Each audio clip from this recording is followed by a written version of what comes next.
Hello, Brian. Good to see you. First in the room. Look at you.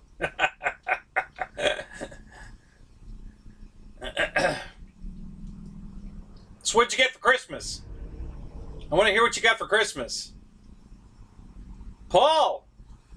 Happy New Year! Well, not quite, but we're working on it. Let's see if I can get Rafter Cam working.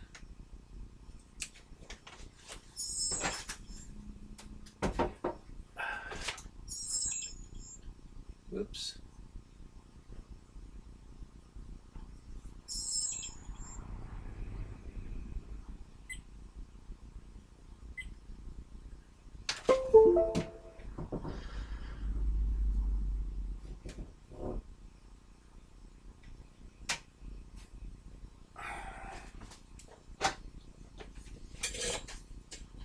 Alright, let's see what I got here.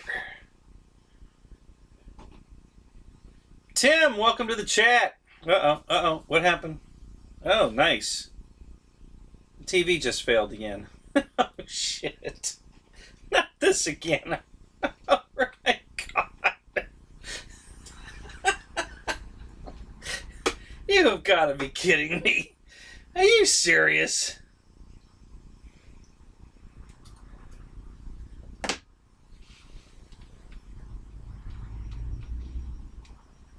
Alright, let's see what we got here.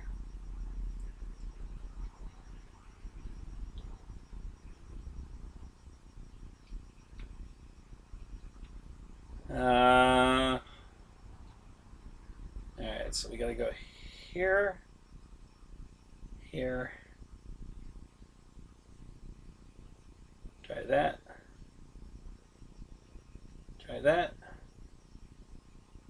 and okay. Yeah, it's working. Alright, let's save that.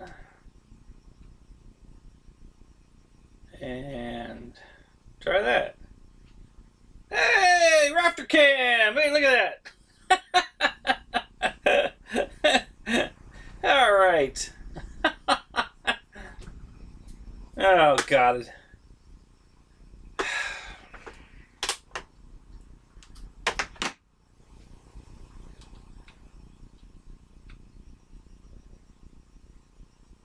Alright, so let's see what else we could do here.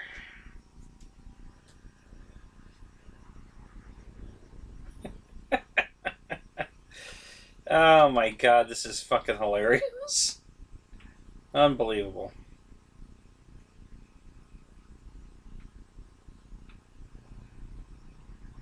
Stand by for technical difficulties.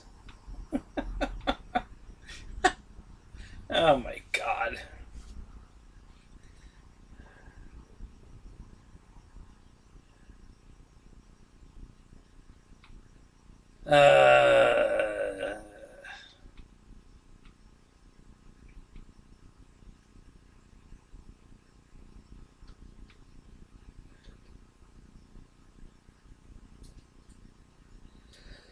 Alright, let me try something here. Talk amongst yourselves. I'll be right back. Actually, I'll be able to talk to you, but you won't be able to see me.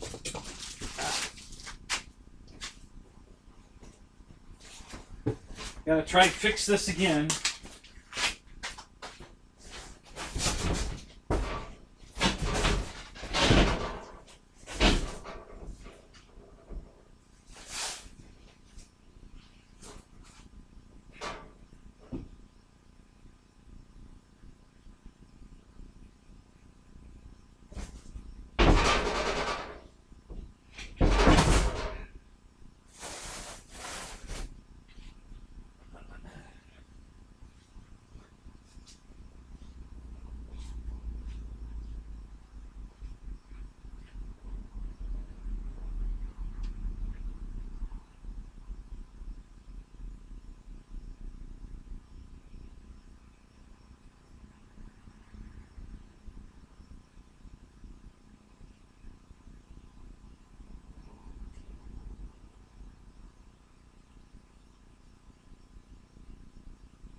Alright guys, I'm right here. I'm just doing a little work here and behind the scenes.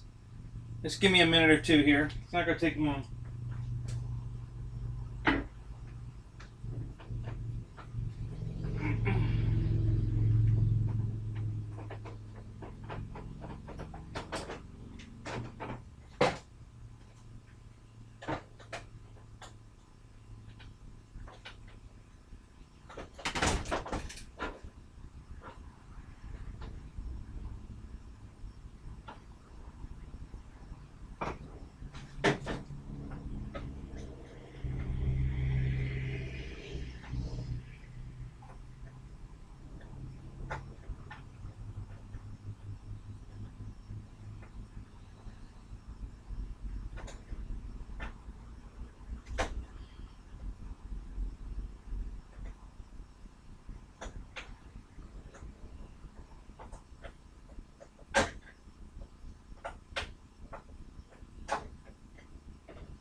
Almost done.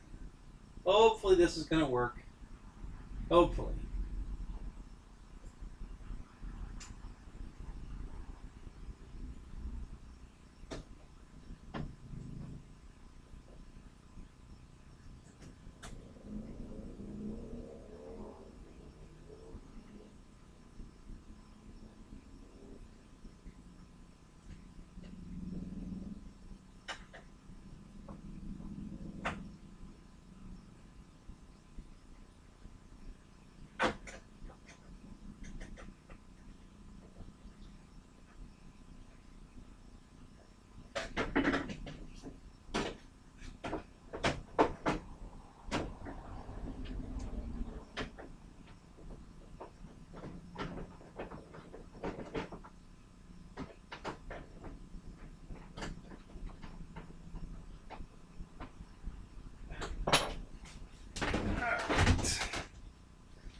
Alright, let's see if that works.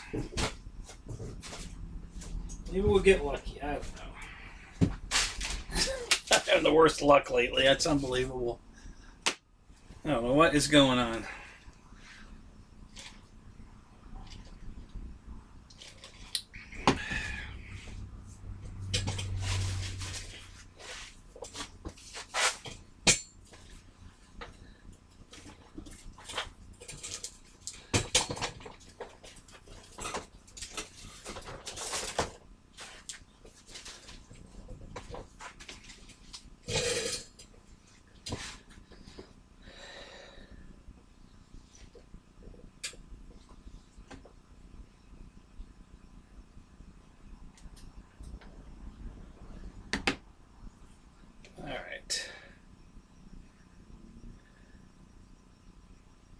I think I'm going to have to pull the laptop over here close again. I put this up here.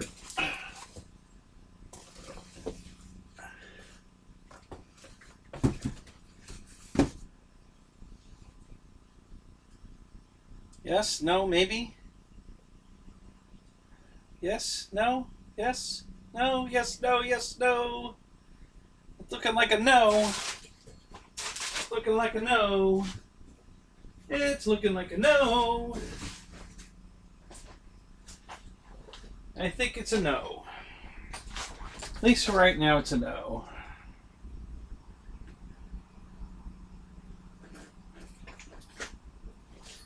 All right, let's bring this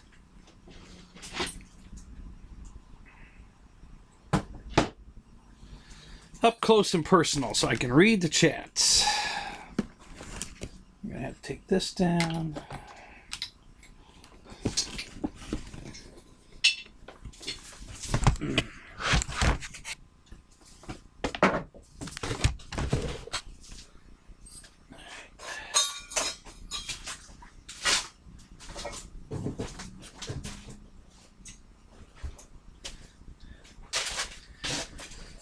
we'll just have to go back to plan B again. I'm gonna have to go over to the storage unit, pull a TV out of storage. It's not quite as big as this one, but it'll work if I bring it closer. All right. So let's see what we got here. All right, so let me get caught up. I want to hear what everybody got for Christmas, so if you haven't already put that in here, work on it, because I really want to hear what you guys got for Christmas.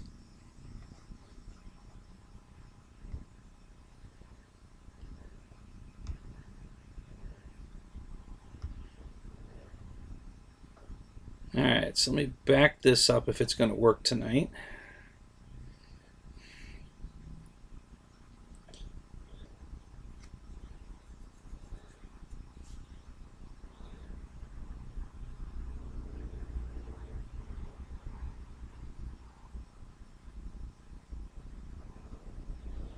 Paul, you got a hobby shop in Memphis? So what, they relocated, or the same old shop got a great new place? Okay, well that sounds cool.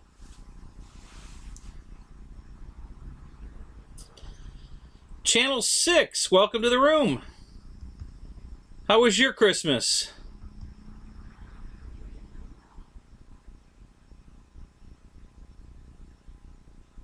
Yeah, I'm gonna get the shotgun. You're right there, Brian. I'm about ready. I'm about ready to get the shotgun. I'm gonna tell you, oh my god. This thing's really been pissing me off.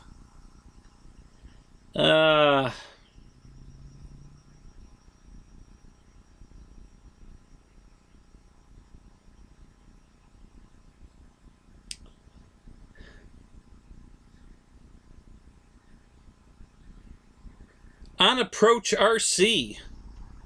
Welcome to the show. Glad you're here. There's Ruffins. How you doing, Randy?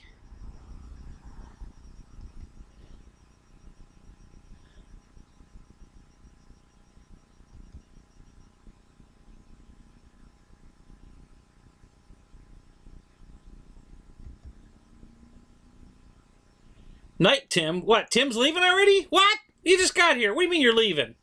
The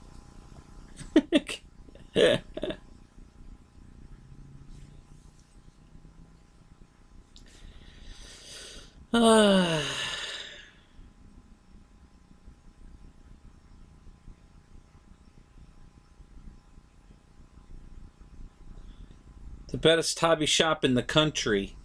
You know, I gotta tell you, there's one in Orlando called Graves, and it's pretty worldwide known. So I would have to say, if you're looking for a hobby shop, that's the one. Google it right now and take a look. This place is monstrous. It literally has thousands, and I'm not kidding, thousands of airplanes hanging from the ceiling.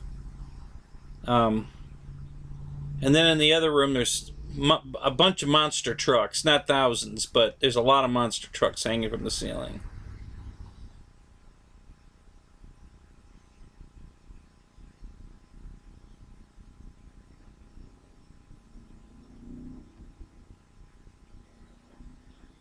Yep, I'm using OBS. The trouble I'm having is with my TV. I've got an old DLP TV, and trying to skimp using used bulbs that were on their way out, and and now they keep going out while, you know, in my show. You know, they're fine every other time, but, you know, in the show. And then the last time, I kept trying to turn it back on, and about 2 in the morning, it finally came back on. I'm like, you son of a bitch. So we did the, you know, almost 90% of the show without it, and then, you know, we're about to shut it down, and it finally came on. I was like,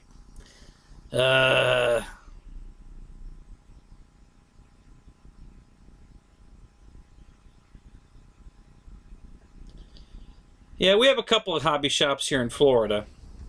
There's a hobby town in Tampa. There's Daniel's Hobbies in Tampa. They used to be up here right by me, and Kurt bought it. Kurt Daniels, and he moved it over to Tampa. I don't know why. He had a captive audience over here. It was the only hobby shop in town, but he moved it over there right next to all the other competition.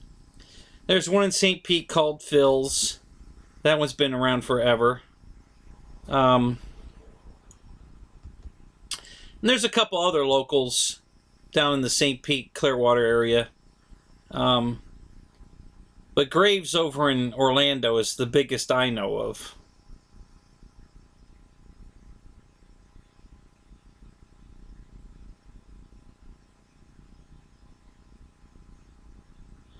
Some planes decided to follow him home, huh, Ethan? Yeah, it's funny how that happens. Flying in the fog tomorrow at 10 a.m. I don't advise that, but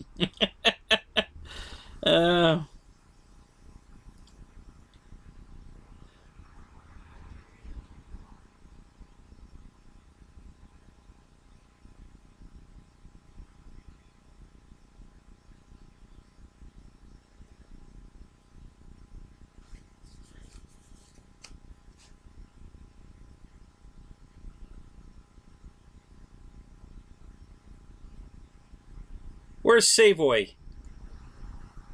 Where's Savoy? I see Eric saying hi to Savoy. Where's he at? I don't see him. Is he under another name in here? What name is he using in here? Hi, Wild Bill.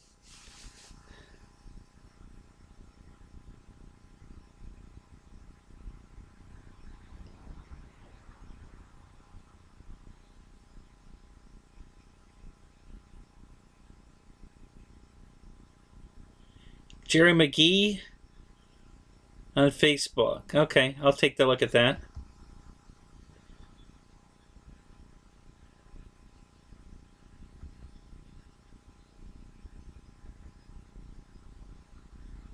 All right, Eric. What? Who did you say hi to? Savoy. Who is that? He's got an alias in here? I don't see a Savoy in here. Is this Jerry we're talking about, Eric?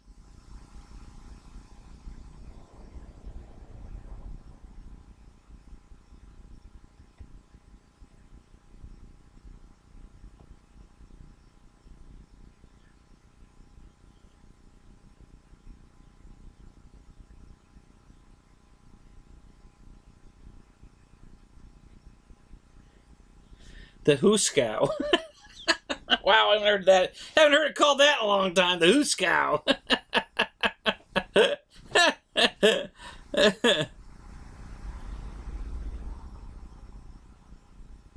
Oh, I see.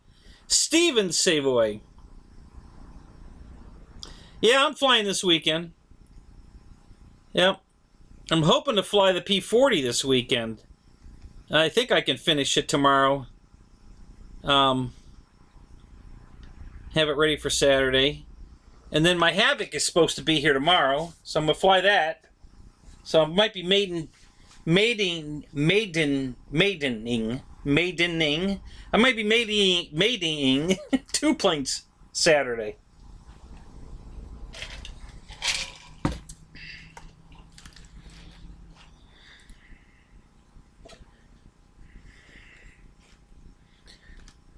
So I got I got a PayPal, $5 from PayPal from a Jerry Savoy. Any relation? Or is that you? I see the J. So is that you, Jerry Steven Savoy? Is that what I'm talking? Who is that? Who I'm talking to? My friend.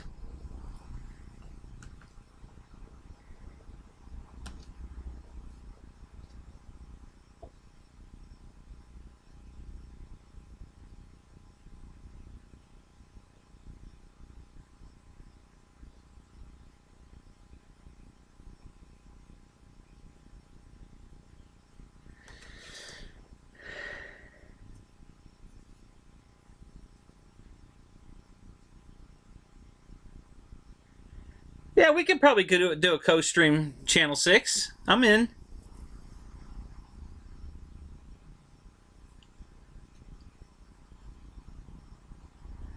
Okay. Jerry is the first person to send me money. First person to support my channel. Jerry, Steven, whatever you wanted me to call. I'll call you God if you want. But you are the first person to support my channel with funds. And I can't thank you enough. That $5 was life-changing for me. You have no idea.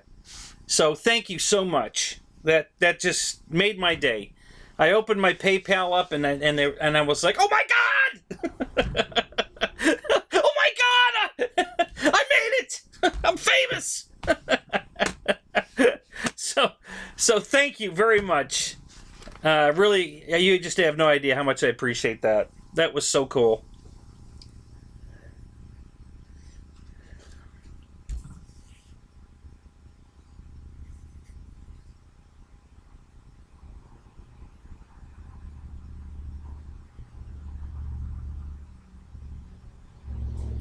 Yeah, you're not the first person I know. My best friend's goes by Wayne. That's his middle name. His first name's George, and he hates his first name. So, his mom was a big George Washington. So, instead of naming him George Washington, at least the same initials, George Wayne Trent is his name. So, anyway, so yeah, he goes by Wayne. Anybody calls him George, he knows they don't know him. So, and I guess you'll probably do the same thing if people call you up on the phone and say, "Yeah, is Jerry there?" No, Jerry's not here.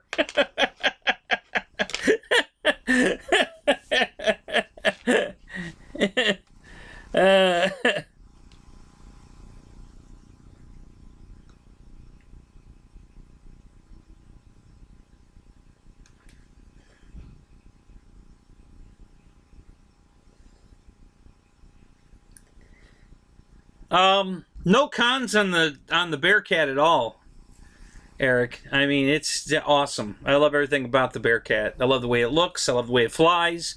I love the battery compartment. You can put anything you want in there. It's huge.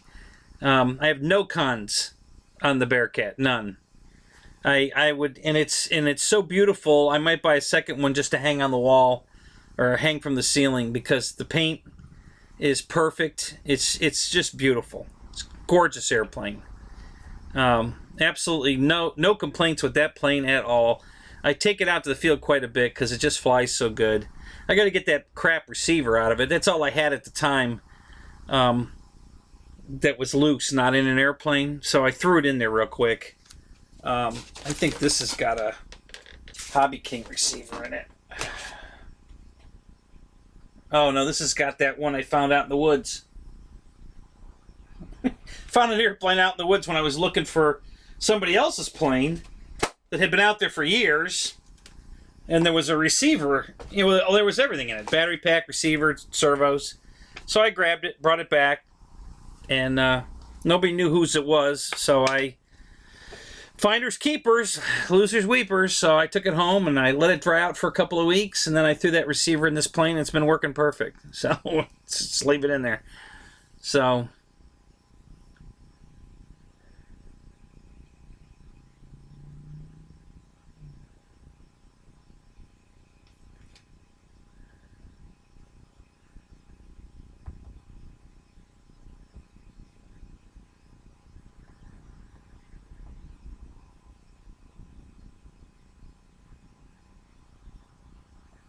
Paul's the Bearcat killer? Uh-oh. You don't like Bearcats?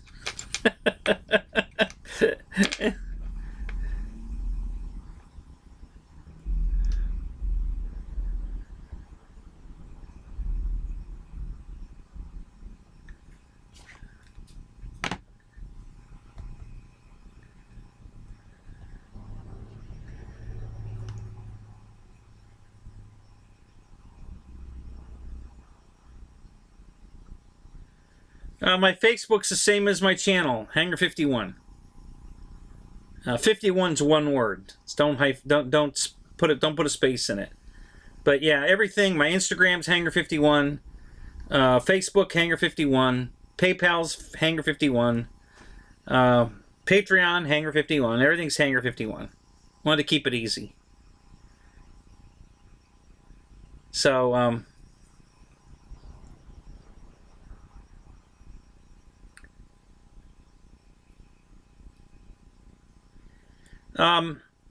in the bottom of this description of this right now, it should be, all my information should be there. If you just look in the information below the stream right now, my PayPal and my Patreon should be there.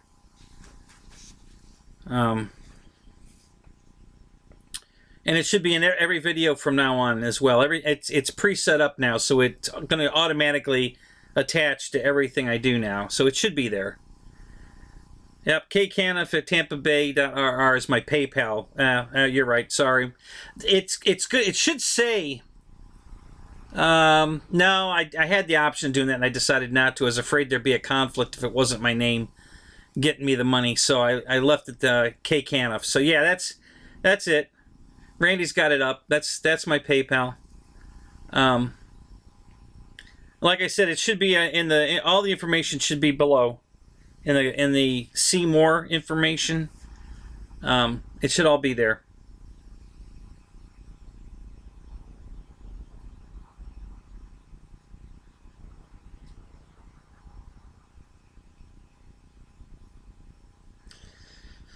Wow, a 64-inch replacement EDF. Man, I don't know. I don't know if any of the aftermarket companies are making 64-inch. Or 64 millimeter, I mean. I don't know. You could check JP or...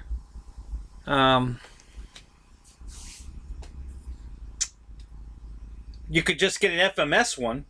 You know, FMS makes good stuff normally. So just go to FMS and look up an EDF. I think their F15 uses a 64 EDF. I think it uses twin 64 EDFs. So yeah, just go there, go to the parts parts page of the F15 and order those fans. That's what I would do.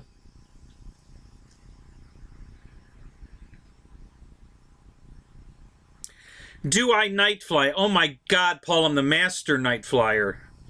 I have, I think, 6 night fly planes. I have a Visionaire that I turned into. It's not a night Visionaire. It's a regular Visionaire that I turned into a night Visionaire. And then I have the Air Titan from Tech 1. That's got beautiful lights in it. That thing's gorgeous at night. I have the Pawnee, the Pawnee Brave from E-Flight. That's a night flyer. I have that. I have at least I have 2 quads that are fully lit for night fly. Well, one's a tricopter and one's a quadcopter that are fully lit. I just did a video. If you go to my page, I just did a video of the one flying around, and I called it my Romulan Warbird because it's green. Yeah, that's a night flyer. Let's see, what else have I got? I think I've got at least one more. Oh, excuse me. You know, with the lights on the 150, you know, the Carbon Z150, man, I fly that almost in pitch black. I mean, it's pretty easy to see it. So I fly that in the dark. That's usually my kickoff. If I'm going to night fly for the night, I usually start with that one when it's just getting dark and fly that one first. And then as it gets darker, I'll transfer over to the other planes. But yeah, I'm always up for night flying. I love night flying. I've actually gone to a couple of clubs and done a demo because they didn't know anything about night flying. They had never heard of it. So I told the guys, and I said, listen, I'll meet you at the field tonight. And they said, yeah, come on down. So I did, and of course I was the only one flying because none of them knew anything about it. But, you know, I showed them the planes and how they're lit, and they couldn't believe it. 2 different clubs I did that to. So yeah. I mean, it's one thing to go to a club that, you know, doesn't do it, but they know about it. But when you go to a club that doesn't even know about it, they have planes that you fly in the dark. I say, yeah, you buy them that way, or you can make your own. But yeah, you buy them. Oh, I've got the blunt nose Versa from Flight Test. I built that and put green lights in that, so that I fly that at night. What else have I got? I've flown my Beaver at night. That's got nice lights on it. But actually, all those are designated night flyers, and then I have a couple that I can, especially if the moon's out. If the moon's out, I could fly anything. You know, as long as it has nav lights on it, I can fly it.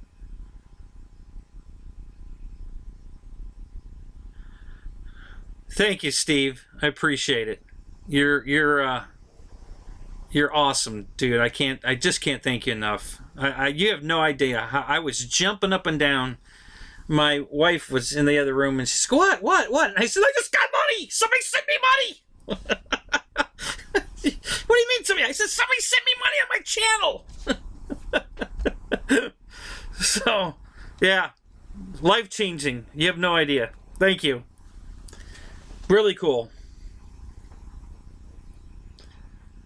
Yeah, the new Radiant that's a night fly is awesome. Love that plane.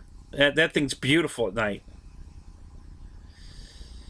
You fly the Valiant at night? Did you put lights on your Valiant?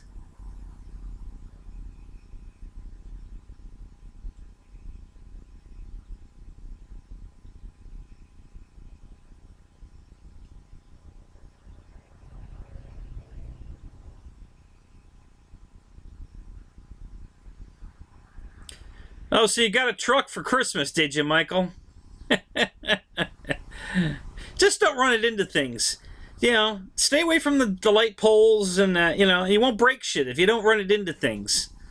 You know, I don't care how good a truck you buy. If you frickin' run it into a light pole wide open, you're going to break it. It's, you know, you're talking about an unmovable object, you know, and yours is not an unstoppable vehicle, trust me. So the pole will win every time. And you will have a broken truck. So I purposely bought a slow truck. I knew it wasn't going to be fast, and I don't think I'm going to hop it up because I don't want to break it. I don't want to get stupid, start going off ramps and all. I just want to drive it around. I just want something I can. I got all kinds of stuff here to race around if I want to race. I've got off-road buggies, both two-wheel and four-wheel drive. I've got all kinds of stuff to run if I want to go out and tear shit up. I just thought this truck was cool looking for $85, and it came with everything you need, and it's pretty cool. It drives nice. It looks really good. And I have fun with the dogs out at the flying field. You know, they like to chase it. You know, of course, the Great Danes can catch it, but they haven't done anything to it. They just sniffing. You know, the owner was laughing. He says, if you're going to bring that thing out here, you better get one that's faster. They're good dogs. They're not going to hurt it. Oh, you put the Night Radiant flights in your Valiant. Wow. Man, I got to see pictures of that. Is it on your channel, Lee? I got to go watch that video. I want to see that.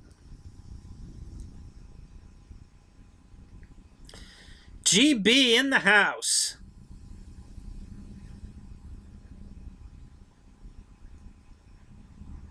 Yeah, actually FPV works really good at night because the cameras are almost like night vision.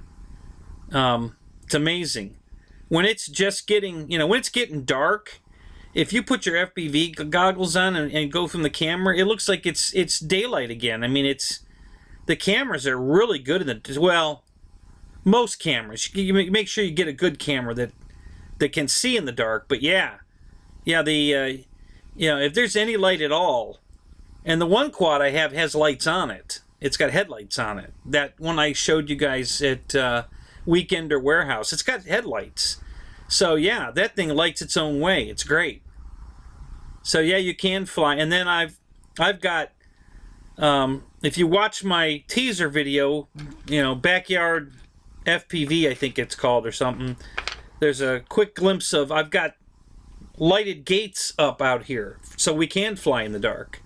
I lined the course with the white, you know, the garden lights that, you know, they're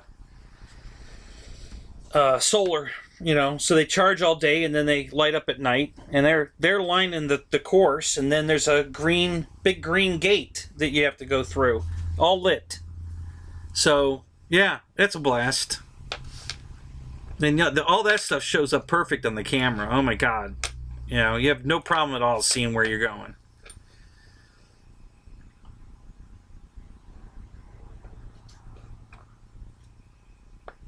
Yeah, Red Cat's, that's a pretty good brand too. My buddy sells that stuff.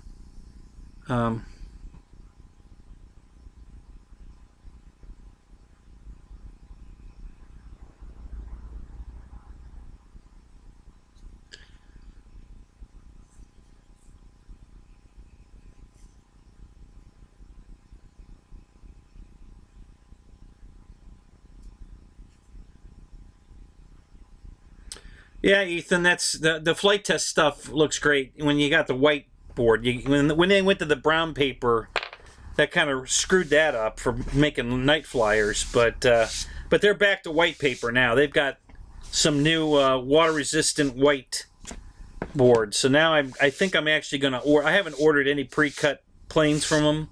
I've ordered some other stuff. I bought a Versacopter from them, a quadcopter. I turned one of their H quadcopters into a V-tail, like the one I made. It worked out perfect. Came out beautiful. And then, you know, I've bought some other stuff from them, but I haven't bought any kits.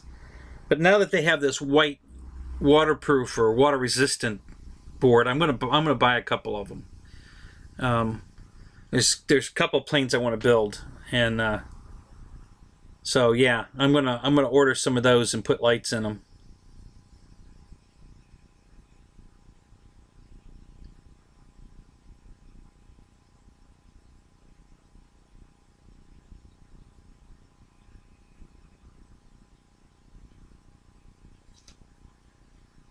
Yeah, yeah. There's I've got Hobby King actually sold some controllers that you plug into the receiver and they'll turn the lights on and off in your plane. So I bought a couple of those. One time when Hobby King was having long time ago, having one of their sales. You know, everything's $5, everything's $10, whatever. You know, so I bought it. I picked up a couple of those. I might have it here actually. I did have it out here once. Not sure what I did with it. But yeah. Yeah, so they have a controller that you can turn your lights on and off, and change the color as well. You know, if you've got red, blue, green LEDs, you can wire this thing up so that while you're flying, you can actually hit the button and change colors while you're flying. So that's pretty cool too. If you watch one of Josh's Kraken shows, one of his night flies, he had lights in the Kraken, and that's what he was doing with the Kraken. He kept changing the color of the lights, and then he just turned them off altogether because everybody was trying to hit him, you know, trying to crash him, and you know, they're in fun. It was part of the game, and so he just turned the lights off.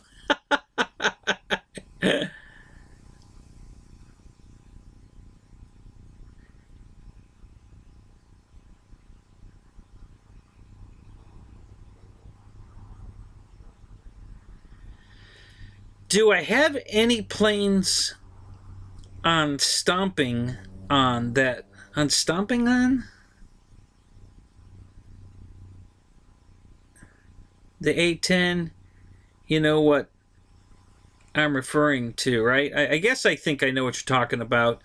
No, I don't have any planes I'd stomp on. You know, some of them are frustrating. This P40 I'm putting together has been a little frustrating. And it's my fault, and I don't know what's going on, but I've put more hanger rash on this airplane, and I haven't even finished putting it together, and I've beaten the living shit out of it. I keep running it into things, you know, banging it into stuff, and dropping it. I stepped on it, put a big mark in it, and in the wing. And yeah, it's just been, I've been trying to be so careful not to damage this thing. And it's the worst damaged plane I've ever done in my life. I've never beat a plane up so bad before I've flown it as this one. And it's all superficial. I mean, I'm making it sound way worse than it is, but the fact that it's got any damage at all before I've even flown it is just insane. And yeah, so it's just gotten all messed up. I just got back from Lowe's. I went and got some touch-up paint so I could try to, you know, doll it back up. But yeah, just a bunch of different things have been happening. But yeah, no big deal. But no, I don't have anything I hate. Hey, Josh, good to see you. I love the 810. I mean, once I put the FMS landing gear in it, that thing's awesome. It flies beautiful. I love that airplane.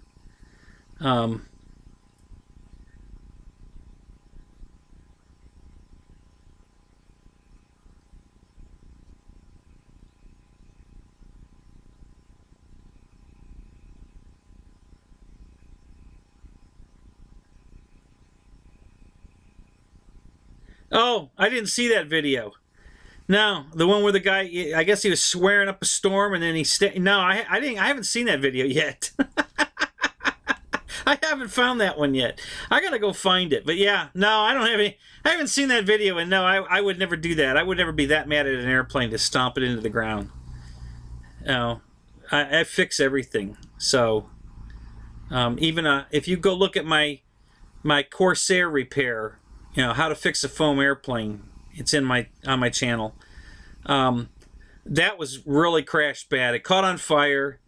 It spun into the ground, completely obliterated the nose. It was in pretty bad shape, and I fixed it, and it came out beautiful. So yeah, I highly recommend watching that video. But yeah, no, nothing. I wouldn't do that. I've never been that mad at an airplane yet that I would stomp it into the ground. I fix everything. I mean, like these two Quickie 500s from 45 years ago. You know, I've got the back half of one and the front half of another, and I cut them off at the bulkhead that I'm going to glue them back together. Just like that. It's going to make a brand new airplane again. Yeah. So, yeah, I don't throw nothing away. This is a simple fix. So then once I get this glued together, all I got to do is build a wing. And it's a constant cord wing, so it's a piece of cake. So yeah, I don't get rid of anything. You know, I've got some crashed planes here that I'll fix one day. You know, some of them are just unfinished. I've got this beautiful Christian Eagle over here I haven't finished building yet. They called it an easy build because you got, you know, it's built and it's covered, but it's not covered. It's covered with a plastic material, real thin plastic, not monocoat thin, but it's I don't know. I don't know how to explain it other than it's plastic, and so it's covered with that, and then you have to build the rest of it. You know, you got to build all your struts, the motor mounts, put the motor in it. I think you even have to figure out how you're going to mount your servos. They don't do any of that. They just give you an airframe that kind of goes together, and you have to do the rest. So, this is, man, that plane's at least 40 years old. You know, it's been around forever. Yeah, I guess that's this guy's name, Frank. Sylvester, yeah. Yeah, I haven't seen that video yet. I gotta go watch that.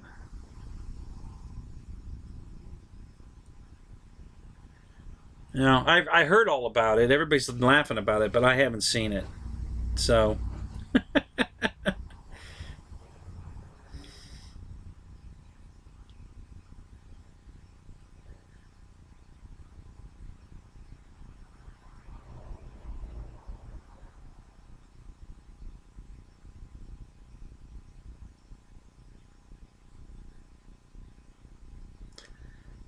XKX520. What is that? Is that one of those? Is that the new planes from Motion RC? Is that what that is? One of those? Or is that a helicopter?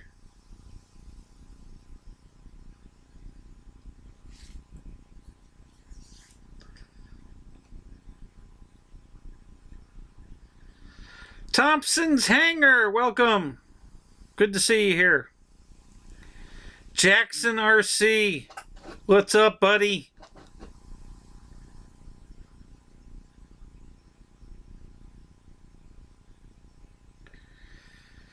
Yeah, it could have been staged. I mean, there are a lot of people that do videos like that on YouTube just to get, 10 million, views in one afternoon.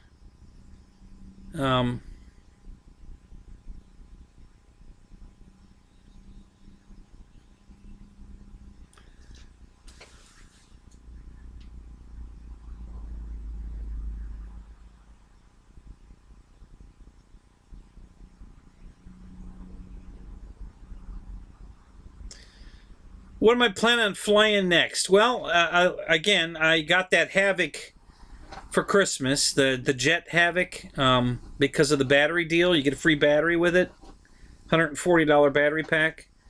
I think they're delivering it tomorrow, so I'll probably be flying that this weekend, and probably this P40 I'm putting together. There's a good chance I'll be flying that this weekend.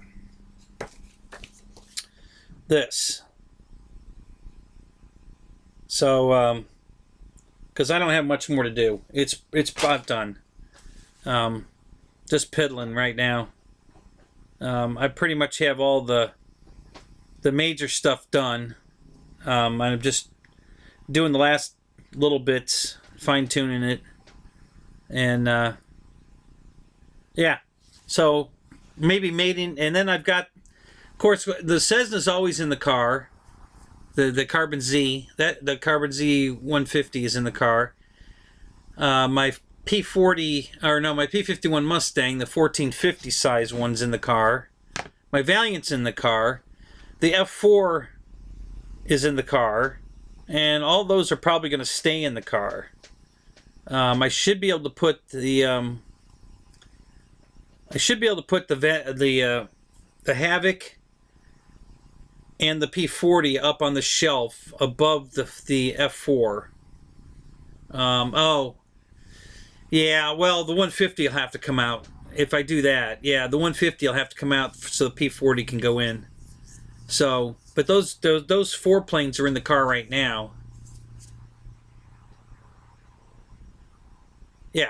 Yeah, those 4 are in the car right now, but if I get the P40 done, then I'll have to leave the Cessna 150 home, so I can take the P40 and the Havoc, and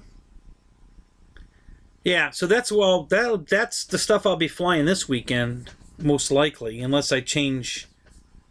Unless something happens and I change my mind, and then I'll trade out a couple airplanes. But those are already loaded, ready to go. I'm just waiting for the Havoc to get here and trying to finish up the P40. The only thing really left to do is to glue the horizontal and the vertical stabilizers on and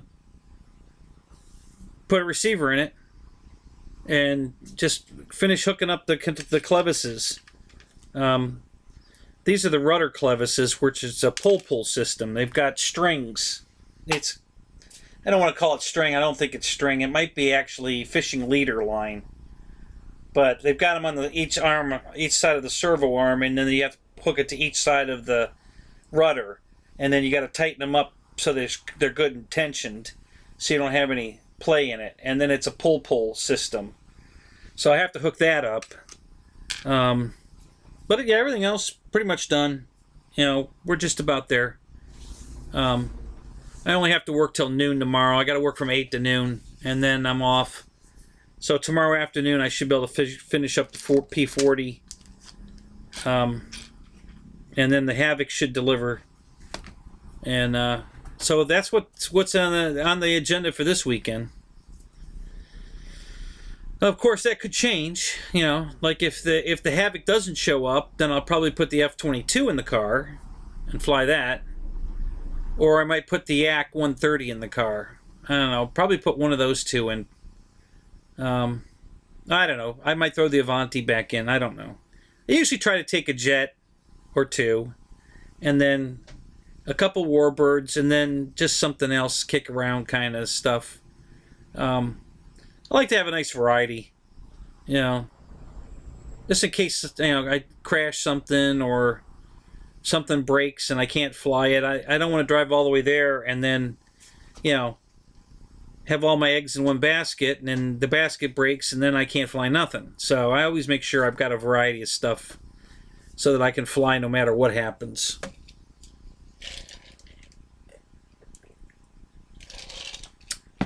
Always have quadcopters in the cars, usually 2 or 3 of those. So I'll have those in the car too, and then the truck will be in the car, so I can drive the truck around. And then if all else fails, if it's windy, I've got 2 kites in the car. So I can go fly a kite. Literally. I always have a couple kites in the car. So yeah, I'm usually prepared.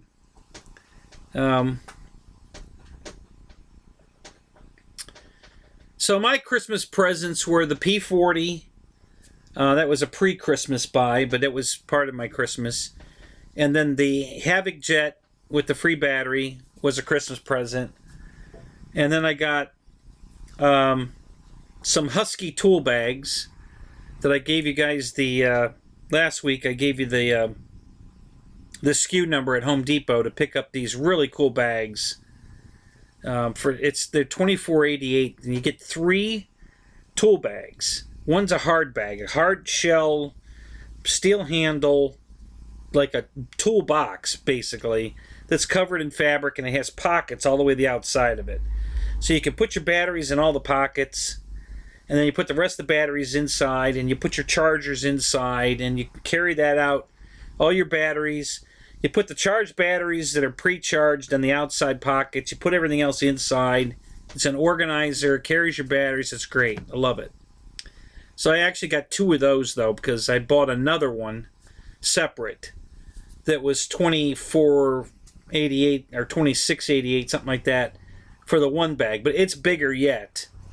So the 2 hard bags are my battery bags.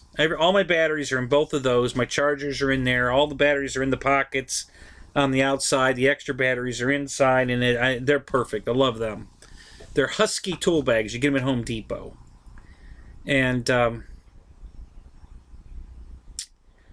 was some more Christmas presents. And then I think that's it for Christmas. But that's, Christ, you know, we're pushing $1,000 here. Between the $400 Havoc and the $420 P-40, and then well, if you add another $140 for the battery pack, value-wise, you know, didn't pay that, but you know, still counts, I think. So we're talking, you know, 820, 960, and then those tool bags were another, you know, $50. So yeah, it's 500 or 1,010 bucks basically.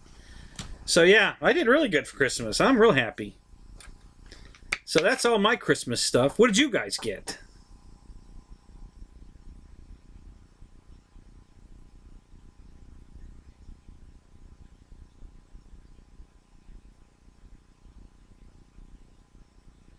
Now, which Havoc are you talking about, Jeff? The propeller Havoc or the jet Havoc?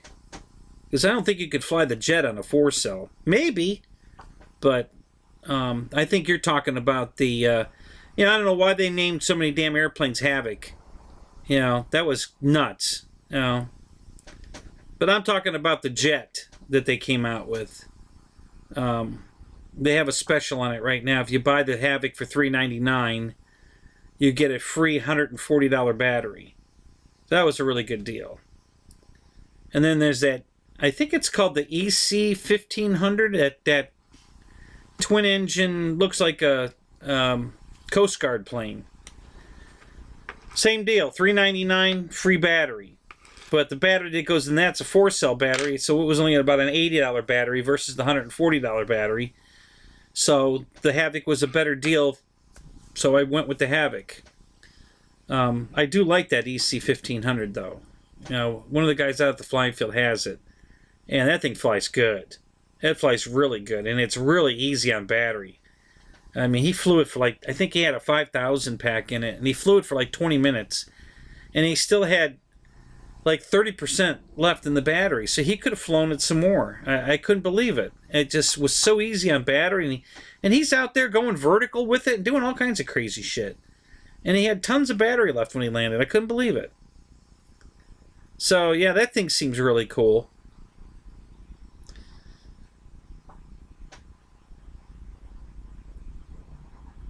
Yeah, that Havoc's the one that looks like a Mustang, right? Is that the one you're talking about?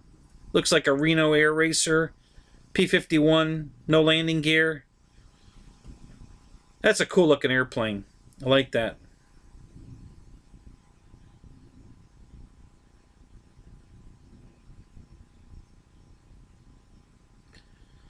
Well, Paul, there really isn't a good starter warbird, okay? There was, and they did away with it, and I don't know why. I think it was Hobby Zone. Took the back a long time ago, about 6 years ago, there was a Corsair that what was it? Park Zone, right? Yeah, Park Zone had. And it was a bind and fly, came with a receiver, just AS3X, no fancy nothing. But it was you know, I think it was Pappy Boyington color scheme, and it had fixed gear, but you could put retracts in it if you wanted. It was an upgrade. You could buy the retracts and put them in it if you wanted to. And it was designed for flaps. Didn't come with flaps, but there was servo cutouts, so you put the servos right in, and then all you had to do was cut the foam to release the flap, and you could put flaps on it if you wanted to. So then Hobby Zone got a hold of it from Park Zone, and they redesigned it. And they redesigned it just enough so that you can't use the old parts with the new. They're not compatible. You can, but you have to do a lot of modifying to make it work. And, hey, Victor! Good to see you, man. So when Hobby Zone got a hold of it, they turned it into a trainer. It had the AS3X, there's the 636 receiver that had beginner, intermediate, and expert mode, just like an apprentice. And it was a great warbird trainer because it had, you know, the 3 different, you know, it had the panic button, you know, just like an apprentice. It flew just like an apprentice. I mean, it had all the same characteristics as an apprentice. And I bought a couple of those receivers just to have them. And that's what's in my Bearcat right now, although I'm not taking advantage of all the training stuff. I just threw it in there because I had a receiver laying around and I wanted to use something in the Bearcat so I could fly it. So, and the way it worked out, because it's not, you can't really change it. When the gear is down, it's in expert mode. All the safe stuff's off. And then when you put the gear up, it's right on the verge of going into intermediate mode. And when I say that, I mean, sometimes it's not, and I can do rolls and loops and everything, and then sometimes it just right in the middle of a flight, it turns itself on to intermediate mode, which all that does is stop me from doing something like fly it in inverted or whatever. You know, it'll let me roll it to 90 degrees, and it's all the farther it'll go. And it won't let you do a loop. You can climb almost vertical, and that's as far as you can go. It won't let you do a loop. So I just put the gear back down to, you know, play with it. And then sometimes I can put the gear back up, and then I've got it back again anyway, but then it comes, you know, so it's on and off. You know, it's not that bad, really. It's a little irritating, but not really. It's not that big a deal. It flies great, even if, you know, because if I'm just cruising around like in my video, it's not, you know, it's not affecting my flight at all. You know, I'm not hitting those limits, so it flies just like it's not there. And then if I try to do a roll and it won't let me, it stops here, then I know, that it's activated again. And all I do is cycle the gear, and sometimes it shuts it off, and I can finish my rolls or just leave the gear down and do my rolls. So that's what you'll see in my video if you watched it, or if you want to watch it again. You'll see sometimes the gear's down, and that's why, because that turned the safe stuff off, and I can do whatever I want with it with the gear down. So, but yeah, that was a great Warbird that would, because it came with that receiver in it, and it was all set up to be a trainer, and it was a Corsair. It was beautiful. Why they did away with it, I have no idea. That was the stupidest thing they ever did, because that was a wonderful plane to transition from an Apprentice to a Warbird and still be able to fly it just like the Apprentice. It flew great. It landed itself just like an Apprentice. I mean, it was really great. I don't know why they did away with that. If I was going to go with a Warbird, I don't know. That Corsair still flies good. I don't know if you can still get... I don't think you can get that one anymore, though. The problem with the 1200 E-Flight one, the Corsair, it's got a 4-bladed prop on it. It wants a torque roll bad. Even if you have the safe on it, it can get away from you. On a takeoff roll, if you get too crazy with the throttle, man, it just wants to screw itself into the ground. So it's a little tricky.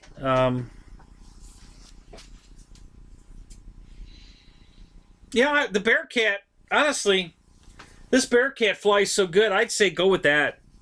If you're looking for a Warbird, yeah, I'd do and the only reason I'm picking the Bearcat over the Mustang is because you can put any battery in the Bearcat, and you can only put one battery in the Mustang. It's got to be a 2200 3-cell, because nothing else will fit in it. They've got that stupid battery, and I love the airplane. Don't get me wrong. I'm not picking on the plane. I love that airplane. It's beautiful. It flies great. But I don't like those kind of battery compartments because you can only put one battery in it. You're limited to that one. I jammed a 2600 3-cell into it because it was the exact same shape, but one of the dimensions was like 2 millimeters thicker. And it's a fight to get it in there. You got to push hard to get it into the foam, and once it starts puffing, you're done. You ain't gonna get it in the plane anymore. And the Bearcat, you can put anything you want in there. Doesn't matter if it's puffed. Doesn't matter 4-cell, 3-cell. You could put a 5000 3-cell in the Bearcat, no problem. Easily, it fit in there easy. So, and it'll fly it too, because I've already done it. So yeah, if I was gonna pick anything in a Warbird, I'd say get that Bearcat. The Arrows. Get the Arrows RC Bearcat. That's the one I'd pick for sure. I mean, it just really is good flying, and it doesn't have any issues. So, yeah. I mean, you still got to fly it. It's not going to fly itself, even if you've got the safe turned on.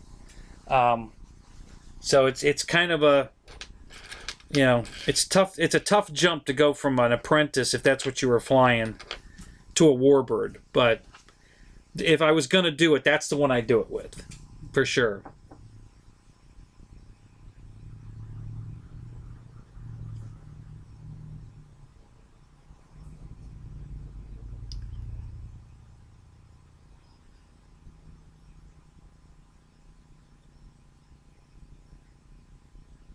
Which one did you have? The PTS. What's a PTS Mustang? I'm assuming that that's sort of abbreviated letters for something. I'm trying to.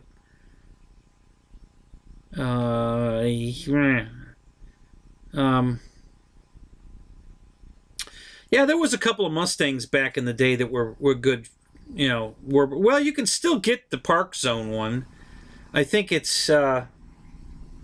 The gunfighter one, that one, it's just the foam. You have to put all your own bits in it, but you can still buy that today. They're still selling that foam kit.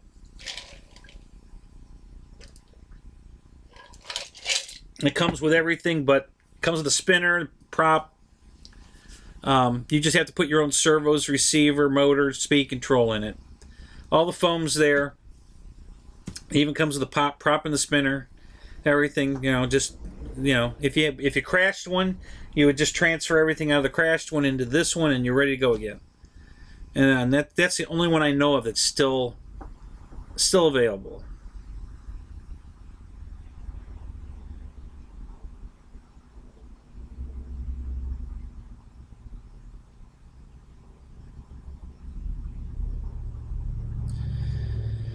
Yeah, I can't tell you anything about an IX-12. I don't have one. I will never have one.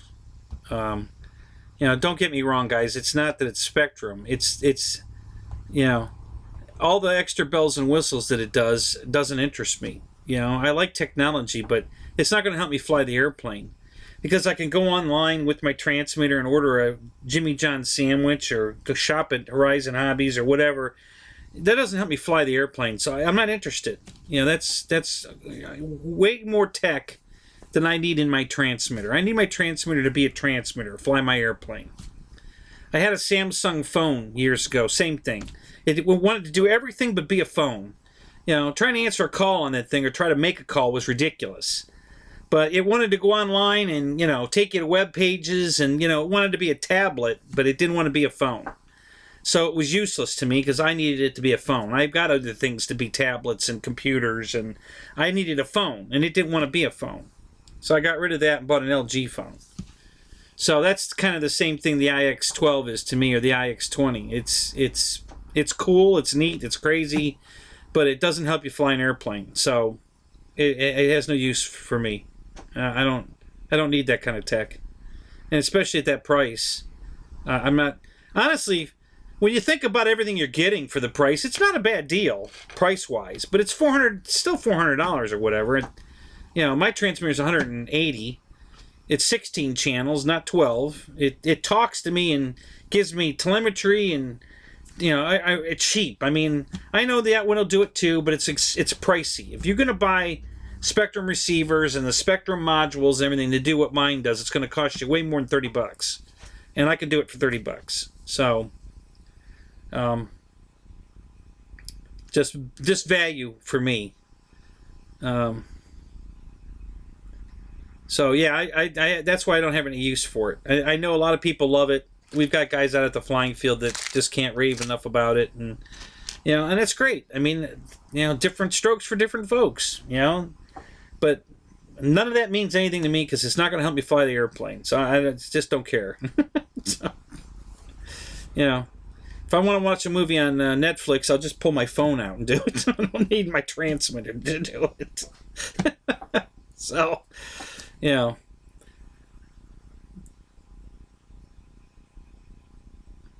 I haven't even, honestly, one of my best friends it was one of the first ones to buy an IX-12. I didn't get a chance to play with it. And he died. He had a stroke. He started a new job as a truck driver. He was out on the road. He wasn't driving at the time, thank God. His trainer was driving it. And he had a stroke out at a truck stop somewhere and died. And so I never even got to play with his radio. And that just happened recently. It's about maybe 6 months ago. So yeah, that was my one shot at actually having my hands on an I-12 and playing with it. Because he didn't know anything about it. He wanted somebody to help him, figure it out. And I was happy to do that. He did bring it out to the field one day, and he bought the 90mm f4, the camo version, and he brought that out to the field because he couldn't set the receiver up. So I set it all up for him. We got it all ready to go. I say, hey, let's fly it, man. We're ready. Let's go. We got the field. No, because I'm selling it. He says, I don't want to fly it. I'm afraid I'll break it. I'm like, okay. So I can't blame him for that. Yeah, that's it. Randy's got it. Replacement airframe, P-51 Mustang. Park zone, and there's the part number, $79.99.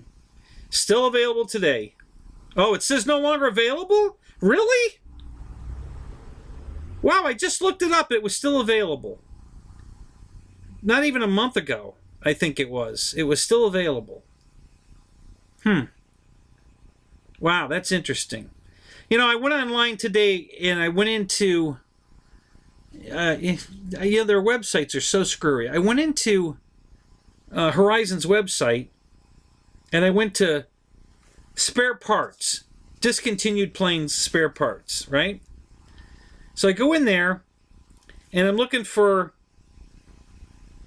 that Corsair I was talking about that I bought the receiver for. And I couldn't find it, but everything was on clearance, it said. No longer available, no longer available clearance. Everything, the SR-22, the Commander, the Spitfire, the Corsair, everything. On that page. Then I went back into the normal airplanes, everything, E-Flight, and looked at, and they're all still available. But when I got to it there from the other page through the discontinued airplane page, it showed everything on clearance. They were getting rid of everything. I was panicking. I'm like, oh my God, I can't buy all these airplanes right now and I don't want to lose them. So, I ran into the same thing at Tower at Christmas. They had 2 different pages for that truck. I couldn't get back to one page of the trucks were all $74.99, and then the page, if you went straight to Tower, was $84.99. And I couldn't figure out how to get back to the other page. You had to get to it from your email. They sent you an email, and that's how you would get to the $74. And by the time I figured it out and got back to the page, they were sold out. So, same thing. So, everything's shown on clearance if you look it up through discontinued airplanes.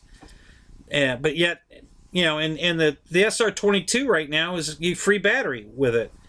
If you buy one of those, you get a free battery, a smart battery. And they have them in stock. But on the other one, it's a no longer available clearance. This is like, okay, and everything was on clearance. So I don't know. They're just confusing.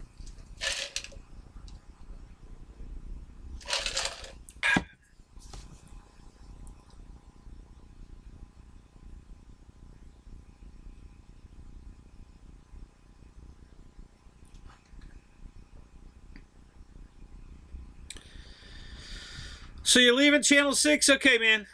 Yeah, just look me up on Facebook, Hangar 51. Send me a friend request or whatever, and we'll figure something out. We'll do something.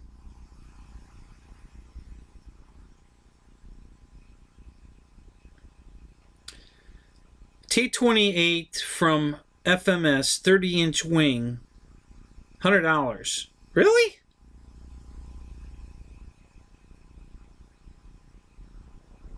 I didn't know FMS made a 30-inch T-28.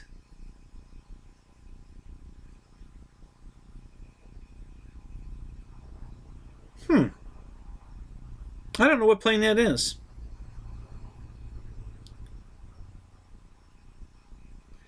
All right, Ethan. Hey, it's good seeing you, man. We'll see you next week, I hope. Have a happy, a safe New Year's. All you guys, be safe, guys. I don't want to be reading anything in the news. Okay? Let's make it another year for sure.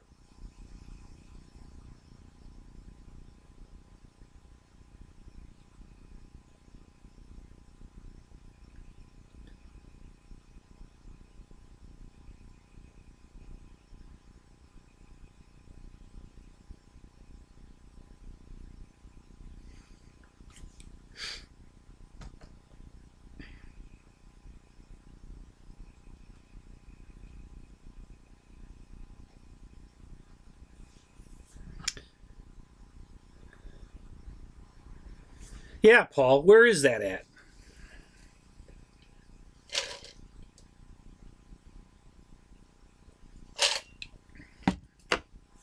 Or Thompson, the one that posted that, and you were reposting.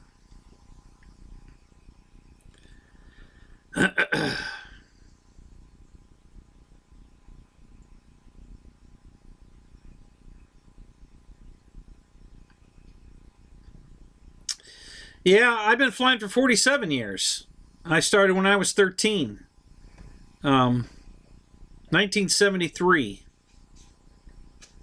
So yeah, been doing it a long time. It's such a great hobby, and it's gotten so much better. Oh my God, the stuff today is so much cheaper. The quality is so much better. The options are so much better. The technology is so much better. Yeah, it's just, now's the best time to get in this hobby. It's great right now. I mean, looking back at what we did back in the day, it's, I don't know. I can't believe where technology's gone with this hobby. It's unbelievable. And then I look back and I just look at myself. Holy crap! I used to build these things, and you have to mechanically operate everything. Yeah, Thompson. I started in 1973. Been 47 years. I still had my original plane.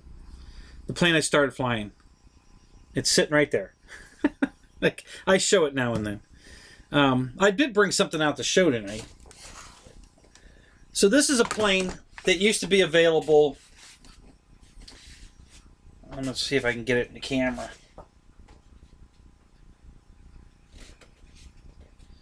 It's called the Millennium Master. This is a real airplane.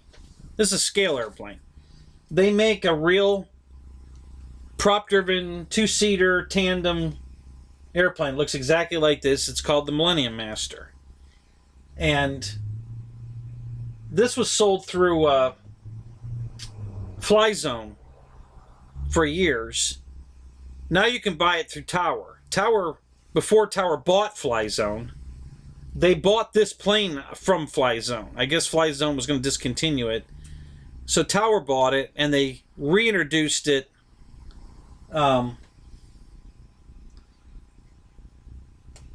in blue. When Fly Zone sold it, it was red and white. If you look it up on Tower's website, it's blue and white. Still called the Millennium Master. I think it's $101. If it's still at that price. It's been that price forever. Nice little airplane. Flies great. Looks great. It looks like a missile. I mean, it's built like a, it's very streamlined. So it's very little dihedral. It's got F4 reverse dihedral on the tail surfaces. It's just a nice airplane. And I think you can still get it through Tower. Pretty sure. It wasn't too long ago I looked it up. And it was still available. But it's going to be blue. It still says Millennium Master, though. It's a nice airplane.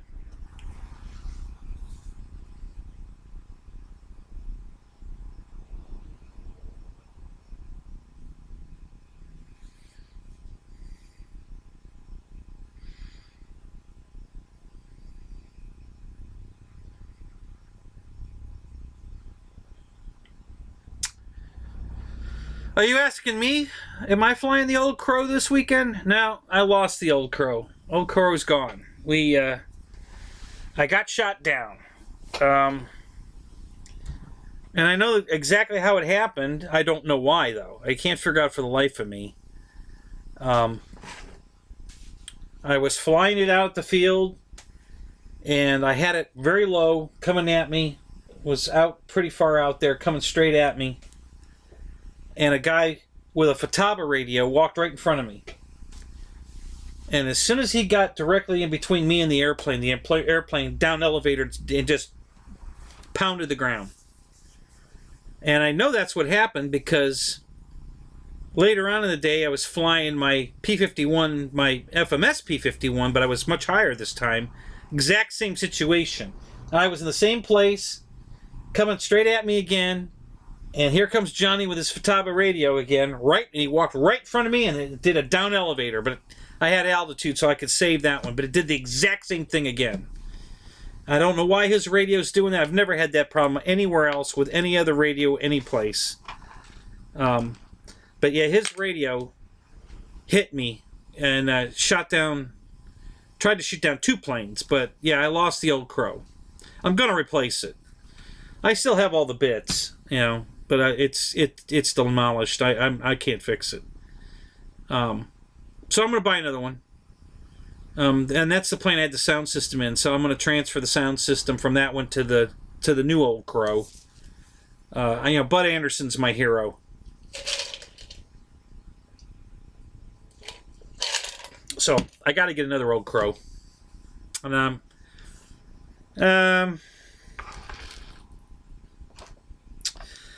not going to say I'm waiting for it to go on sale. I'm waiting for everything else not to be on sale. You know. So, and that might be coming soon, actually, because I just made a lot of extra money. So my last day at AutoZone's tomorrow morning. I got to work from 8 to noon, and that's it. And I'm done with AutoZone.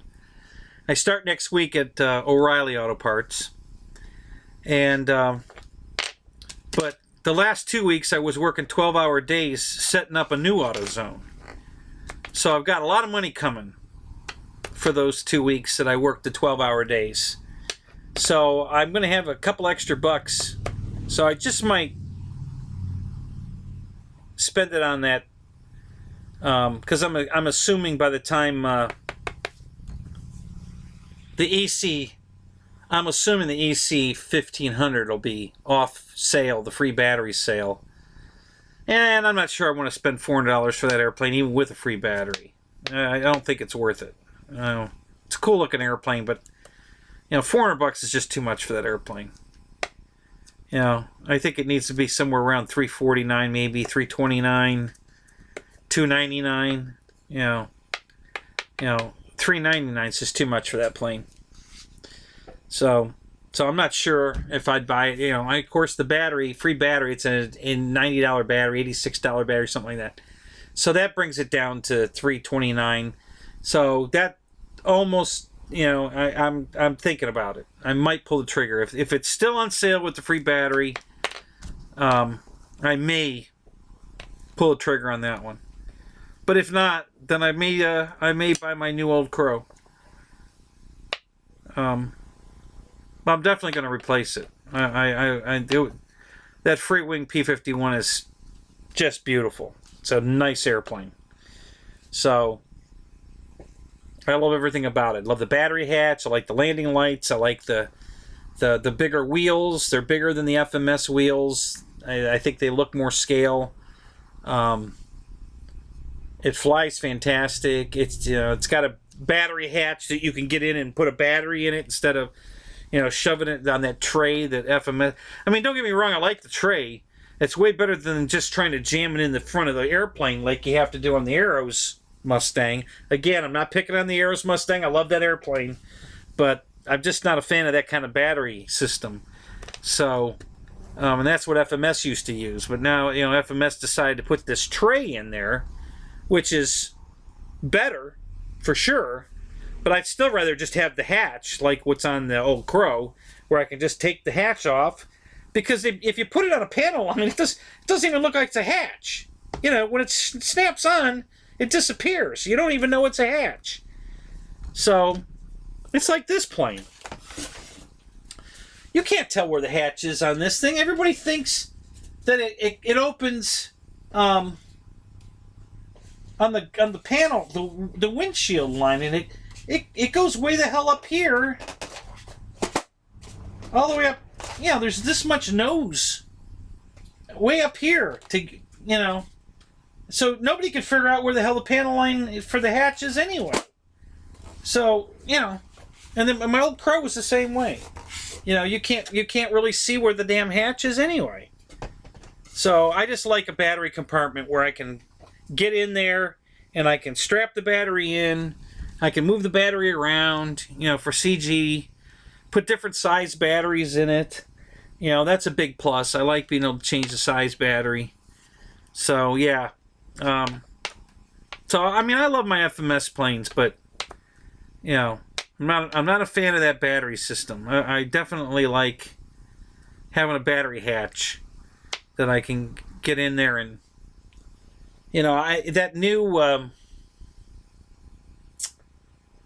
the new FMS Beaver, you know, the de Havilland Beaver, the new one with the clear windows. You know, that whole windshield pops off, and you can't see where the hatch is. I mean, it's invisible, and easy access to get the battery. It's beautiful. Did a great job on that. So they can do it if they want to. You know, it's not that complicated. They can definitely put battery hatches on these airplanes and hide them. So making the cockpit come out on the, like FMS does on the Mustang, and then have to reach all the way up in there and grab that tray and pull the tray all the way out from up in the nose, and strap your battery to it and figure out how much of the battery is going to hang off the back of it, and then get it back on the rails and slide it back in and snap it in. It works. It's much better than it used to be, and you can put different size batteries on it, but it's still not. You know, I like the free wing version better. The old Crow's a much better system, I think. So, yeah, I'll definitely be buying another one. When, I'm not sure. Kind of waiting to see how the new job goes and see how many hours I'm going to get. You know, one of the guys I work with at Hudson was laughing. He says, yeah, I heard O'Reilly's pays good, but they don't give you any hours. And he goes, but judging by the amount of hours you're getting, I don't think that's possible. I said, no, I don't either. I'm only getting 9 hours a week, so I'm sure they're going to do better than that. And they're paying me more money. So it's a win-win.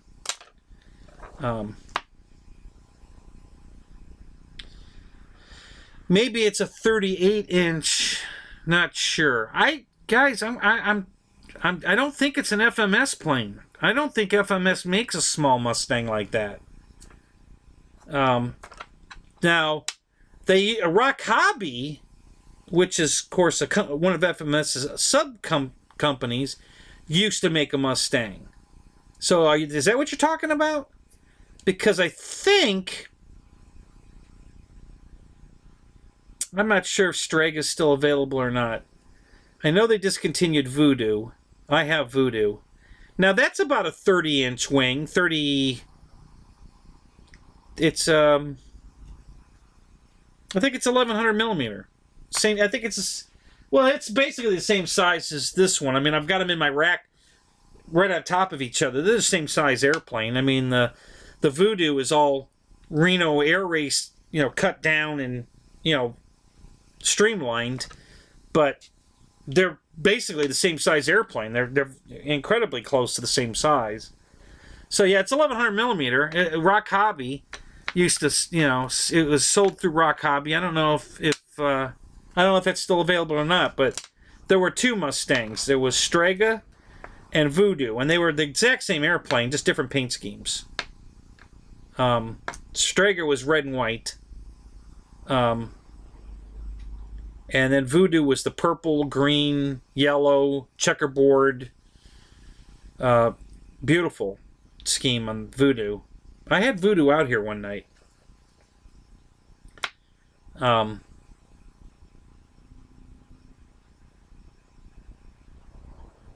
800 millimeter from FMS. Oh well, you know what? That's true because they have. I think they have an 800 millimeter Corsair, don't they? I think they still sell that. I think it's an 800 from FMS. Yeah, I think they used to sell an 800 Mustang too. That was years ago, though. Oh, when he's talking 30 inches, I think he's talking about the 1100. The like I said, there were two Mustangs, the Strega and the Voodoo from Rock Hobby, which is a FMS company. But I don't think they're still available. I don't know. Maybe they are. Maybe they brought them back. You know, Christ, you never know what Horizon's going to do. My God, they are so Christ. You just never know what they're going to do.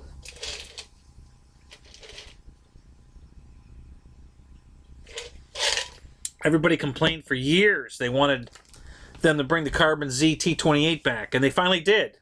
Yeah, I didn't see that coming. You know, they brought it back. It was wonderful. Mike SS! Hey! There he is. Yeah, Rafter cam's frozen. We can unfreeze it. It was working.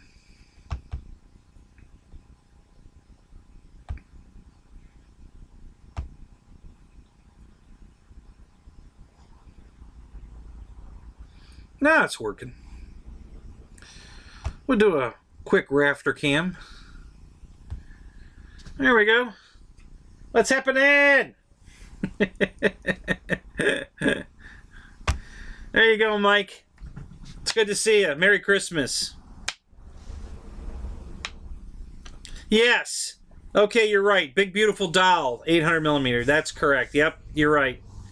I remember that now. Yep.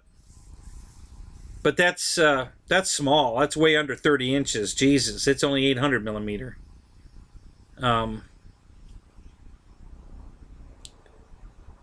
Well, actually, I guess that's not a... Yeah, if it's 30 inches, yeah, that is pretty close to 30 inches, isn't it? Yeah. Okay, I stand corrected. I was thinking, yeah, 30 inches is about 800. So, yeah, I guess it could be that one. Yeah, Big Beautiful Doll. I forgot about that one.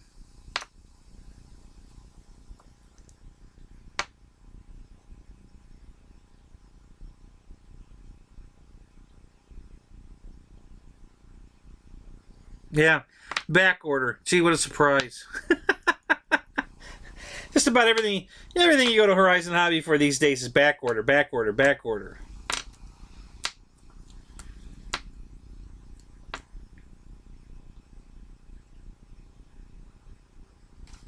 I still don't remember a T20. What color is the T28? I don't remember seeing that. I remember the Corsair. I remember the Mustang. Now that, you know, you said the Big Beautiful Doll, but I don't remember a Corsair. Or, I mean, a T28. I remember the Corsair. I don't remember a T28 in 800 millimeter.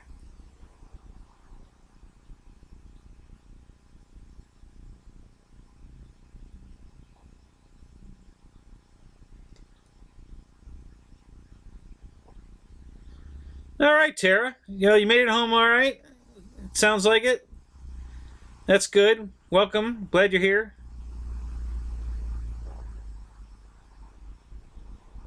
You got your Rafter cam for Christmas.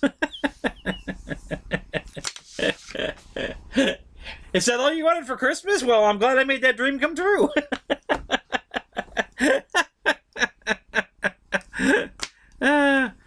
It's still working, too. I'm looking at it here. So it hasn't frozen up yet. That thing's weird. You know, some nights it goes all night. Some nights it doesn't work at all. And then other nights, like tonight, it works for a while and then just decides to quit right in the middle of it for some reason. So...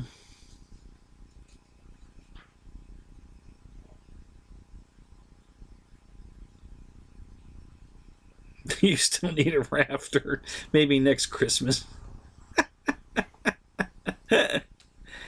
Oh, Mike. Red and white T28. Okay. Wow. I'll have to go take a look at that again. I don't remember that, but, you know, I guess it... I mean, obviously you guys are sitting there looking at it, and I'm not. That's just... I just don't remember the T28 for some reason in the 800 size.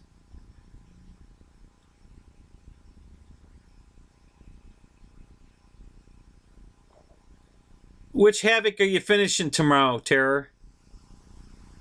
There's so many planes named Havoc, I don't, you know, it's hard to say which one you're working on. I don't know why Horizon was reusing the same name for 4 different platforms, but whatever. So which Havoc do you have?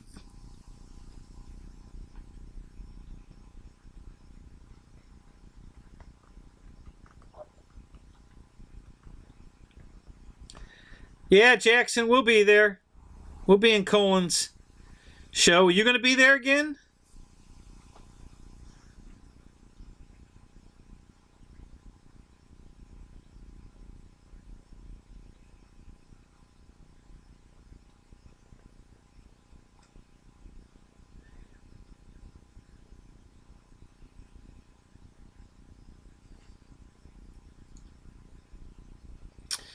So get this. I hit the 1,000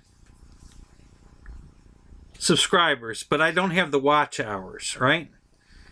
So with all the videos that I did recently and these live streams, I don't know when they're going to update my hours, but tonight I'm going to have enough hours to go the 4,000. You need 4,000 hours watch time, and I'm gonna have that tonight easy with the views. I've got 75 views already on that Bearcat video at 9 minutes apiece, so that's over 500 minutes. So that's several hours, and then tonight's show, which will be several hours multiplied by, I don't know, what did we get up to? Anybody notice? Did we hit 30 tonight? So yeah, by sometime tomorrow I should hit because I only need 240 hours, 260 hours, something like that is all I needed. And my Cessna 1400 Sky Trainer video is still my #1 viewed video. Can't believe that video is still the #1 video. I mean, I know it's a very popular airplane. It just cracks me up, though, that there's that many people watching that video. It's amazing. It's over 14,000 views. But I have a couple of videos that are that many views. My Avanti, the 7-minute flight on the Avanti is over 14,000 views, and I think my FMS Mustang, I think that's over the 1700. I think that one's over 14,000 views. So I have a few videos that are, got a lot of views, but a lot for me. Roy, welcome. It's good to see you, buddy.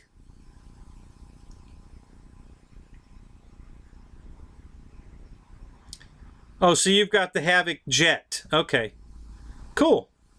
What do you mean you're finishing it up tomorrow? What, wasn't it like 8 screws to put it together? I mean, it shouldn't have taken you more than 20 minutes. What are you finishing up? Now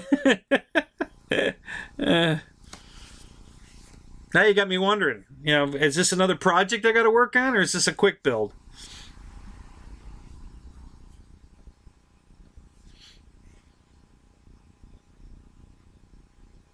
Mark Z, welcome.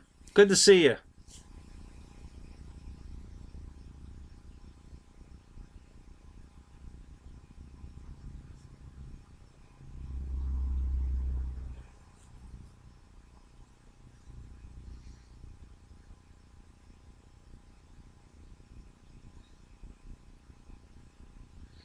Not yet, Paul. I have been I'm definitely going to do that. I'm going to make a pilot's head move, but not with the rudder. It's going to move with. I'm going to put I've got head tracking on my head, my FPV gear, so his head's going to move with the with my headgear. I'm probably going to mount. If I can get one of the pilots that has the goggles on, and I can make the goggles see-through, I'm going to put the camera behind the goggles. And then I'll, be able to turn his head, and that'll be the camera. So that's what I'm thinking of doing. I did a whole thing on repiloting an airplane. I got a nice video on that, too, if you want to go watch that. And that's exactly why I did the video. to show people how to put it, because guys were cutting the canopy off the airplane. I said, no, no, no, no, no, don't cut the canopy off. Cut an access hole in the bottom, and I show you how to do it where it's self-aligning going back in. You know, you cut it at a 45, so you make a pyramid-shaped hole, or, you know, plug that comes out, and then when it goes back in, it lines back up exactly the way it came out, and it's flush and smooth, and it's invisible, you know, especially from inside the cockpit. And then while you got it out, you can change the pilot, which is what I did on my T-28. So go watch that video, and it'll show you how to do it. And then, of course, if you want to just take the pilot out and put a camera in, and you can do that too. It's real easy. So yeah, I did a whole video on that, which is really cool.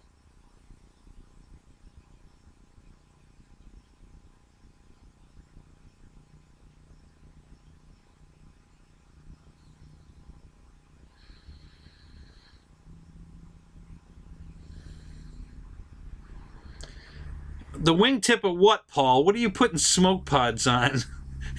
What the hell? Really? What are you putting those on?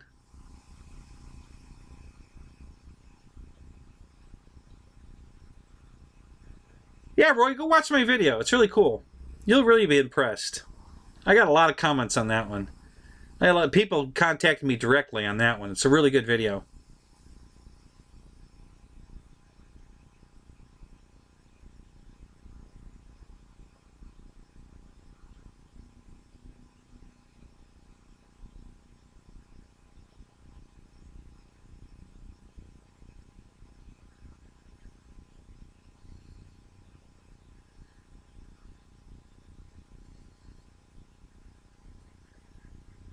Yeah, making the pilot's head turn with the rudder is a really good idea. I mean, because on the ground, yeah, when you're turning the plane, his head will turn the way the plane's turning, and yeah, that's a really good idea.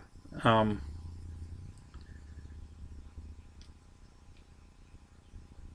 do like pilots, but I like them to look correct for the plane they're flying, and I like them to be the scale size for the plane they're in. And that doesn't happen very often. Sometimes, but it's not. I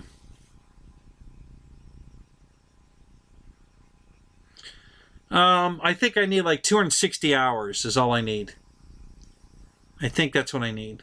And that was before I put up the, that was before I put the video up today on the Bearcat and before this stream. So I'm going to get a lot of hours. I've already got over 75 views on the Bearcat. And then the live stream tonight. And there's 25 in the room right now. So yeah, that's going to get me pretty close. I think I'll be pretty close by tomorrow, hitting the 4,000 hours. I can't believe they want 4,000. I can't believe I had 30. I think I had 3,400. Yeah, I had 3,400 hours last week when I hit 1,000 subscribers. I still needed 600 hours of watch time, and that was late last week, like right on Thursday or Friday. I think it was Friday morning last week that Brian had his daughter subscribe to make my 1,000. So in less than a week, I've gotten 400 hours. Because I only need 2 now, two something. I needed 4 something a week ago, Friday. So in 2 hours, it'll be exactly a week ago. So yeah, so we're real close.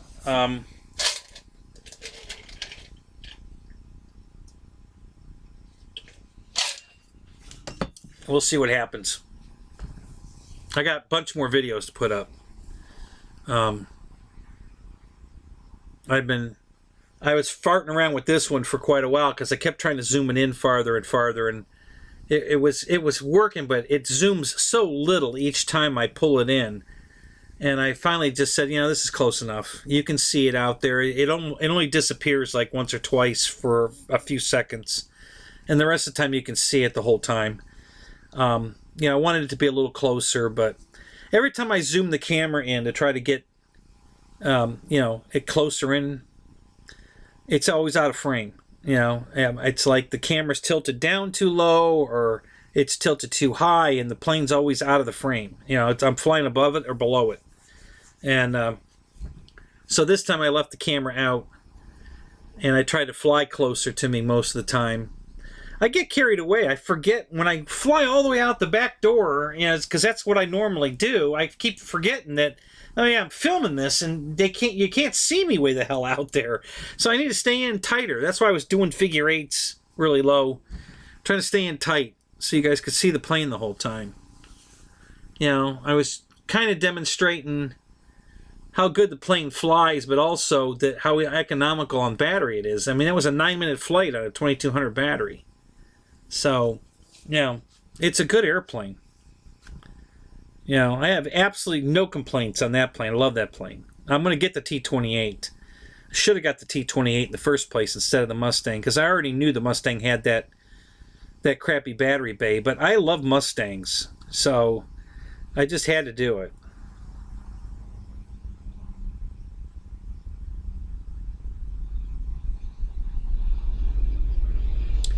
Yeah, I agree. I think a pilot should come with every plane too, and the right pilot. You know, and here's my. So I bought these, and I love this airplane. I think it's the best T-28 on the market, other than the Carbon Z giant one. But in the 1400 size, what's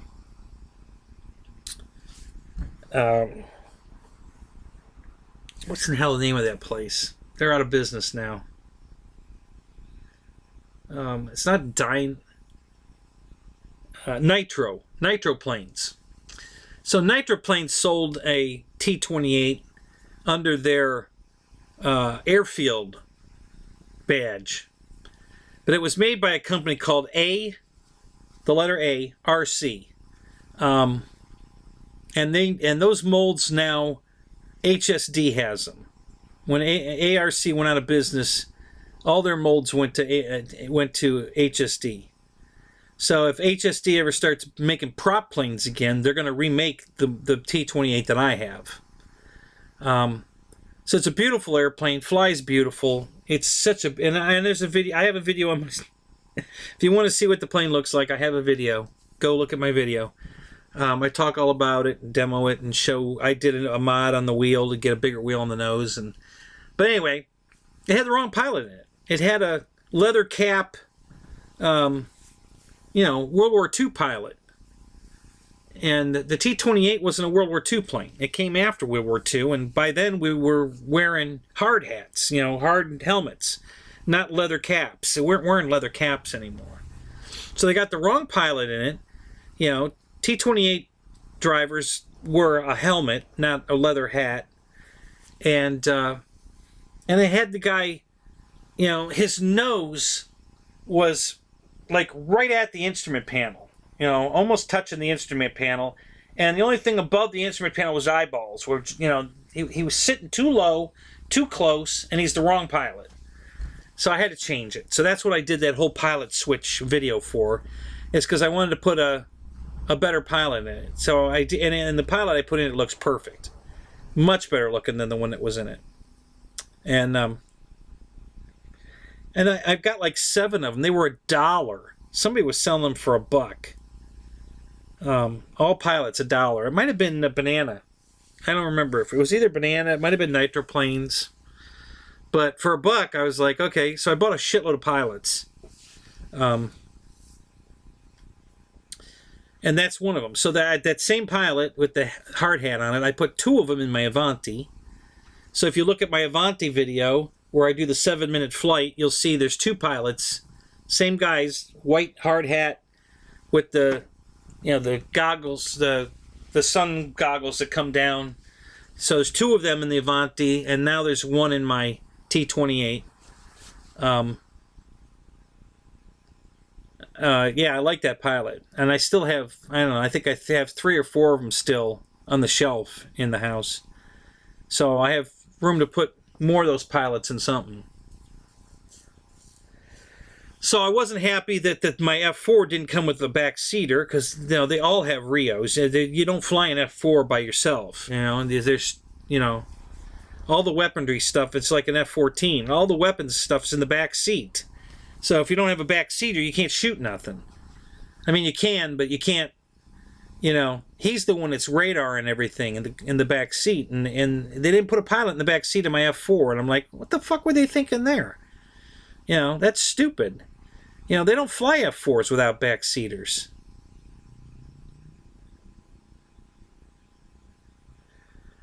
Thank you, Roy. Yeah, that plane's easy to land. It's a greaser. It flies great. I just can't tell you how. When I got those planes in the mail, both of those, I was just so happy. I mean, my God, they're beautiful, both of them. And like I said, I have no complaints with either plane other than the battery area. But I knew that when I bought it. I still wanted a Mustang. I love that Mustang. It's the paint scheme I wanted. I don't have a bigger Shangri-La. I had one, and a guy at the field talked me out of it. He just had to have it. So I had a 1450 Airfield Shangri-La Mustang. And so when I got the opportunity to get a new Shangri-La, I decided, okay, well, I'm gonna get the Mustang. I want the Shangri-La. So it was the paint scheme that made me pick this plane. Honestly, if it wasn't a Shangri-La Mustang, I probably wouldn't have bought the Mustang. I'd have probably bought the T-28. So, but yeah, they're great airplanes. The quality of this stuff's beautiful. Arrows is doing a great job. I love their stuff. So who's messaging me? One of you guys messaging me? I just got some kind of notification. What did I get? Hey, I'm live! Look at that! That's telling me I'm live. No, it's not. I'm just kidding. What is it telling me? I don't know what it's telling me. Oh, more suggested friends on Facebook. I hate Facebook. God, I hate Facebook. I am not a Facebook guy, guys. I did that, just to build my channel here on YouTube. I thought maybe if I connected on Facebook, people would subscribe to my YouTube. I'm trying to follow Ryan's example. He's getting on every social media he can to promote his channel, and so I'm kind of doing the same. I don't think I'm going to do TikTok. I'm not a Facebook person. I don't know how to work the damn thing. I don't know how it drives me nuts. You're watching a video that it randomly comes up in your feed. I don't know why, how, whatever. And you're watching it, and then you turn the phone one way or another or something, and the thing scrolls off the page, and then you can't get it back. And I want to finish watching the video, and I have no way to know how to get it back. I can't find it. I'm scrolling up and down, and it's not there. I don't know where it went. It's so aggravating. I don't know how to work Facebook with shit. But yeah, it's so I've got my Hangar 51 Facebook page went from like 56 subscribers to I think I'm over 2,000 now. Because literally I just I have this scroll on my phone of suggested So I just confirm, or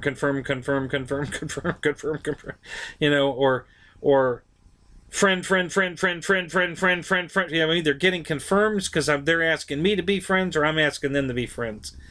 And I did that. So overnight, it went from like 56 to 2,000 something, I think. So, and I don't know how many of those subscribe to the I put a video up on Facebook also. My page, welcome to Hangar 51 greeting video. I put that on Facebook. But I don't know how to anchor it to the top of my page. I was, that's what I wanted it to be. And I don't know. There's probably a way to do it, but I don't know how to do it.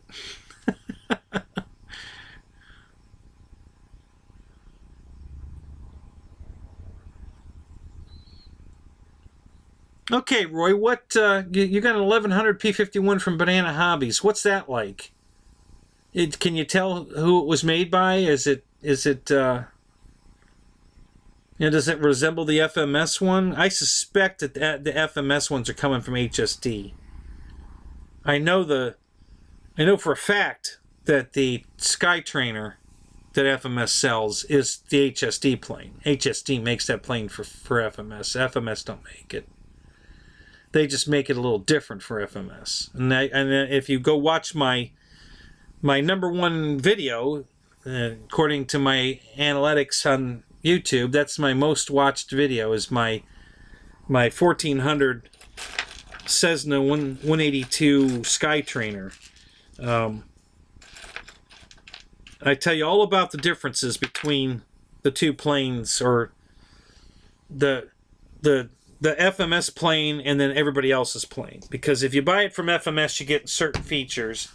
And then if you buy it under any of the other names it's sold under, which is Blitz RC Work and I think Skyline or Skyline, I think was what Nitroplane sold it under, or something like that. It's sold under a lot of names, and a lot of people sell that plane, but HSD makes it. So, but if you buy it with the FMS tag on it, you get a few perks. There's a few things that are different. Like a chrome spinner instead of a white spinner. You get a pilot if you buy it from one of the other brand names. It's the same airplane, but they leave the pilot out. The windows are tinted different. They're just, you get a red beacon on the top of the tail. If you buy it from FMS, it's a red beacon. If you buy it from anybody else, it's a white beacon. Just piddly little stuff like that they do when they're making it.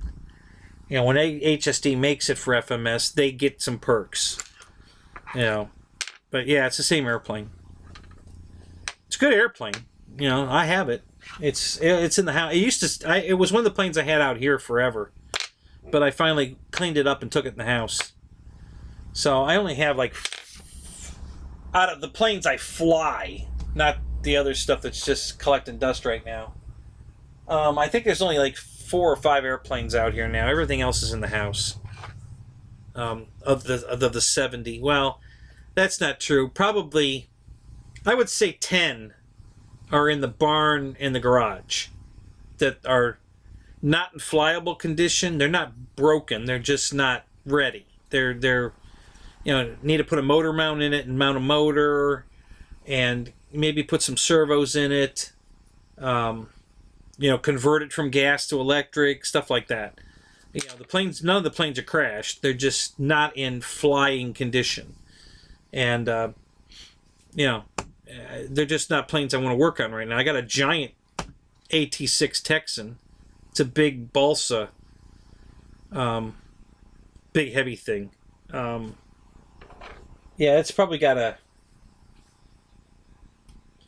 that's probably a 72-inch wingspan, I'd guess. Retracts. But there's no motor in it. It's supposed to have a gas motor in it. I don't think I'm going to put a gas motor in it. I think I'm going to do some lightning, try to make it a little lighter, and then put an electric motor in it.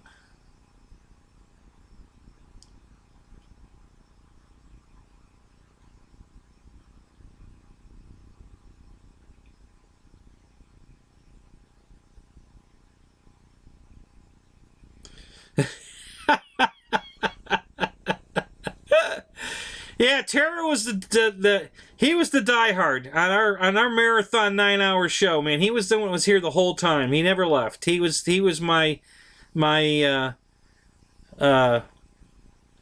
partner in crime, we'll say. But he wasn't the only one. I mean, that was the most people I've had in a show that late. Pilot Ryan was here till 2:30. Which he's never in my show till 2:30. He's never been in anybody's show till 2:30. He doesn't even run his own show till 2:30. So 2:30 in the morning, he was still in my show. So it was, Pilot Ryan, and it was Terror, and then Farmer Man was in and out. We were averaging 10 to 12 people all night, and at the end, when it went down to, I think it made it to 7, but it was only at 7 for like 5 minutes. And then guys were getting up in the morning and coming right back in the show. So, it hit 7 and then came right back up to 12. And most of us were talking. There are nights when, I've got 5 in the room and there's only 2 of us talking. So 3 people are either sleeping, which is my guess. They're sitting in their recliner in front of the TV and they're asleep and watching my show. But that night we actually had conversation the whole time. And I said it when I started the show. Listen, I'm not trying to go for a marathon tonight, especially tonight because it's going to be cold. But we'll see. Like I said, like I keep telling you guys, I don't run this thing. You do. If you're here, we're staying. Jackson said it best.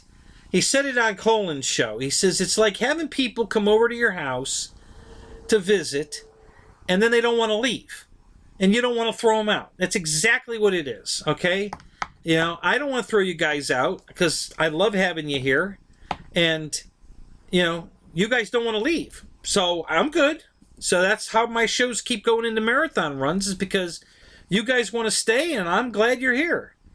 But, Jackson said it on Colin's show, and he was absolutely right. It's just exactly what he said. You have people over the house, they don't want to leave, and you don't want to throw them out.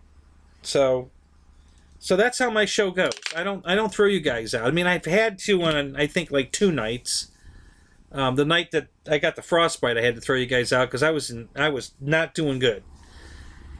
And then the other night, I had to get up to go to work at 7 or something, and it wasn't my night to be on anyway. I was filling in for somebody else, and so I had to call it a little. We still went like 6 hours or something. It was a long show, but it wasn't a marathon.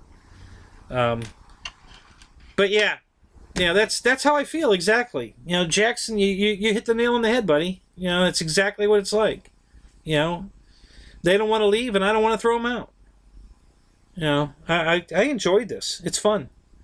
So I still haven't seen any real. I mean, a couple of guys have said what they got for Christmas. Come on, you guys, spill. And don't give me the crap like Wes that you got a lump of coal.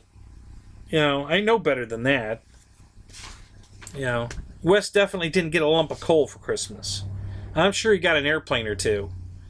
Whether he wants to, wait till his show to spill, that's fine. But, so you got the same deal I did then, Tara. You went and got the Havoc with the free battery? Because that's the only reason I bought it. If it didn't come with a free battery, I wouldn't have bought it. I'm not paying $400 for that airplane. It's not worth $400 to me. I love the color. I love green, so I love the color. It's a cool looking jet.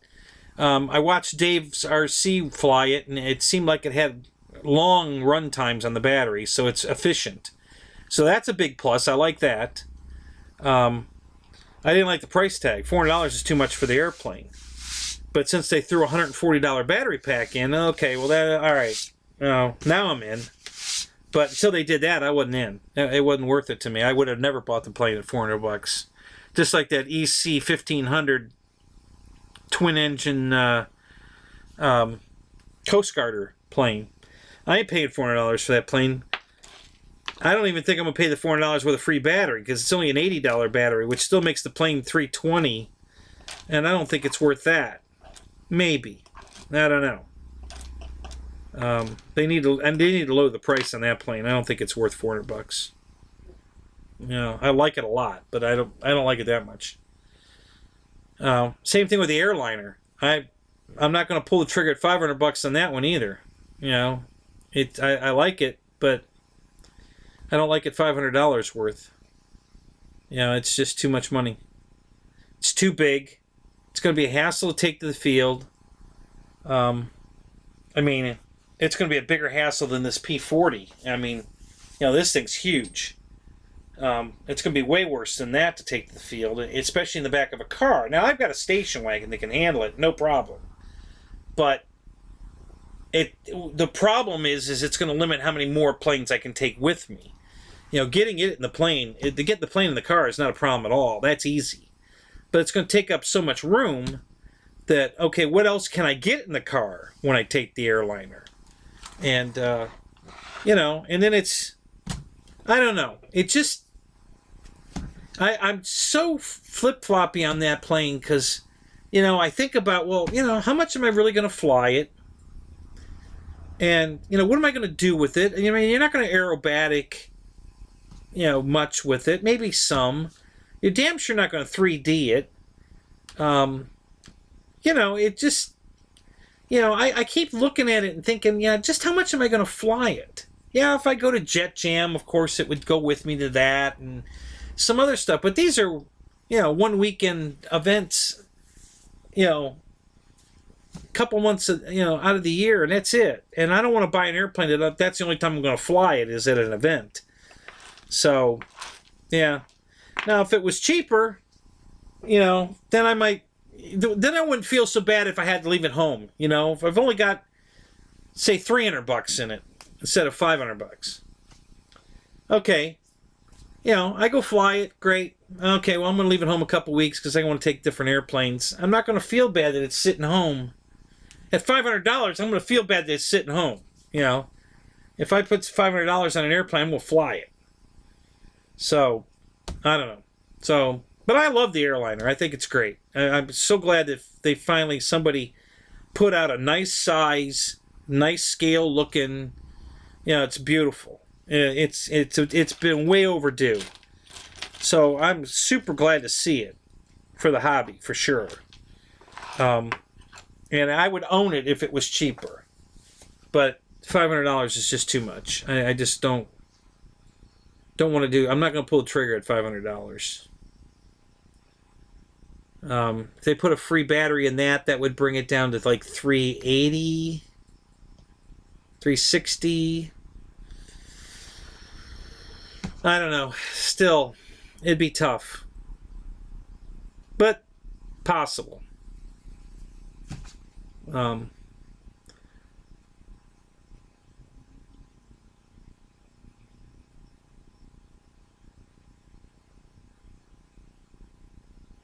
You're right, Dave. Hey, welcome to the show, buddy. How's the move going? You about unpacked yet? Probably not. I love the way you're roaming around the house while you're talking. I'm sitting there and I'm watching you walking around. I'm like, well, show us the house, Dave. I mean, what the hell? You're walking around anyway. Show it to us. That's funny. Yeah, I agree. Totally makes it worth it. You know, without the free battery, it was not on my radar. I was not going to buy that airplane. It was too much money. But yeah, that battery made it totally worth it. So that's why I bought it. Mine's going to be here tomorrow.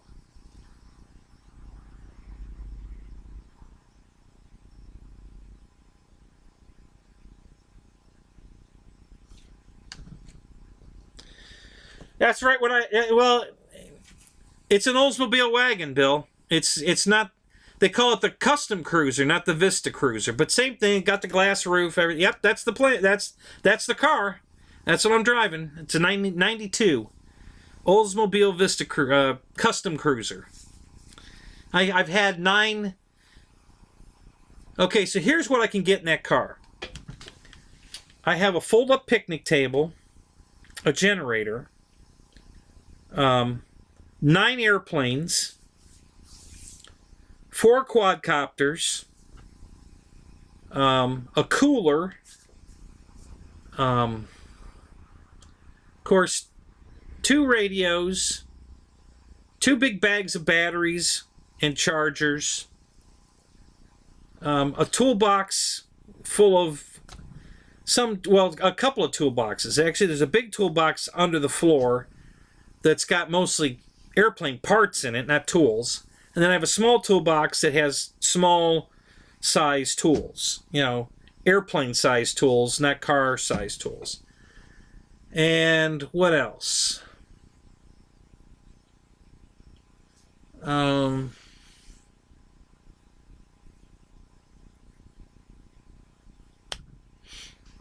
probably forgetting something.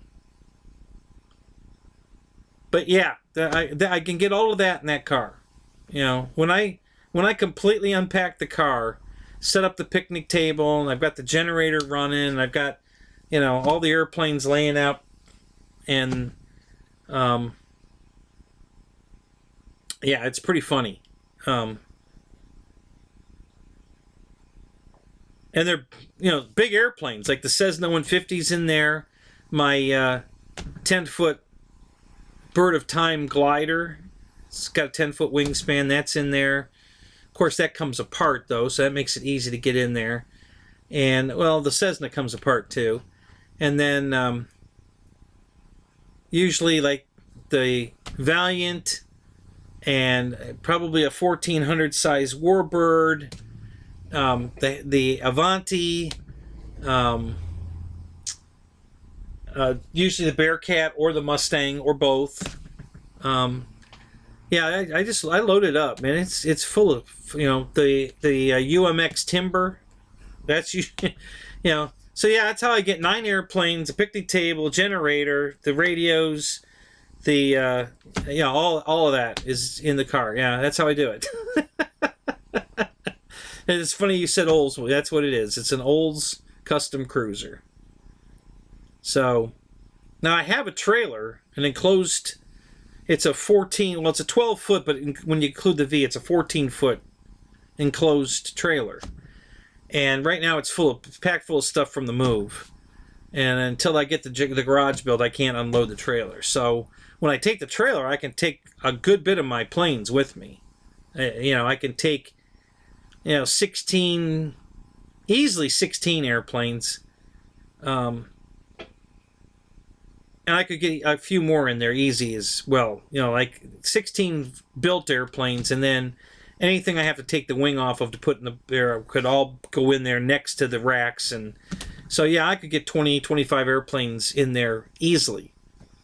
And that's what I do. And when the trailer's available, I really load it up.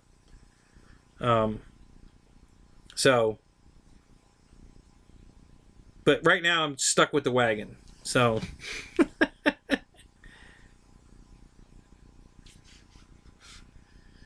RC Flyer, welcome to the room, buddy.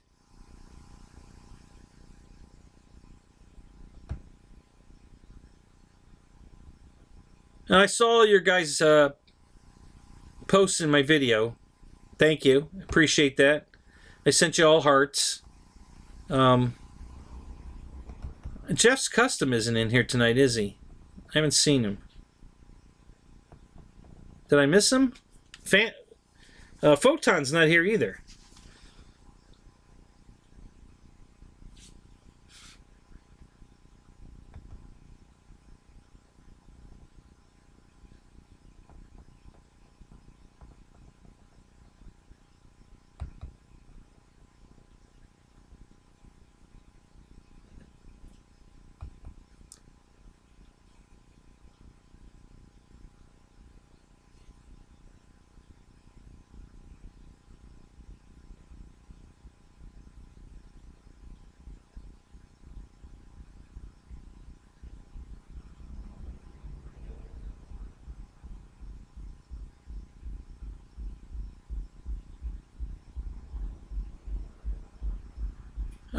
Mark, what are we talking about? I'm trying to back up and find where this started, but you guys are talking about voice and opinion.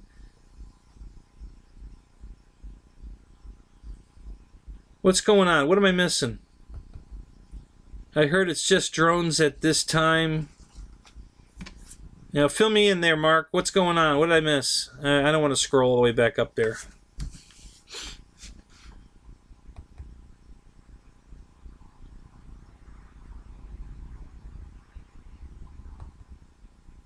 More FAA rules on RC Hobby.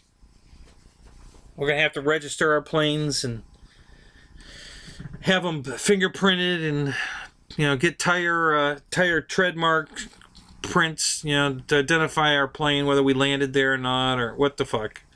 What do they want to do to us now?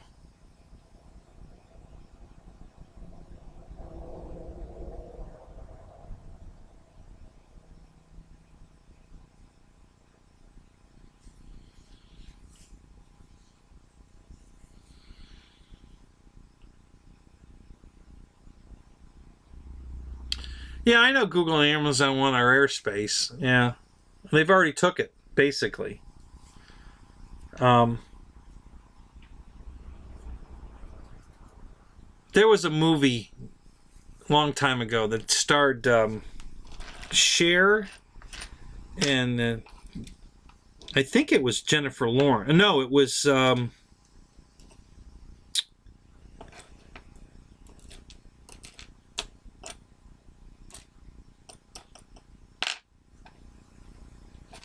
the hell's her name?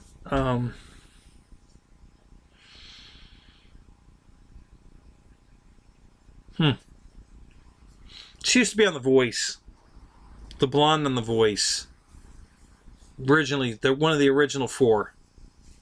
What the hell's her name? Christine Aguilera. So Cher and Christine Aguilera were in a movie, some kind of a cabaret show she put on, and she owned the property, and they were trying to take it away from her. And she ended up saving the property by selling the airspace above it. Basically, there was another hotel next door to her, or that was what they wanted to do. They wanted to buy her place, tear it down, and put a high-rise apartment in, which would block the view for this other guy's building, so that nobody that stays in his apartments could see the ocean, the beach, if they put a high-rise in where her place was. So the way she saved her building was selling the airspace above her building to the other guy. So she had the right to sell her airspace. So he bought the airspace, so the guy that was buying if he wanted to buy the property from her, foreclose against her, he could, but he wasn't going to be able to put a high-rise apartment up that he wanted, or a high-rise hotel. He could only build ground level. Because it was, the airspace was already sold.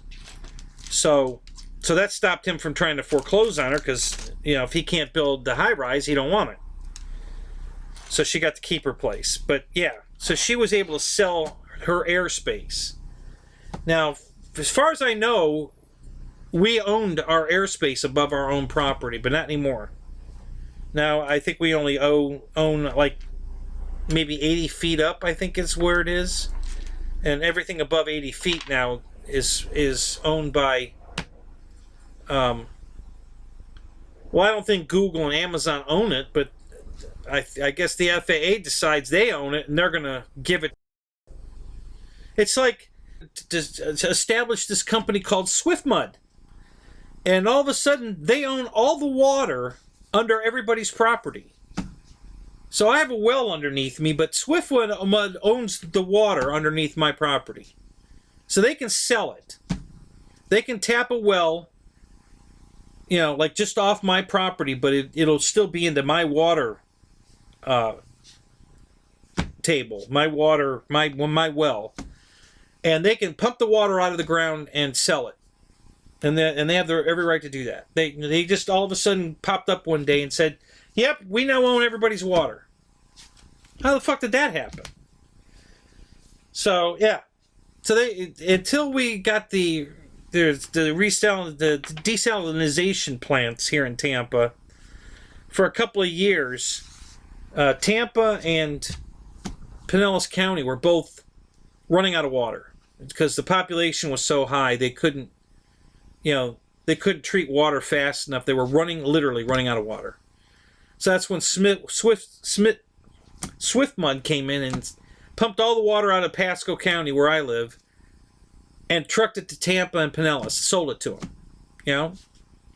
All of a sudden they own all the water. I don't know how that happened, but yeah, that's what they did. So everybody's, these subdivisions that had lakes out in front of them, all the lakes dried up. They had fountains and everything. There's no more water in the ground, because they're pumping it all out of the ground. So everything dried up, everything.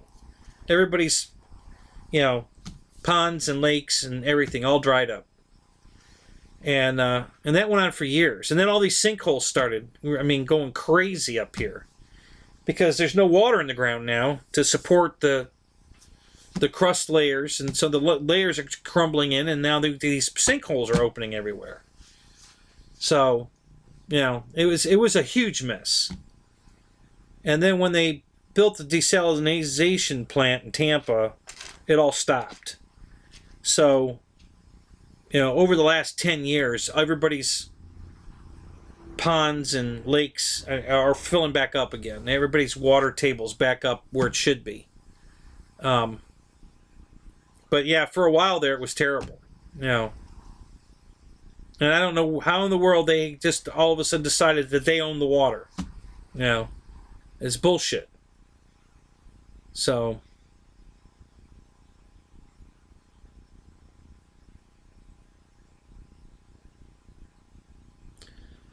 yeah, well, they've already done that, Mark, but they didn't specify how big the numbers have to be. Are they specifying now how big they have to be, the numbers? Do they have to be visible?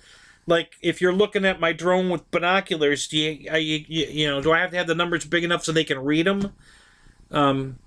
Because we've made that joke for years. Yeah, there's numbers on my drone. They're inside the battery hatch, or they're on the outside, but they're only this big. But they're on it. Because they never specified there had to be a size. They just said you had to have the numbers on it. So the guys that are, I'm not, I didn't join any of that crap. They can kiss my ass. I've been flying for 47 years. I'm not going to change now and start, letting them regulate me. Put me in jail. That's fine. Go ahead. It'll cost you more to feed me than I make it work anyway. So you feed me. That's fine. I don't make enough money to feed myself, so it'd be a blessing to go to jail. I'll get better meals than I get now. Yeah, I don't care what they're doing. I'm not going to comply. I don't think they have any right to take away our hobby.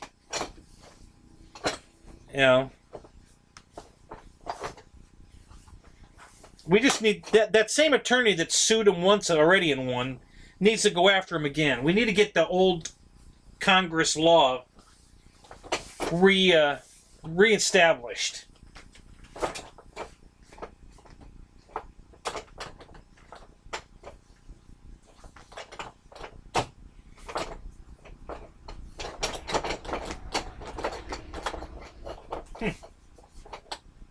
Oh, what happened to my chair? My chair's screwed up. Oh, there we go. All right. Yeah, that's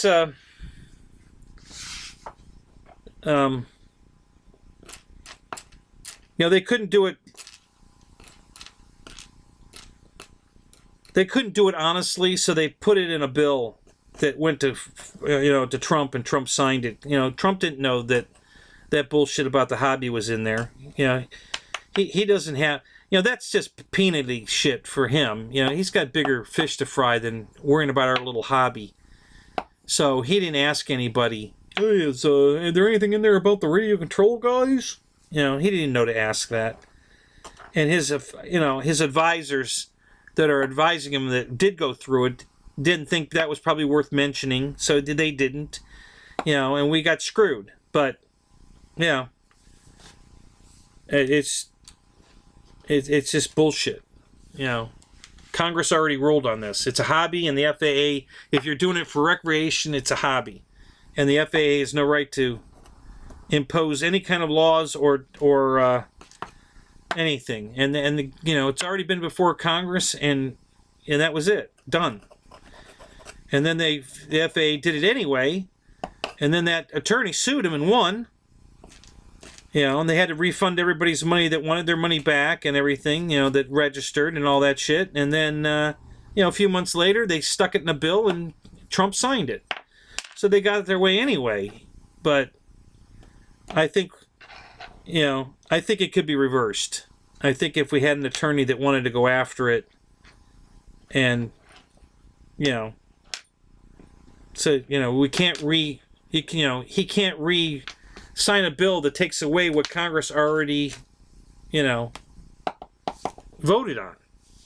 It was already voted on and ruled. I don't think, but until somebody wants to fight, and the AMA ain't doing shit. They didn't do any shit. They didn't do anything about it in the first place, which really pisses me off. Christ, they didn't even go to the hearing.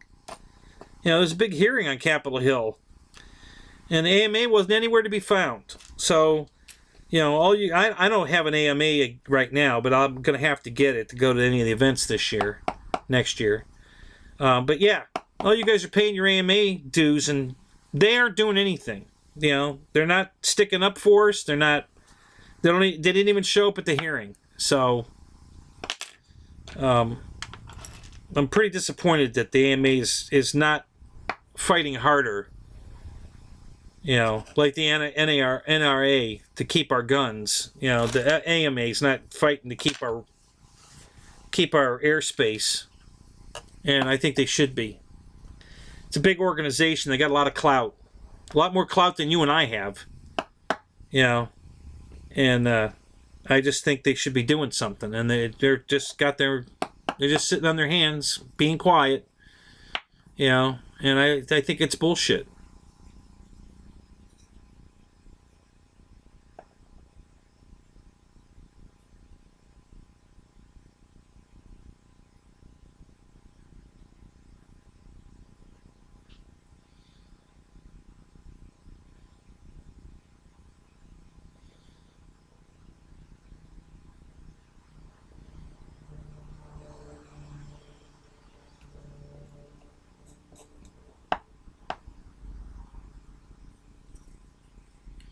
Yeah, I let my AMA number go years ago because I stopped flying at AMA fields.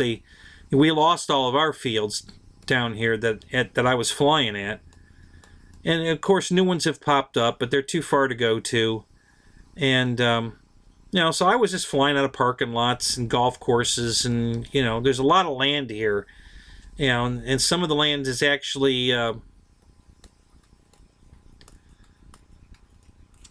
Yeah, I know I'm supposed to have it, Roy, but I'm not gonna. You know, if they want to fucking arrest me, let them. I don't care. I'm not gonna comply to the FAA. They can kiss my ass. You know, I'm not gonna send them my money, and I'm not gonna put a fucking number on my airplane. I'm not doing anything wrong. I'm flying on private property. They can't come on the property to check to see if I have an FAA number. You know, Bo will shoot them, and I'm not kidding you. You ever seen that movie? Astronaut Farmer, you know, where the guy's on the property, you know, and he says, you know how hard it would be to find a body on my 388 acres or whatever? That's exactly how the owner of my flying field is. You know, if the FAA shows on that field, if they don't get off immediately, he'll shoot them. You know, he don't care. You know, he's that strong about it. They're not going to come on his property and tell him what he can and can't do. It ain't going to happen. So They have no right to give me any static. I'm on private property. I don't fly anywhere else.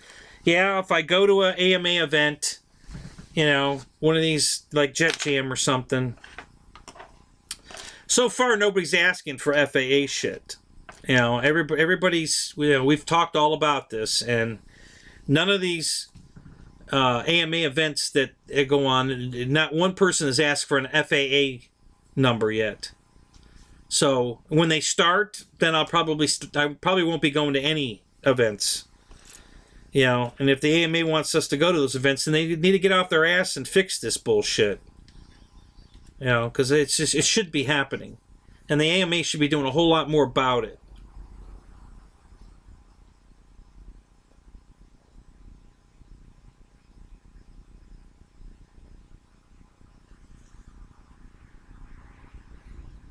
Oh, you'd love him, Roy. You'd love this guy. I don't know if you heard the story. I'll tell it real quick. There was a girl. She has a frozen Italian ice trailer. She pulls around and makes a living. And she went and got all of her permits so that she can legally do it. But you're supposed to have... You can only get like a 3-day permit to set up on the side of the road anywhere over there in Wesley Chapel where Bo's property is. And she would park right at the end of Bo's, you know, right on Bo's property line. And apparently some woman that had a competing business to her Italian Ice, the city threw her out because she didn't have permitting. So she bitched that they were letting this girl, I think her name's Tina, that they were letting Tina run her Italian Ice thing there. So they came and told her she had to move. So she told Bo that, and he just laughed. He says, "Oh, we'll fix that. There's a gate right there, where his cows are fenced in. And there's a gate right on the corner where she parks, right behind where she parks." So he opened the gate, and she parks inside on Bo's property. He said, "Let him try to throw you out now." They haven't bothered her once. So she just shows up. I guess Bo gave her a key. She unlocks the gate, pulls her rig inside the fence line, right? And she parks right on the fence line, right where the gate was. She opens the gate, and then she puts her rig right there where it's two big gates. And then she just puts her vehicle right there where the gate is. And the county ain't stopped, nobody's been by to say shit to her. And they won't. Because they know it's Bo's property, and they're not going to fuck with Bo.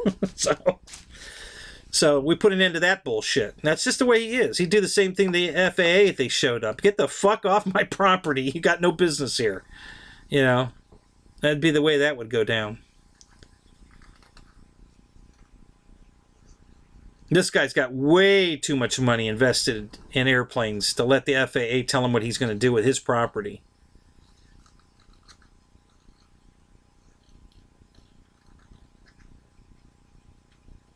Right. Well, that's going to have to change too, the 250 rule, because now everybody's making drones. Even DJI now has a Mavic, basically a Mavic that's under 250 grams. So, everybody's making 250 gram or less shit now so that they can beat that stupid rule. So they'll change the rule. Trust me, they're not gonna let that money. This is a money grab, is all this is for the FAA. It's just a money grab. And they're not going to let that money go. So once enough stuff is available that's 250 grams or under, they'll lower the number. Oh, we've decided that 250 is still dangerous to an airplane, so we're going to make it 150. Yeah, or whatever. They're just full of shit.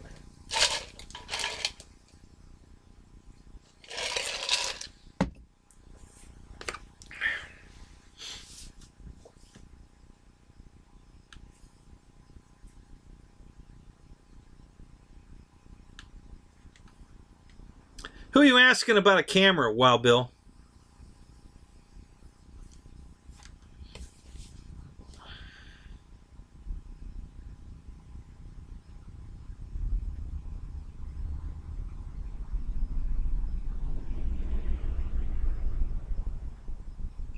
Yeah, Jackson, you're a rebel at heart. I went to Willoughby South High. Our school mascot was a rebel. And my school flag is a Confederate flag. You want to talk about a controversy? Yeah. So Willoughby South High Rebels. That was my high school. So when we were driving around with rebel flags, it didn't mean what everybody thought it meant. It's just our school flag, There was no racism going on there, none of that bullshit. It was just our school flag. And we had some black kids that were at our school. It wasn't a problem. I didn't see any racism going on at my school at all. It was never even brought up in my house. It was never even talked about. My parents never brought up anything about, it's like it should be. Color doesn't matter, and it didn't matter. To my parents, it was never brought up in a subject ever. And we were just not raised to be, prejudiced at all. So it never meant anything to me.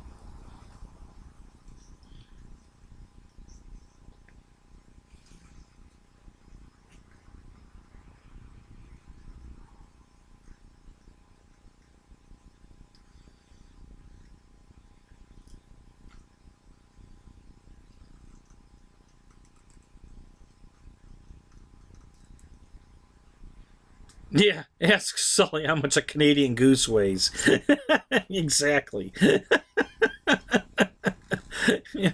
The government is so worried about these little toy drones and how they're going to take down big airplanes, and there's never been an incident of one of these airplane, one of our models taking down anything, hurting anybody or well, all right. So some kid cut his own throat with a helicopter, killed himself, but that's just stupid as stupid does. What are you gonna do? But as far as one of these, hitting a helicopter, yeah, one hit a helicopter, didn't take it down, but there were pieces of it inside, I guess, the oil pan or something that they found, and they got serial numbers off of it, and they were able to track it back to the person that owned it.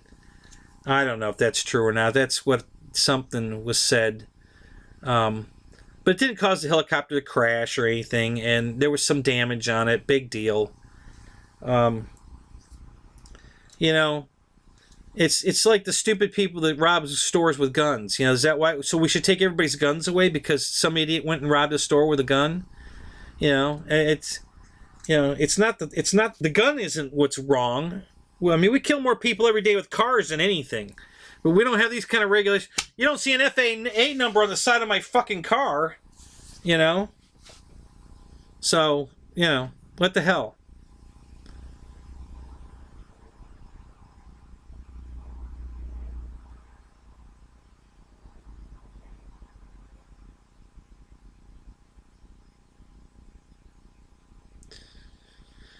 Exactly, Bill. You're right. People do. They twist it to fit their agenda. It's like what Bruce over in New Zealand's been going through. The I don't know if it was the county or the city or the whatever. We're making shit up, just to piss Bruce off because he knows the law and he speaks intelligently, and they don't like that. He's more intelligent than they are, and they just hate that. So when he comes to meetings with a camera and they say, oh, you can't film in here. Yeah, it's a public meeting. I can film here. That's the law. Shit like that. And they argue with him about every little thing. Anything and everything he's doing, they argue with him. And, they finally got off his ass. But for years, they were fucking with him. And, but yeah, they were making shit up just to fit their agenda. Why that they're no longer supposed to be flying. They're flying at an airport. My God, they fly at an airport, an active airport.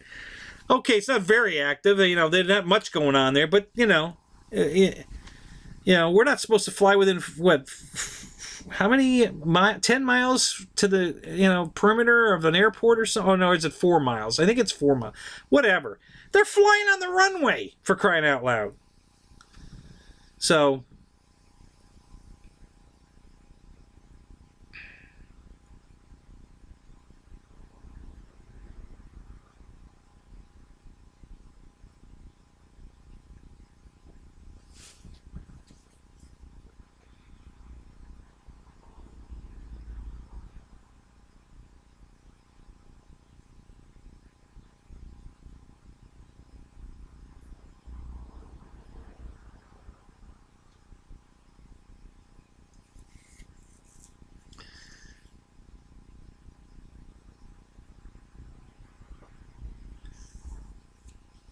I'm trying to follow what you're asking, Bill. You're talking about cameras.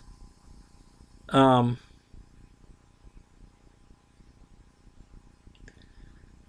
exactly you're trying? What are you asking? I missed the big question, I guess, way up. But you keep asking, what about just a camera recording like Lee does? What was the initial question? Because I don't have that.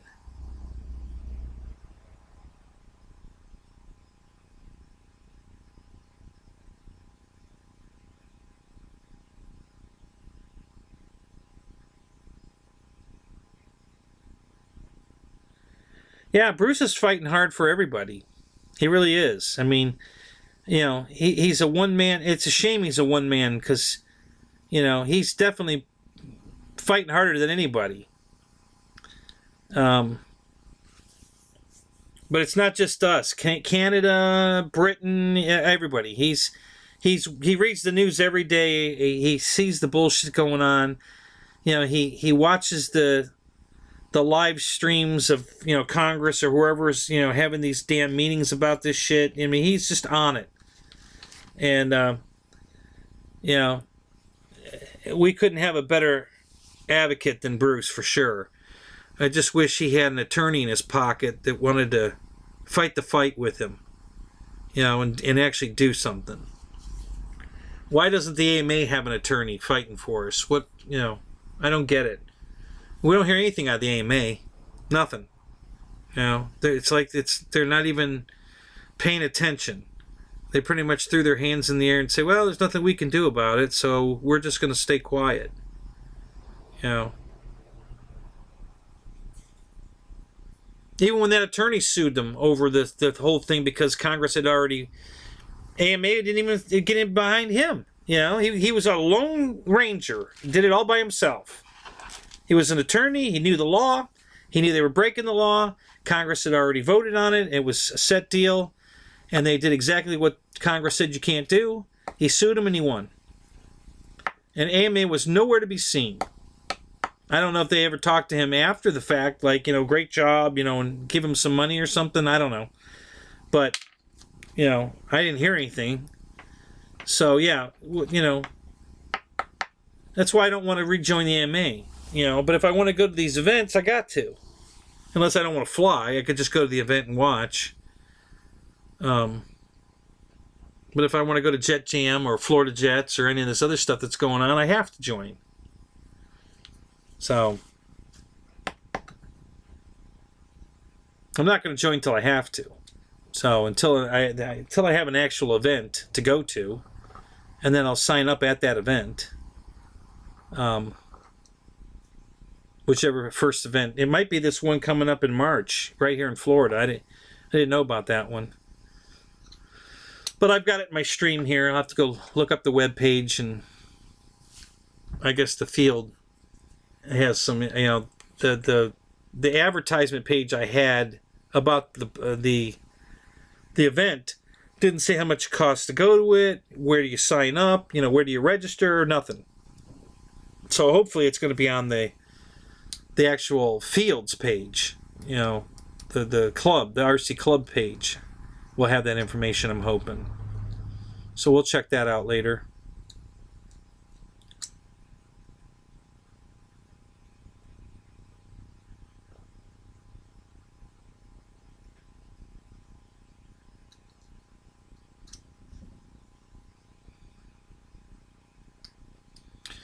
Oh, okay. Well, yeah, you can... There's plenty of drones out there now that have cameras on them that are under 250 grams. You know. So if you want to do some, you know, filming legally, I mean, if you're playing that game, yeah, there's plenty of drones out there right now that you can buy that have a camera on them that are under 250 grams. So you can legally go fly and record video all you want. You know, if you want to play that game, and you know, yeah, it you know, the shit's getting smaller and lighter every day. So there's, you know, there's a guy out at my field, his eyesight's gone. Okay, he can't see a plane out there, so he has to fly FPV. That's the only way he can fly. So he flies everything FPV. So just about every day, when I get out to the field on a Saturday or a Sunday, he's got a new plane, another new 250 gram with a camera, ready to fly, you know, FPV rig. Just about every weekend, he's got another new one. He gets them, he buys tons of them, and they're cheap. You know, if it's only 250 grams, they're, you know, under $100. So he keeps buying these things, and he brings them out to the field and flies them. And he does a lot of, you know, that's the only way he can fly is FPV. So, it's pretty much me and him. We're the only two that fly FPV at all out there, and I haven't been doing much of it lately.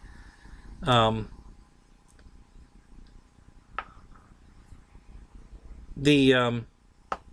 that's the only thing he can do. So he flies everything FPV. He puts a camera. He turned me on to this little tiny camera. It's all in one. It's a camera. It's got an antenna sticking on the top of it. So it's the transmitter, the antenna, the camera all in one. You just have to supply power to it. And you can plug it right in the receiver if you want to. Or you can put a battery pack to it. It's like a 2-cell, 3-cell compatible, I think. And it was like $14. So I bought one. And I haven't used it yet. I was going to put it on a plane, but I don't want to lose it, so I'm thinking I'm going to put it in a plane. I'm going to put it inside a canopy and take some and do some FPV flying through that camera. And I might put it on a pan so that I can use my head tracking to make the camera turn. But yeah, he turns me on all kinds of cool stuff. He finds all the good FPV stuff because, like I said, it's the only way he can fly, and he doesn't want to give up the hobby. So he's got all these FPV rigs he comes out of the field with.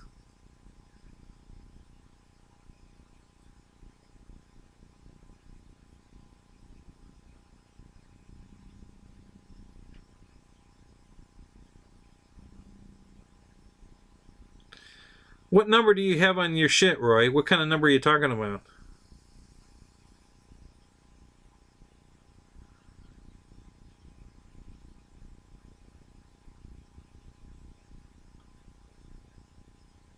I don't think you get a pass, Randy. Yeah. My planes are all heavier than 4 pounds. Well, not all of them, but a lot of them. Most of the stuff I'm flying today is pretty heavy. You know, these 6-cell batteries, hell, they're a pound alone. So, yeah. The jets I'm flying are all 5 pounds, probably. I know my 1400 FMS plane's like 5.5 pounds, maybe 6 pounds. The 1700 is 10 or 11 pounds. The only planes I have that are light are my little, my 1200 wingspan 2200 3-cell planes. They're light. They're 3 pounds, something like that. But I usually have 1 or 2 of those in the car. The rest of them are big planes.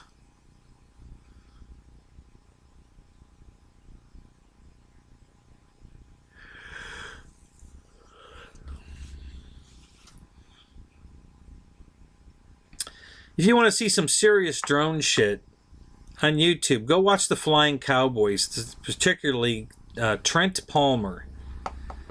Okay, his business, what he does for a living, is he flies a camera drone for the movies. He does all the drone stuff. He named the company Camera Kids or Chopper Kids. Maybe it was Chopper Kids. Because that's what the film. See, he showed up on a film one day, I guess, with a big quadcopter, or no, I think it was a helicopter then, with a camera on it. And they asked him, "Hey, can you fly and chase this car or whatever?" And he says, "Yeah, no problem." And he turned it into a business.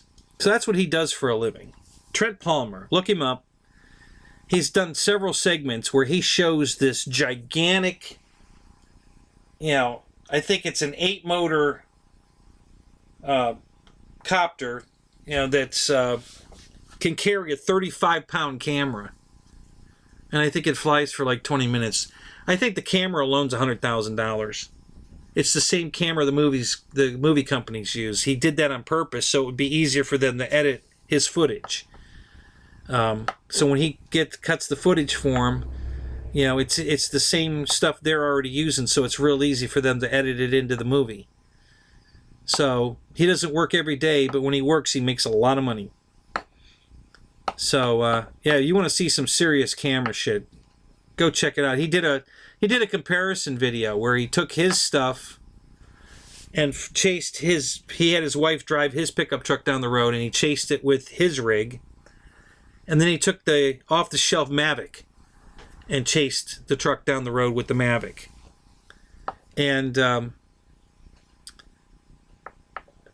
there were definitely differences, but I don't think the differences were good enough. I think he's going to be out of a job pretty soon, honestly. I think the film companies are going to figure out that they can shoot the stuff themselves with a Mavic instead of the big camera that he's using, because the differences were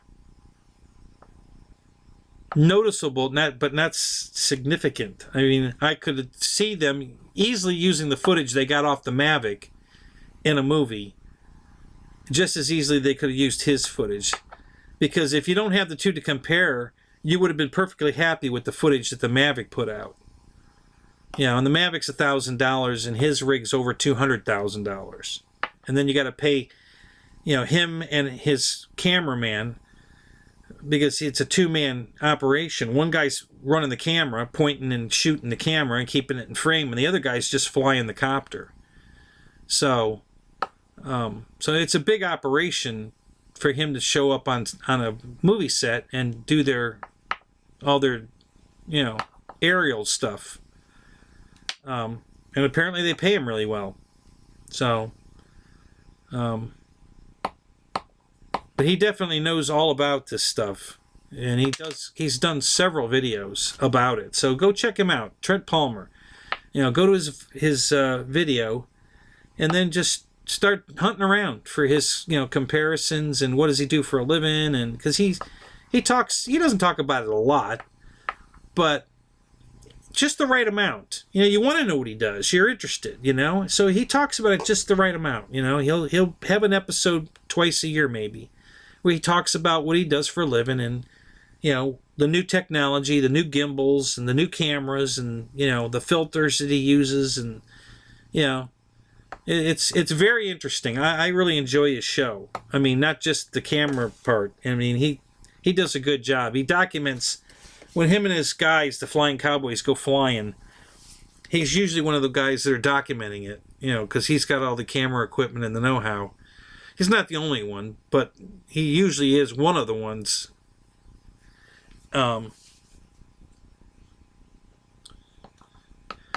Yeah, Tucker Gout's another one. That man, I want to say I'm a fan, but I'm really not. Tucker's going to kill himself, and he's going to devastate the community when he does. You know, he means so much to the paramotor community. He doesn't realize it, and he talks about the stuff, but he does it anyway. How dangerous it is for him to be kicking the top of trees and dragging his foot in the water, and, you know, he talks about how dangerous it is and how you shouldn't do it, but then he goes out and does it anyway, and then everybody wants to do what he does. And, you know, he's going to kill himself one day. I know he is, you know, because he's pushing that envelope that he shouldn't be pushing. In my opinion, he's disrespecting his equipment and the hobby, you know, the paramotor hobby, to do what he does. And I like the guy. And it's going to be an awful day when he finally gets killed. It's going to be an awful day for everybody. We're all going to miss him, and it's going to ruin the paramotor community completely. I think it'll probably end it. I think the day he kills himself doing the stupid shit that he does will be the end of the paramoting, because everybody follows him. You know, and as soon as he dies, every wife on the planet is going to tell their husband, "You're done. You are not flying that thing no more. Sell it." And that'll be the end of it. And I think that sport, hobby, sport, whatever you want to call it, is going to just disappear the day that he dies. And he doesn't realize how important he is to it. I mean, he is the guy that everybody looks up to. It's going to be an awful shame when that finally happens. Colin! Welcome!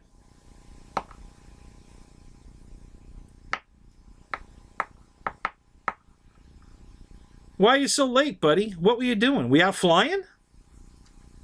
You're out doing something cool?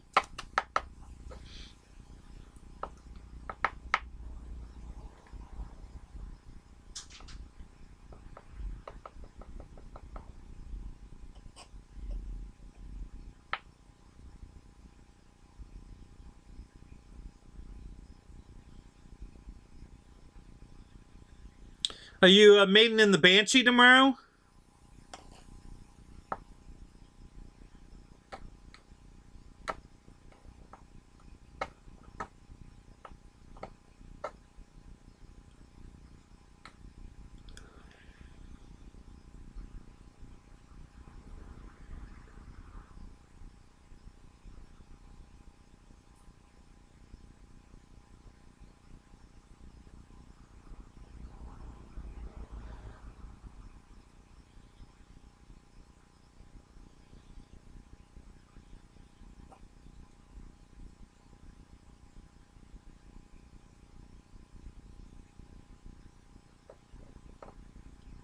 Yeah, I think you're right, Cub Crazy. I think, and that's why I said I think, Trent's going to be out of a job pretty soon.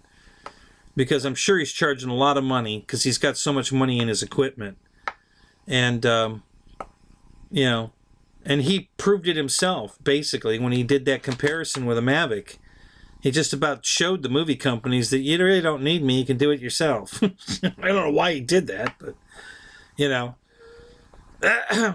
yeah, I think his days are limited. I think, with the amount of people that can fly him today already, and the quality that it's coming out in these, even the Mavics, I don't see the movie companies spending the big bucks to hire Trent anymore. They're going to find a cheaper solution, and that's probably going to end his career.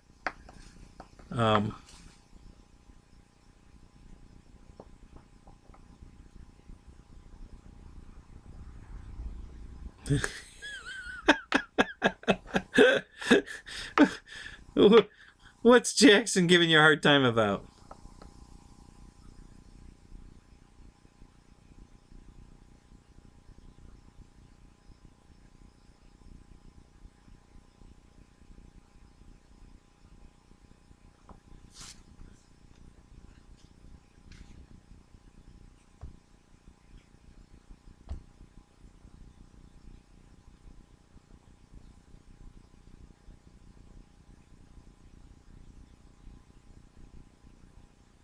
I'm backing up. I'm looking for something here.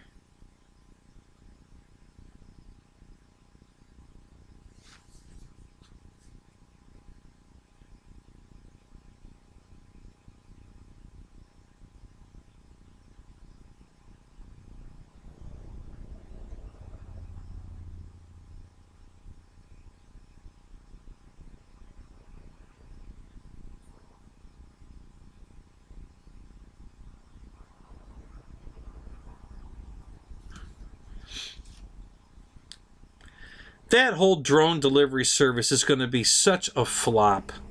It's not going to work. They are fucking dreaming.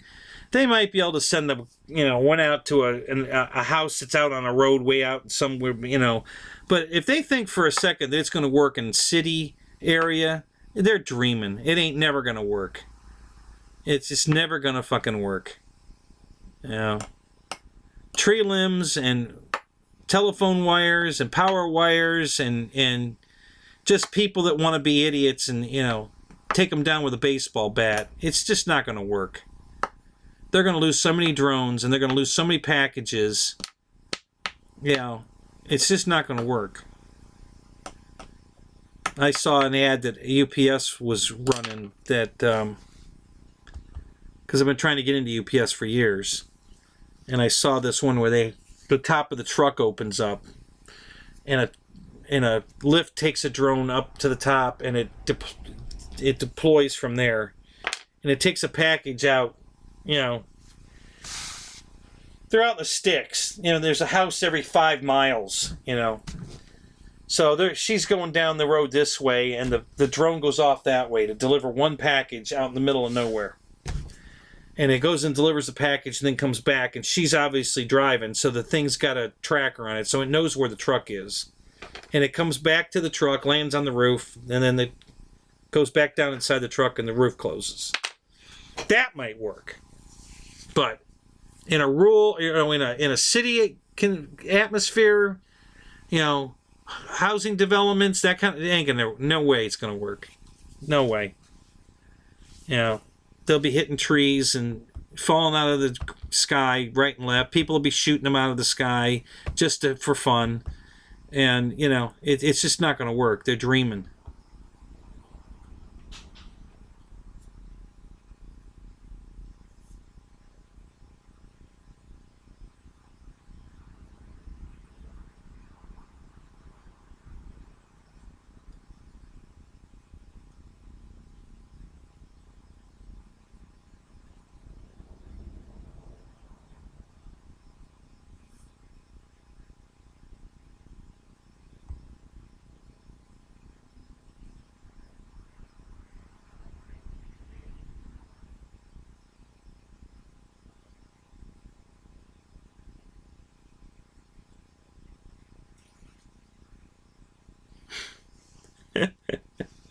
Did you glue your fingers together again?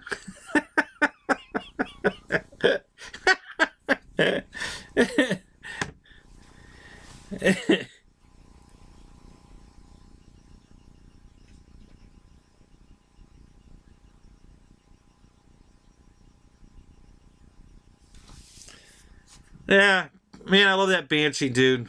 I can't wait to see that fly. That's a cool looking airplane. Might just have to buy one of those. I have a couple of planes I need to finish putting together myself first, though. But I just think that stuff's a good deal. The quality of it for the price looks really good. Really good.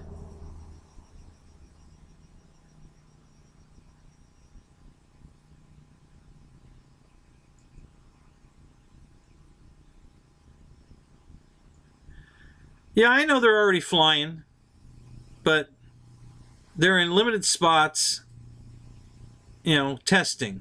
And, you know, they just can't test for every condition. And when they start flying them in areas that's not going to work, it's not going to work. And then, you know, how many drones are they going to, can they afford to lose before they say, okay, this isn't working, we got to stop doing this? You know? And then it's going to go back to, you know, they're only going to use them in rare occasions where it makes sense to use a drone, like that UPS delivery that I was saying. There's, you know, a house every 5 miles, and she's got one delivery here and another one that's 10 miles away that way. Okay, so she can send the drone out to a farm. There's nothing in the way. There's no power lines or whatever. And, you know, it's one house by itself. There's plenty of room on the property for it to land. And, you know, that will work. But in a neighborhood where there's house on top of a house on top of a house and sidewalks and kids playing and there's mailboxes and trees and bushes and phone wires and power wires and, you know, and they're going to have a drone spot land amongst all of that stuff to drop off a package and get out of there without crashing. Yeah. Yeah, I want to see that. I mean, it's not that it can't happen, but how many times is it going to fail before they say, yeah, we're not going to do this anymore?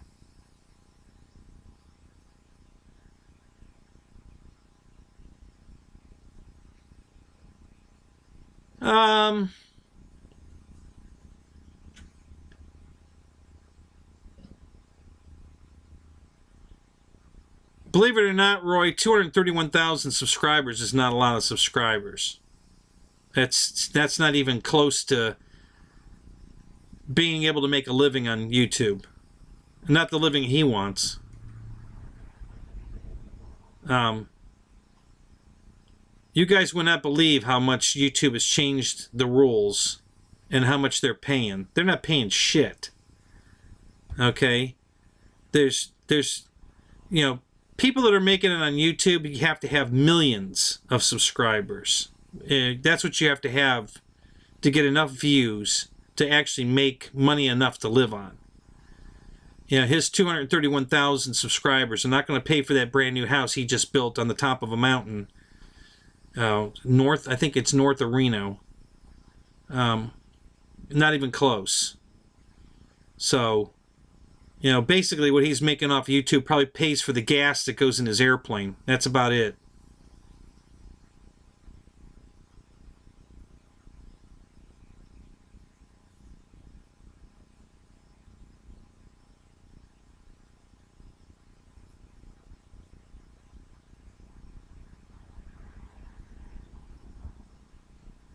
So I started my channel in 2014. And they've changed the payout like 6 times in the 5 years I've been on YouTube. And they keep lowering the percentage that they're going to pay us. I've never gotten a dime. I haven't made 1 penny off YouTube. I didn't qualify. I originally, when I signed on, I did, there wasn't any, this 1,000 subscribers and 4,000 hour crap. You could monetize your stuff right then. I didn't, because I never got on this. I never was trying to make a living at this. Still not. So I had the opportunity to monetize my stuff, and I didn't. And then I thought, well, what the hell? I'm not going to put anything, because you have the option of how you want to make, how much money you want to make by how you want to monetize. You can put at the beginning of the video, at the end of the video. You can put segments in the middle of the video. You can have that one that pops up in while the video is playing, like a footer at the bottom there running while the video is playing. You can choose. You have the ability to choose which way and how much you want advertising to interrupt your video. And the only thing I allowed it to do is play before the video. I didn't allow them to play during. No breaks in my video. No, I didn't, because again, I wasn't trying to make a living at it. But then when I did decide to monetize, I thought, well, I'll let them put it before the video, but I'm not going to have them do the footer or stop in the middle of the video and put I'm not going to allow that. So, and again, it didn't matter anyway, because I didn't have enough viewers or subscribers or anything, because you had to, even then you had to have like 200,000 views a month, but because they won't pay you anything until you make $100. Okay, so there's 28 days, and you have to have like 200,000 views in the 28 days to make $100. So I never made it. I never was even close to making any money. So I've never gotten paid. And then they kicked me out. Then they said, you're not even viable enough that we're going to pay any attention to you, so we're not going to even let you monetize. So they took that away from us. Us little small fries. And then they keep, because I'm a creator, so they keep sending me, every time they do a financial change of how they're going to pay, I get an email, and it's, oh, we're not going to pay this now, and we're not going to pay that now. And, even Bruce talks about it, that, he can't make a living anymore on YouTube. And he's trying to support his wife, especially with his Parkinson's, and he's trying to put up enough content after he's gone to keep her going, take care of her. So he's just putting all kinds of crap up right now, trying to, get enough stuff out there to view. Just like my Cessna video is my best viewed video. He's trying to put that kind of content out there so that it gets a lot of hits and continuously for forever, and hopefully he'll make enough money to keep his wife in a home.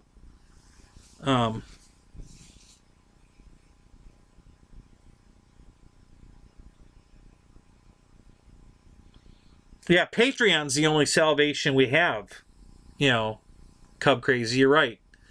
If you can get people to, listen, think about it. 231,000 subscribers. If every one of them would just pledge $1 a month, think about it. What's $1 to all of us? It's a magazine subscription, right? So it's a no big deal for me to, pledge him $1. If everybody did it, he would get $231,000 a month.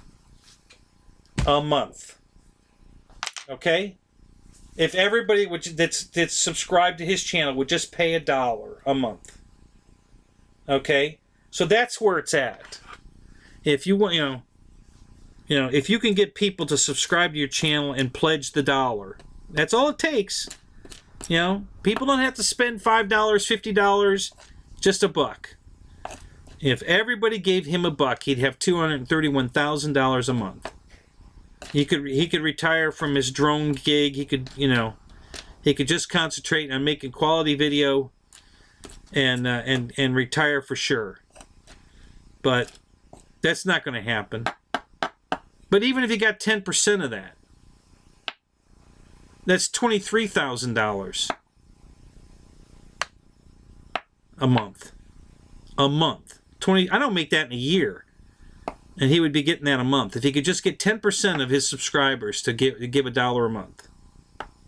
Now that seems like a realistic number. But it still isn't happening. So, but he might be getting 5%. So that's $12,000 a month. He can't live on $12,000 a month. You know, not with the lifestyle he has, with that new house he just built with a runway on it on the mountain, and he has his own airplane, and he's building a hangar to put his airplane at the house, and yeah, he needs way more than $12,000 a month. So, and that's even if he's getting 5% of his $231,000, which he probably isn't. But yeah.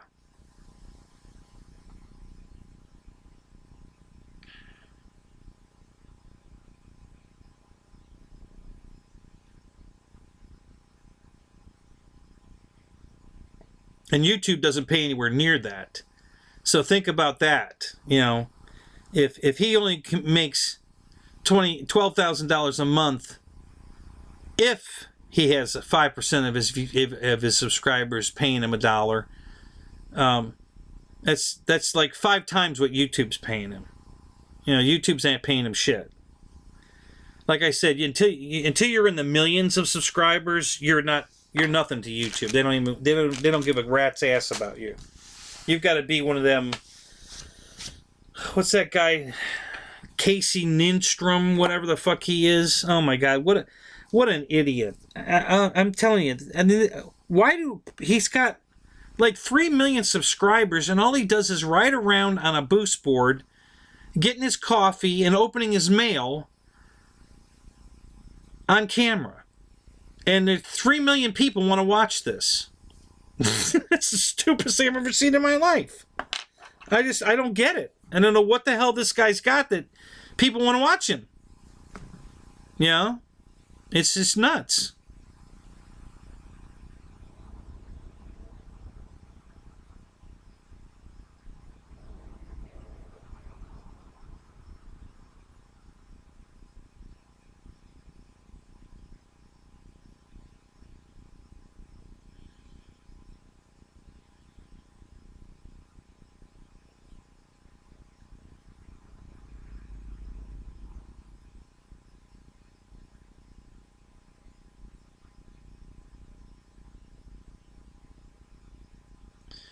Yeah, you know, you're touching, you know, Cub Crazy, you're touching on something that even Disney does.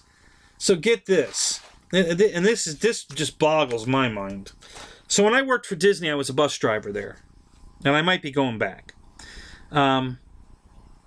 So every time we have something going on at one of the parks, like we're, you know, going to tear up a parking lot, or we're going to repave a parking lot, or like when they were doing the whole Star Wars thing at studios, okay, there's no place for us bus drivers to park.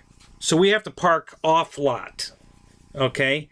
So we have to park. Now, we're all bus drivers, and we have to park like over at Epcot or someplace else, okay, and take a bus back over to, say, studios because of the Star Wars thing. They outsource it to Mears, another bus company, to take us bus drivers from the parking lot back to the park.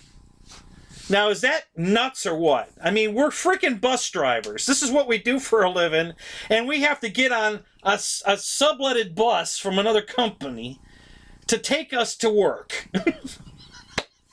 We've got thousands of buses sitting here, right? You know, we can drive them. There are buses. But would we put one of our own buses out there and drive ourselves? No. We hire Mears to come and, take us back and forth from the park to the... So, yeah, again, exactly. It could be cheaper to outsource. I don't know how that's cheaper. I know they charge 3 times what we charge. Maybe it's a tax write-off. I don't know. I don't know what the fuck. But it makes no sense to me that they're hiring another bus company to bus us bus drivers, back and forth to, to work, because the parking lot's not accessible for us to park there. Nuts.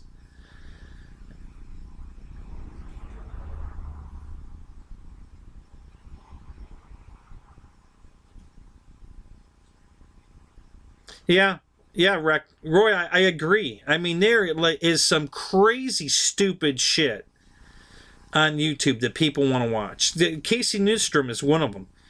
The man does nothing. He doesn't make anything. He's not good looking. He's got a pretty wife when she occasionally shows up on the show, but I mean, I just don't understand what the attraction is to watch this guy go to Starbucks, get a cup of coffee, get his mail, come back to this shithole little, it's basically this, and he sits down and opens his mail, and everybody wants to watch this. 3 million plus subscribers want to watch him go get a cup of coffee and open his mail. I don't get it. So he makes so much money that he got a ticket. YouTube paid to fly him to an event on that crazy airline, Emirates, I think it's called, where he had his own private room on the airplane. That's why this airplane's set up with private rooms. You have a room, literally. You have your own television and a well, he had one of the smaller rooms, but he had a recliner that turns into a bed, and his own private window, and it was just, and he was, and he could go take a shower. He reserves a time in a shower, and he can go take a shower on the plane. It was crazy, and YouTube paid for it for him, because he's such a big deal on YouTube that YouTube, flipped the bill to fly him to this event. It's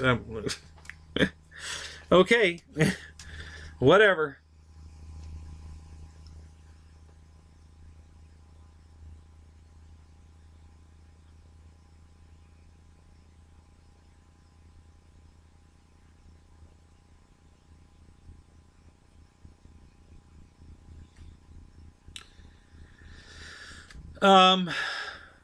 Yeah, you're right, Cub Crazy, because of his girlfriend Kim. That's where the money is.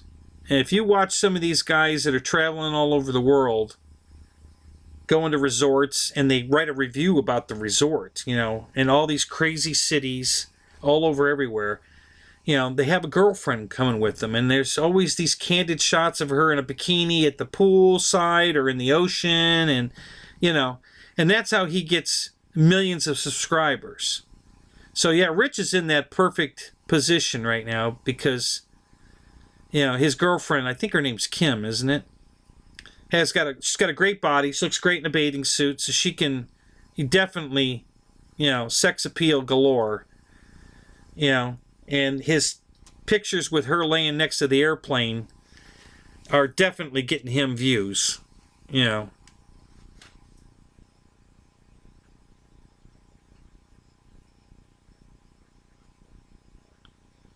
Yeah, he got in trouble for flying drones around New York. Yeah, he finally got nabbed for that. But yeah, I don't see what the guy... that's one guy on YouTube. I have no idea why he's on YouTube. I don't know why people want to watch this guy. It just boggles my mind that people want to watch this idiot. Yeah.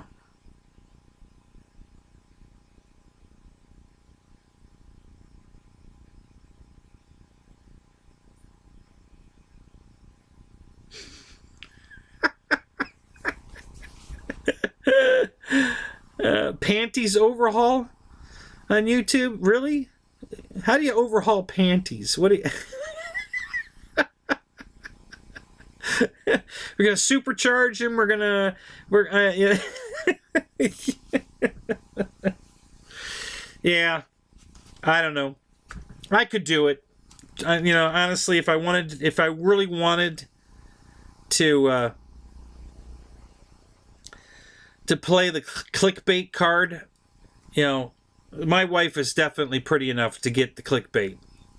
She got huge boobs. Do some cleavage shots, holding an airplane with her cleavage hanging out. I could get thousands of views easy. But I just haven't gone there because I don't want to go there. It might come to that. We'll see. If this job doesn't work out, and she still doesn't want to retire, we might just have to start doing that. I'll have thousands of views.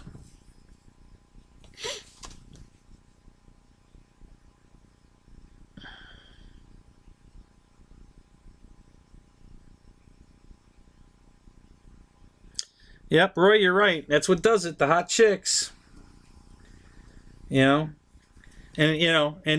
Casey's got a beautiful wife. I mean, and he has put her on the show a couple times in a bikini and stuff. And I'm sure that's how he got a lot of his subscribers in the first place. But she doesn't show up often enough to keep all those viewers. They may stay as subscribers, but he's still getting millions of views. Millions, not 300, not, Trent Palmer, 231,000 views. Listen, I have over 200,000 views myself, total, which sounds like a lot, but it's nothing. It's nothing. It's absolutely nothing. The numbers are staggering on YouTube before you make any money. And I mean staggering. You have to be in the millions of views, millions of subscribers, millions of views before any realistic money starts showing up. I'm not talking about $100 pay, $100 check every other month kind of crap. I'm talking about livable money. It takes millions of subscribers and millions of views to make any money at all. So, Patreon's where it's at. Patreon or getting people to PayPal you direct. If you can get that kind of support, you can do something. But relying on YouTube to pay you is ridiculous. Because, for one, YouTube gives you the option to click it away, right? You could, skip this ad in 4, 3, 2, 1. We all do it, right? Click. We don't wait for the video, the ad to run. Probably not even on shows that we're trying to support, which would help them, If it was only... See, I was going to... I've already talked to my brother about doing it, too. I want to start a rival channel, and we only allow 15-second videos. That you can't do a 4-minute, 8-minute... Christ, Disney's doing that whole goddamn China... What's that...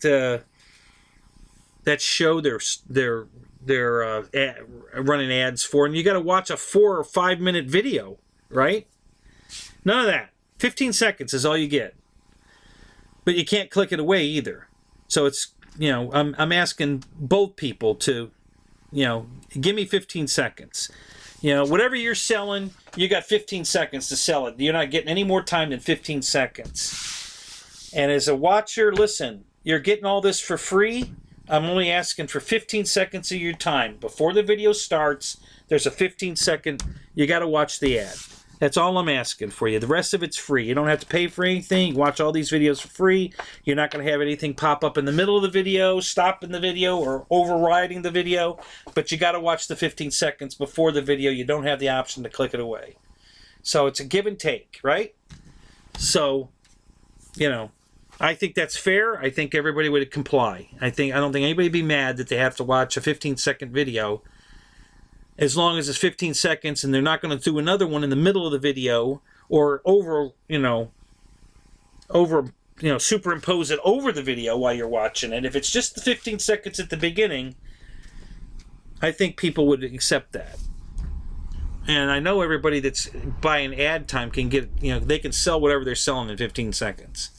They don't need more than that. They don't need 4 minutes. I don't need to see the whole, Blue Man Cruise episode, or whatever show, just, in an ad. Then I don't need to go see the show. So 15 seconds is long enough. You can sell it you can sell anything in 15 seconds.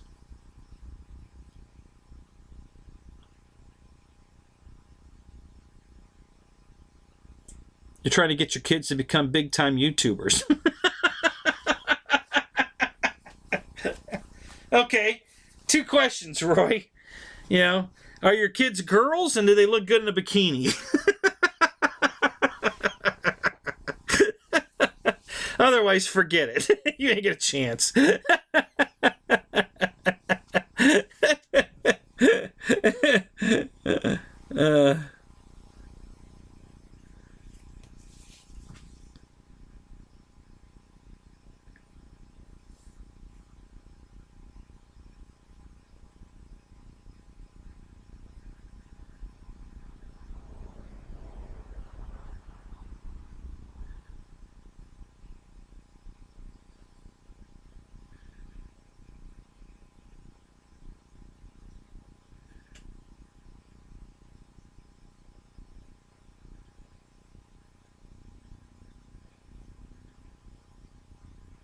Yeah, the thing to get into right now is robotics. Robotics and artificial intelligence. That's where the world's going. Everything's going to be robotic. Everything's going to be autonomous. It's already happening. All the fast food restaurants and Walmart and everybody want you to self-check out. They want you to take your old, you cutting out?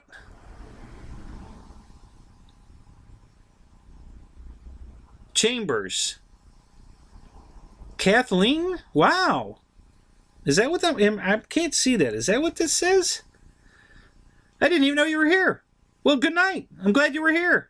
Have a great night. Happy New Year if I don't see you before then.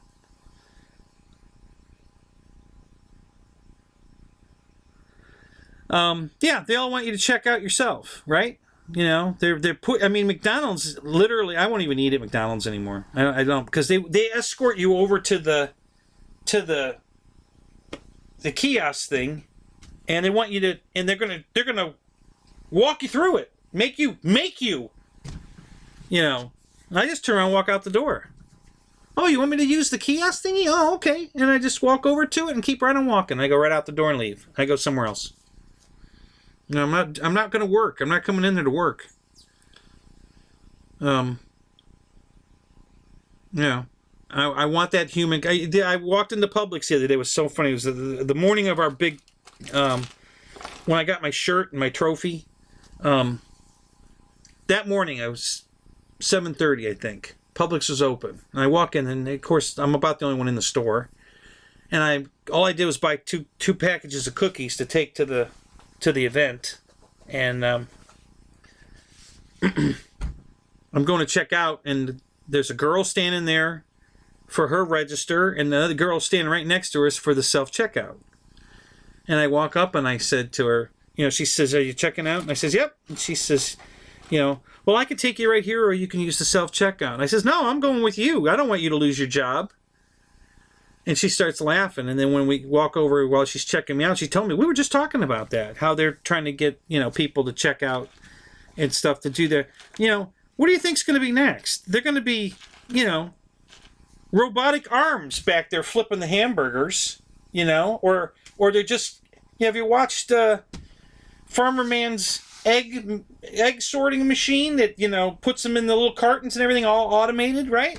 So how hard would it be to automate the hamburger to come down a chute and go on? Like Burger King already has that, that gas grill with the moving rack, and the hamburgers just go in one side and cook as they go through. It's an easy bake oven, and they come out the other side cooked, and the speed of the grill decides if it's well done or medium rare or whatever, and they have it preset to what.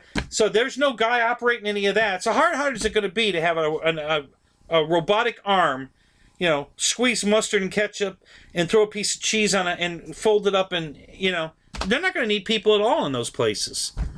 If we keep helping them go autonomous, there won't be anybody. Nobody will have a job anymore. We're all going to be out of work. So,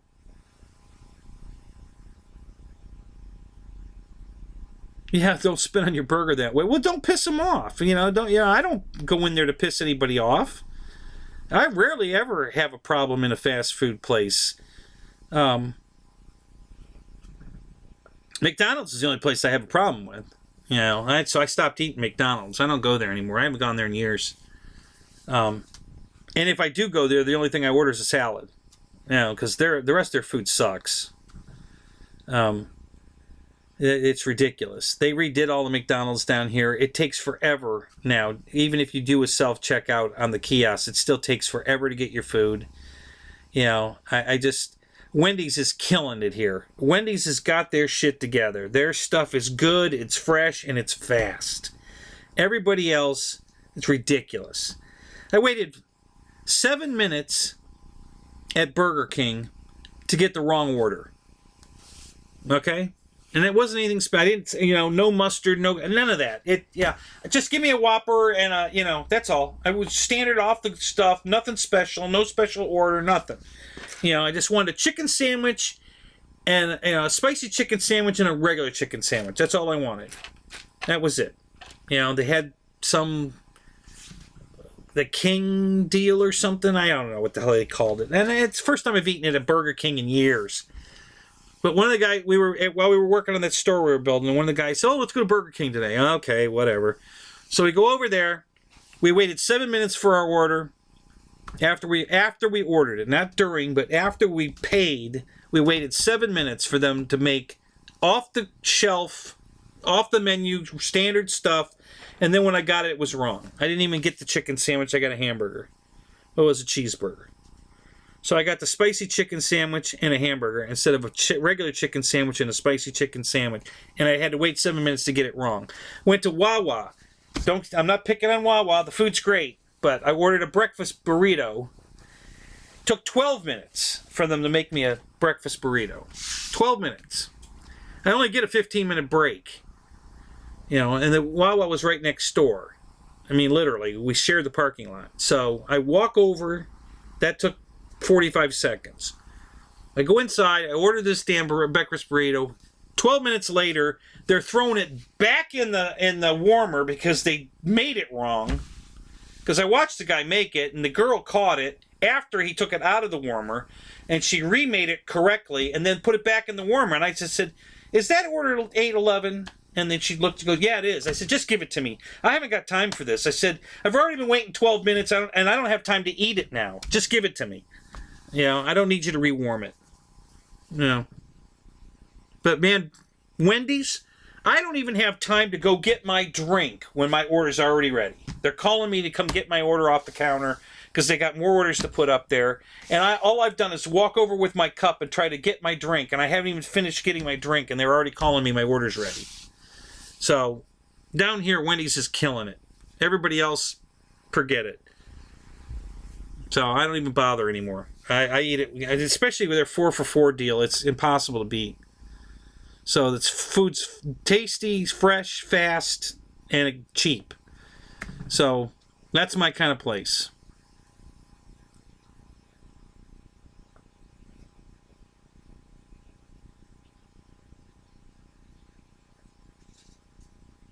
Is it really at McDonald's? So the fry machine's already automatic? You don't need anybody attending that thing now? It's all automatic. Yep.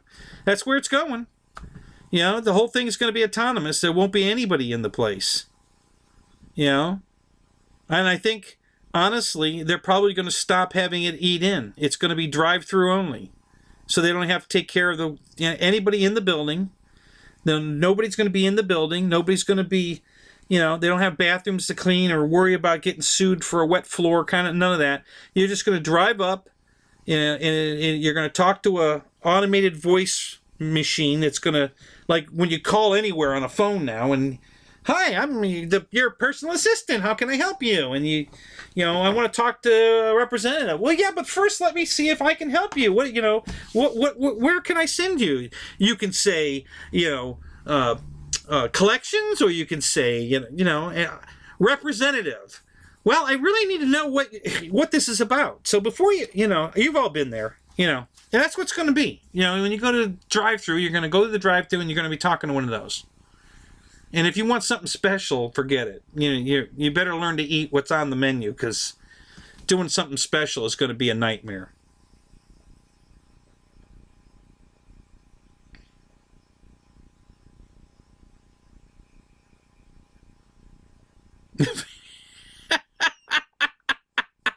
Well, you started it, Fireman, because you were eating on the show. You got us all talking about food. It's all your fault. You eating your fast food right in the middle of the live stream. Now, what we were talking about was jobs. YouTube. Guys were saying their kids want to be YouTubers, and I said that they should look into robotics or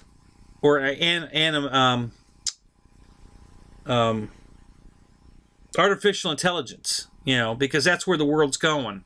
With self-checkout at Walmart and everything, and then the fast food restaurants, that's where we were going with that. It wasn't a fast food rant. It was kind of, but not really. We were talking in general of how everything's going automated. And, there aren't going to be people, nobody's going to have a job, other than programmers and, robotics technicians and stuff, because everything else is going to be completely automated, and there won't be any people in the buildings. It'll all be completely automated. So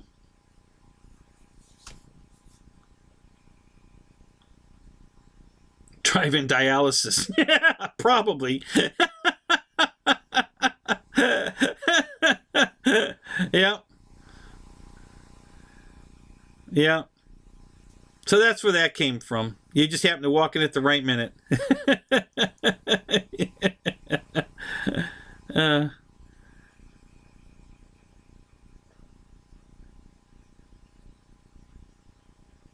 Yep. Yeah, I was talking to your wife. She said, it's all your fault.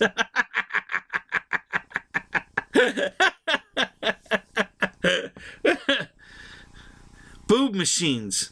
There you go.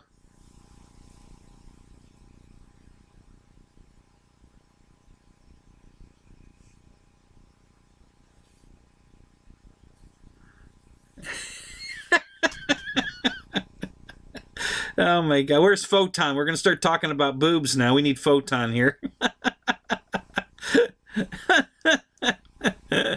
Hey, Pilot Ryan's here. I just noticed that. Have you been here long? Did you just pop in?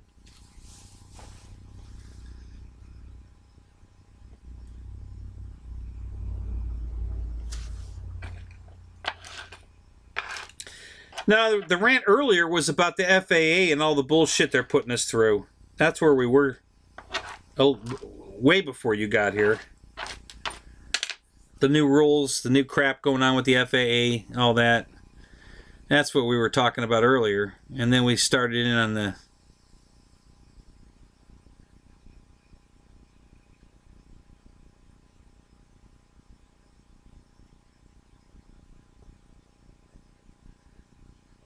So you were a Wendy's employee there, Cub Crazy. I'm sorry, not Cub Crazy. Yeah, well, Wendy's got it. They've got my business. I don't eat anywhere else but Wendy's anymore, because I'm so sick and tired of everybody else's bullshit.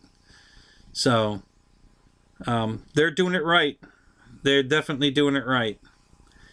And they've got kiosks too, but they offer it. They just say, if you don't want to wait in line, we've got the kiosks here. You're welcome to, place your own order. And it's hilarious. The guy running the register takes 3 orders by the time one person can figure out how to use that stupid thing and get one order in. We've got 3 orders already over here to the one. It's hilarious.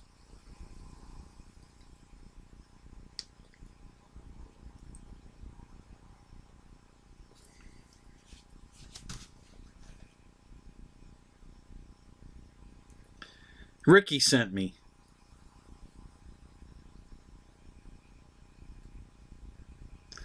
Sex robotics. Yeah, that's where the money is.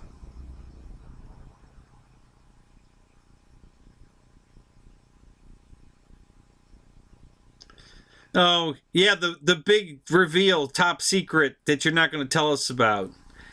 Can you tell me this? Is Wes involved in this? Because Wes is being real tight-lipped about something, too.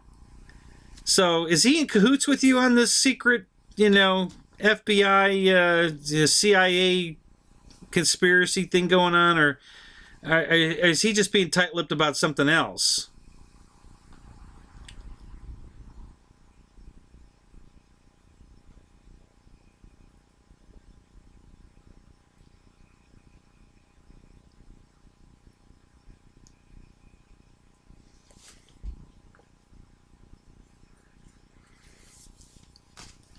Can you at least tell us who it's for?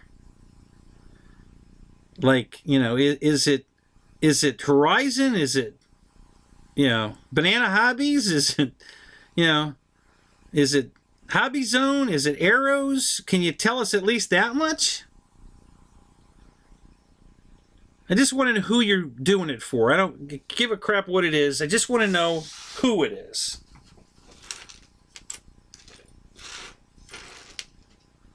I can get more excited about it if I know who it is.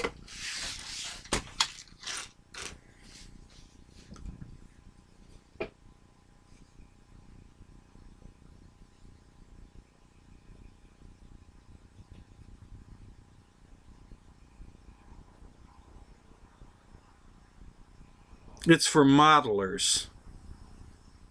Okay. All right. That's cool. All right. Yeah, that's Roy. That's exactly what my guess was, but I don't think that's it then. I mean, it could be if it's coming from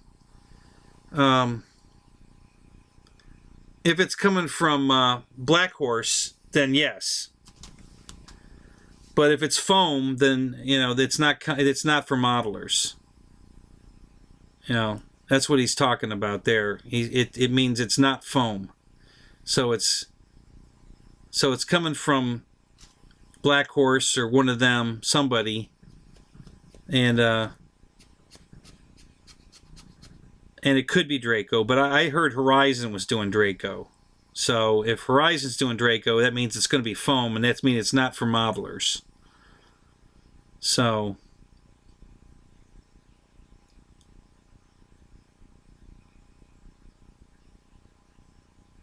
yeah, I don't blame you, Ryan. Just keep your mouth shut. You don't want to screw it up. We'll wait. We'll all be there Saturday. Don't worry. But Wes was being real tight-lipped the other night too. He said the only thing he got for Christmas was coal. And which is bullshit. I know he got more than that for Christmas, but he's not saying anything either. I told him he's already got Lori. He doesn't need anything else.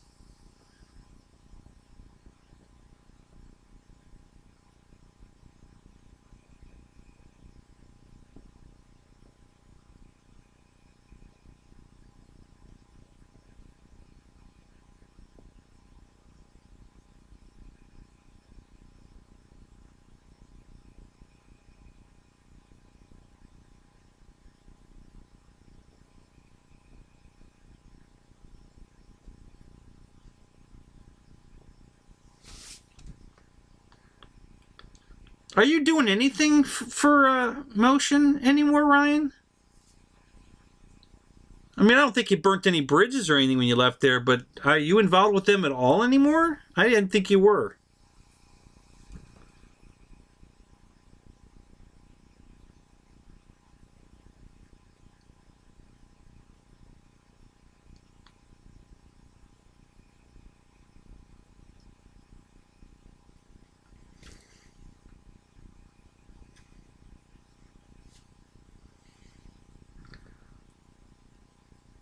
Oh, so it's not even going to be this Saturday. It's January 9th. Ah, okay.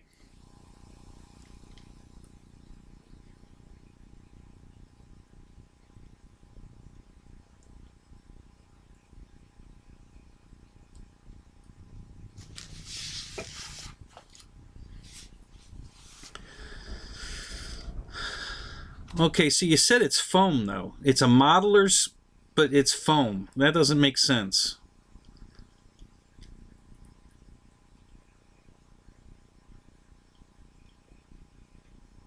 Unless... Okay. I think I know where this is going. Drum roll, please. That's good, Brian.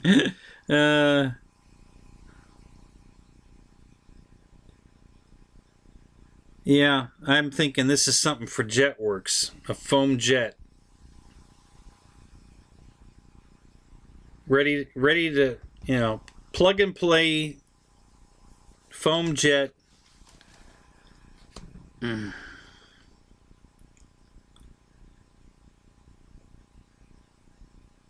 Yeah, the lag does kill the punchline. Yeah, 3 things get interjected between which ruins the punchline. Yeah, I know, Ryan. We just have to deal with it.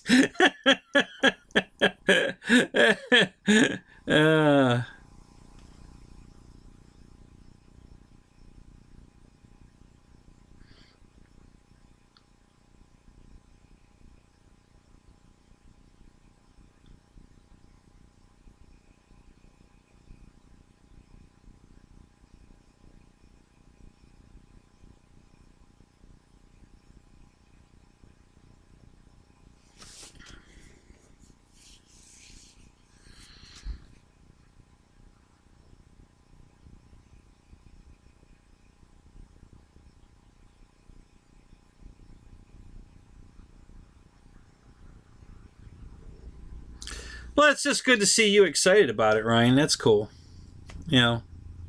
That's what's getting us excited about it, is that you're excited about it.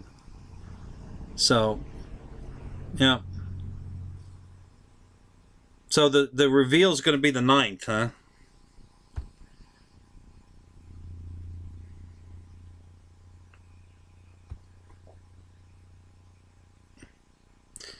Hey, the 9th's a Thursday. That's my show. You're going to have to let me in on it if you want to do it on my show.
What else happens on Thursday? What else happens on Thursday? See, guys, he's giving us a hint here. What else happens on Thursday?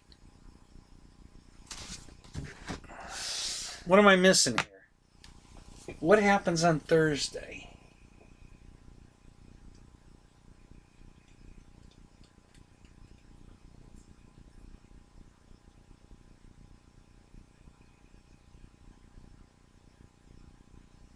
They draw the Mega Million ticket on Thursday, don't they?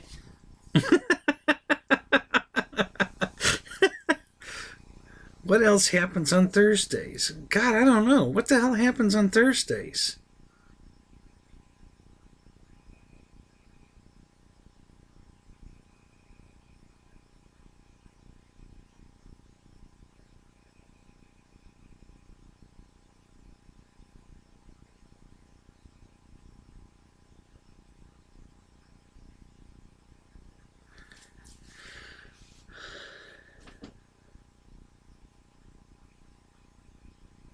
It's a baseball softball thing.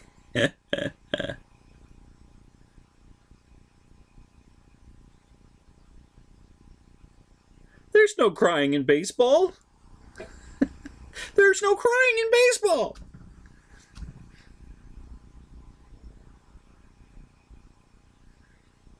Yeah, Lotto winner. Yeah, no, Lotto's on Wednesdays and Saturdays, isn't it?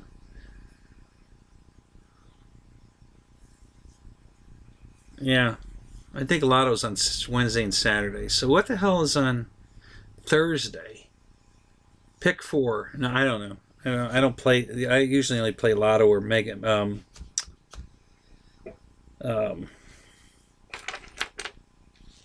Powerball, and they're both Wednesday and Saturday.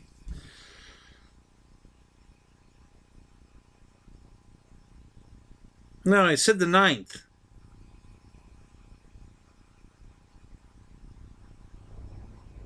Yeah, it's not the day after New Year's because it's the 9th. So it's a Thursday, the 9th. And he said, what else happens on Thursdays? He did put an S on it, so it's not a one-time Thursday. It's Thursdays with an S. And he specified the S, guys. He highlighted the S. So it's something that happens every Thursday. Your payday is Thursday.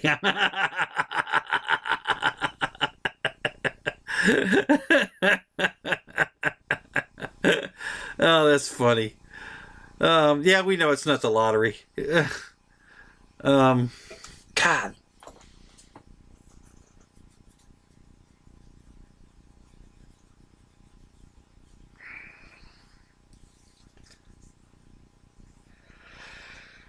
I don't know, Ryan. You got us on that one. I don't know what happens. Is it hobby related that happens on Thursday, or is it just something that happens on Thursdays?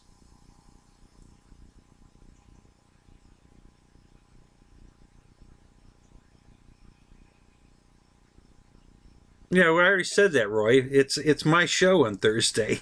I told him he had to let me in on it if he wants to do it on my show.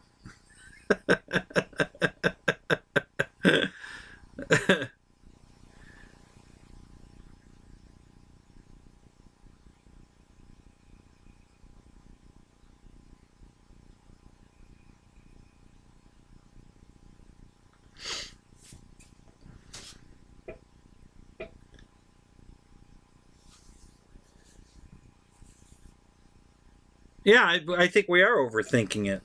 That's why I asked him if is it a hobby thing on Thursday or just a general thing on Thursday that happens? Yeah, see, he just said bingo. So we're way overthinking this.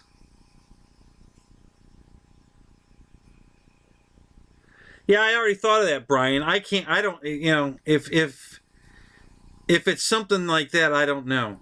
I don't know anything about who reveals their shit on Thursday. I'm not that in tune to it that I could tell you who does a reveal on Thursday. If it, in fact, they do. I don't even know that that's possible, but Hangar 51 show P51. It's a P51. Ding ding ding ding ding ding ding ding. Cub Crazy's got it. He's on it. He's got it. It's a P51.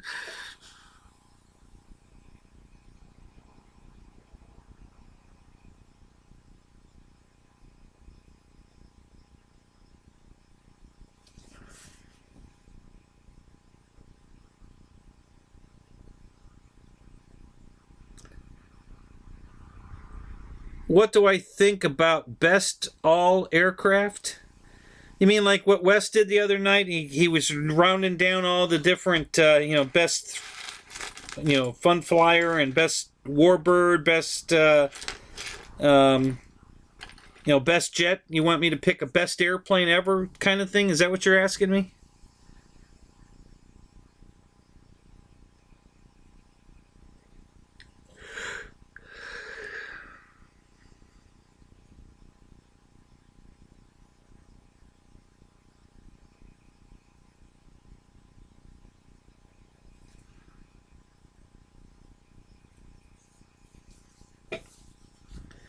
Hey, Ryan's being pretty cautious even at the clues he's given us, because I know,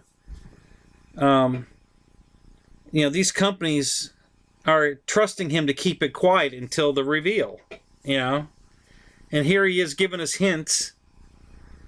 Believe me, it's killing him. He wants to tell us, but he can't, and I respect that. But he's given us pretty good hints. We just have to figure it out.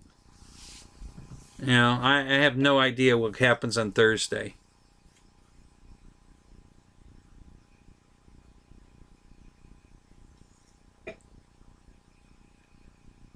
Other than my show, I don't know what happens on a Thursday.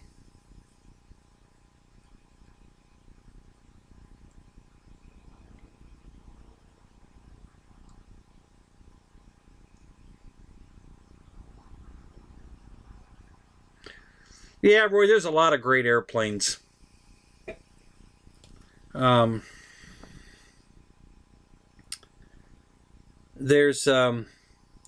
yeah, is that what you're asking me, Paul? What's my best ever airplane pick? Is that what you're trying to, because that's a tough one. I mean, there's so many categories, it would be helpful if we could specify like 6-cell airplane versus a 3-cell airplane versus a 6-channel airplane or a 4-channel airplane, high wing, low wing, amphibious, floats, non-floats, warbird. There's so many. It'd be hard for me just to pick one airplane out of everything that's available. To pick, this is the greatest plane ever. I have something in mind that a lot of people will agree with, but it might not be what you're looking for. If I pick a 6-cell airplane and you're thinking more in the 3-cell range, then I'm not going to give you an answer you're going to like. Trainer plane, fast. You want something fast. You want something with a good run time. Long flight times, not a 2-minute egg. There's so many variables here. So give me a little more information, Paul. Just a little bit. Just other than just what's the best aircraft. Give me a couple of parameters, or if it's easier, throw a couple of parameters out, like it doesn't have to be or shouldn't be this or don't want it to be this or something like that. That might be easier than trying to pick what you do want. Just give me what you don't want, and I'll pick from that.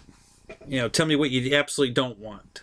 I don't want a biplane. I don't want a pontoon plane because I don't fly off water. I don't want a warbird because it makes me think of war and my dad died in the war. I'm just spitballing here, but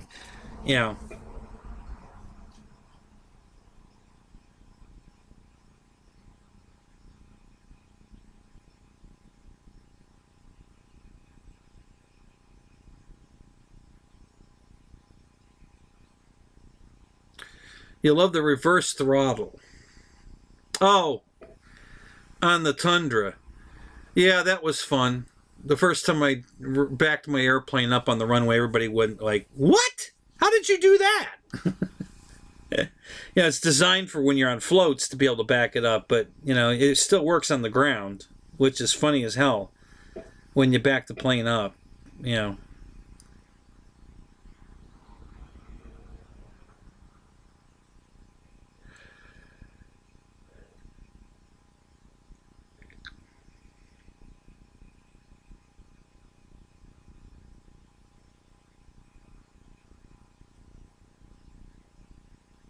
Is it really? Curb crazy? Why do I keep saying curb crazy? Cub crazy. Really? They really do their announcements on Thursday? I didn't know that. I never paid attention. So it's an announcement from Horizon Hobby on a Thursday, the 9th. Okay. Well, then I'm thinking Draco. I'm with Roy. You know, we've been waiting for. Everybody's waiting for that. It's the most famous airplane on the world, I think. You know, I mean, how many people know what that damn air? I mean, I'm standing in the grocery line and people are talking about. Did you hear Mike crash Draco? I mean, that's more popular than Sully crashing the fucking airliner in the Hudson. You know. I never heard that in a grocery line, but I hear about Draco everywhere. When he crashed the damn thing, everybody's talking about it. So, that would be a big reveal, for sure. And long overdue, because everybody wants Draco.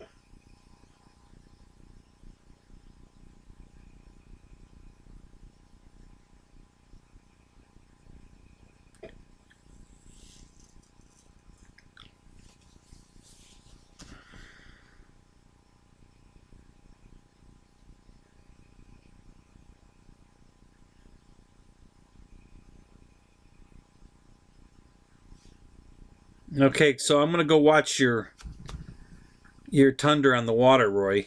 As soon as we close this down.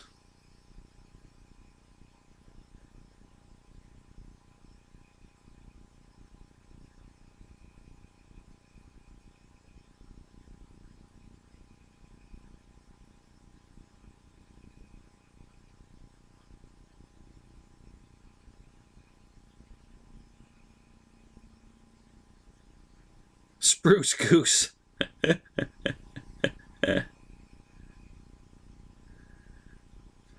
Yeah, it was definitely a bummer. And Mike totally admitted it was his fault, and I was shocked that a guy with that much experience, as smart as he is, and his wife was in the fucking airplane, that he tried to take off in that fucking wind. I just could not believe he did that. It's one thing to kill yourself, but the mother of your children who was in the airplane, that's when you just don't take risks. I just can't believe he did that.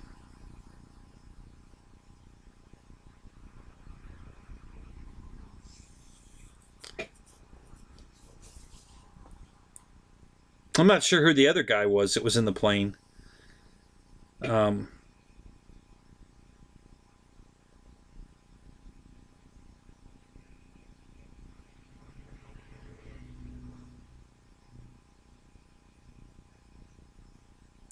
Yeah, Paul, I'd love to, but I have to work tomorrow morning. Just in the morning. I'm off at noon. 8 to noon. 4 hours. And then I could go flying after that. But I probably won't because I want to get the P40 done so I can go fly it on Saturday. So I probably won't fly tomorrow. Just so I can get the P40 done for Saturday.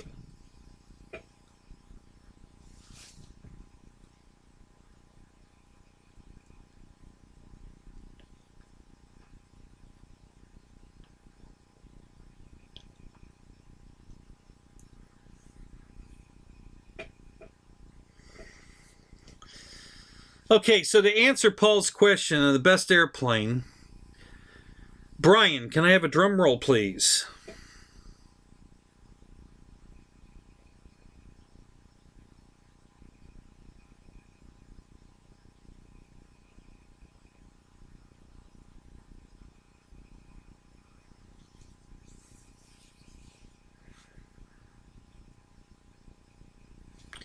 Right, Don. There are old pilots and bold pilots, but there are no old, bold pilots. That's right. That's why. Last day at AutoZone. Yep, tomorrow's my last day at AutoZone. So there's my drum roll. I would say, my opinion, and I've flown a lot of airplanes. The best all around, just I can't say anything bad about the plane because it's just the greatest thing I've flown. Is the Carbon Z T-28 from Horizon. You know, that plane just does it all perfect. It's just unbelievable how much fun that thing is to fly. It's so easy to fly. It's just stupid easy to fly. You know,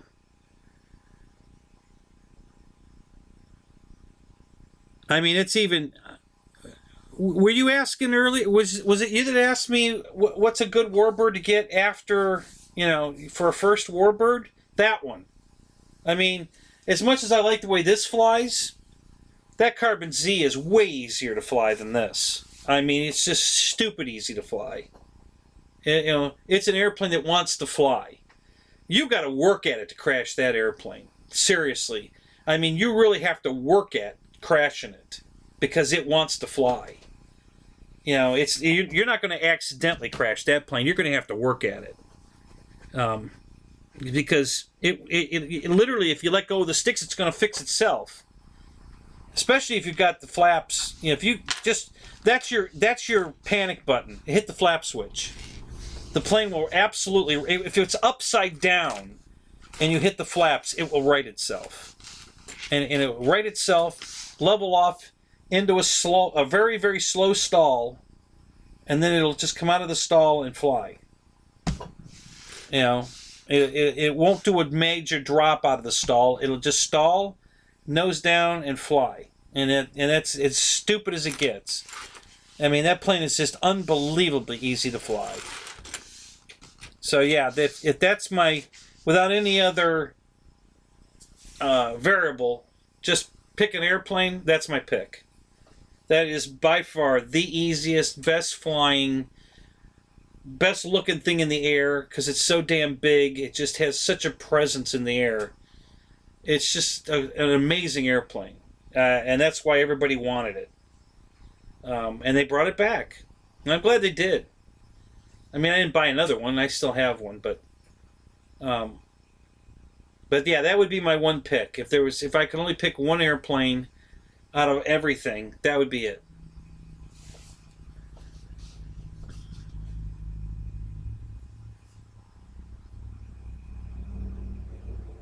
All right, Fred. Hey, glad you were here. Super glad. Glad you liked the show. When are we going to see you? You going to be in Dave's show tomorrow night? Or Colin's show tomorrow night, early?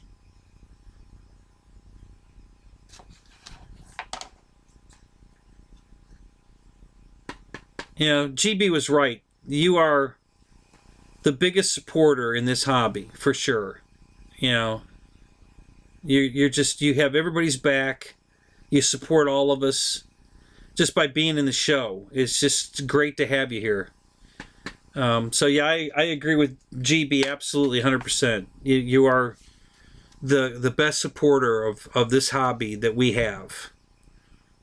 Because you're with all of us. You come to all of our shows, you hang out, you're fun, you're funny, you know. So yeah, hats off to you. For sure, for sure, Fred. Absolutely. You have a good night.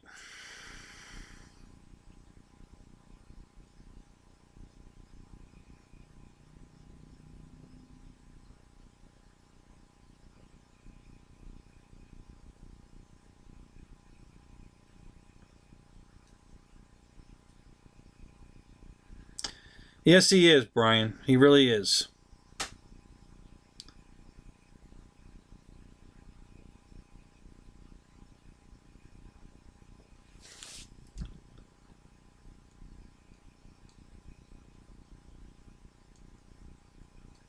I wonder where Farmer Man is tonight. He must be plowing snow again. Or cooking eggs. He's so funny. He sent me a picture of eggs. It was a smiley face and eggs. You know, 2 sunny side up eggs with a smiley face in it. He's a crack up. He likes his eggs.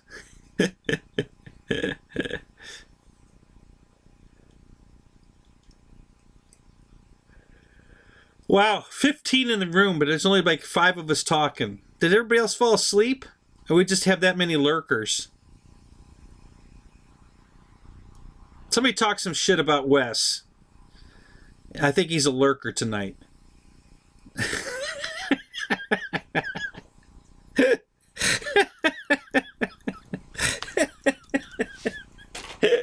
That's what he's waiting for. He's waiting to see if any of us talk shit about him. It ain't gonna happen, Wes. We love you.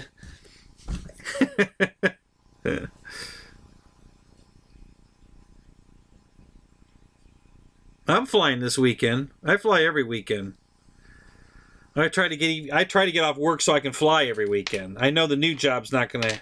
He said we're on a rotation, so I know I'll get some weekends off. So I'm okay with that. But yeah, I'm definitely flying this weekend. Both days. I always go both days, Saturday and Sunday, weather permitting.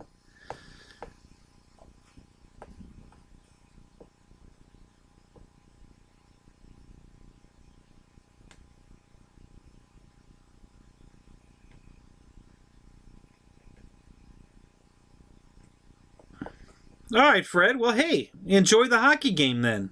There you go. And thanks for being here.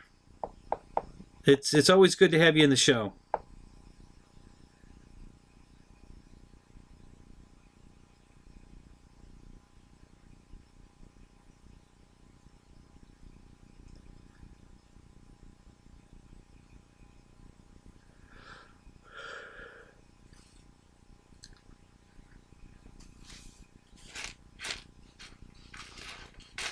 Yeah, this particular flying field I'm at now it's pretty damn great.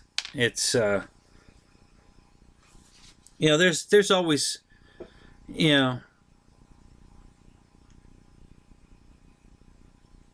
it's not there's always going to be a bad apple. Everywhere you go, there's always going to be a couple bad apples that can ruin it for you, but we just don't let them ruin it out there. Pretty much when these guys start running their mouths, we just ignore them. Everybody walks away and just goes and does their own thing and flies, and and then he runs out of steam and shuts up and either leaves or just shuts up. Either way, we win. But yeah, it's just a great place to fly. The owner's such a great guy. He's just such a great guy. He cares about everybody. I mean, he always comes over when I get there to see what I'm flying, because he loves the planes I bring. My Yak 130 is his favorite. God, he absolutely loves that airplane. But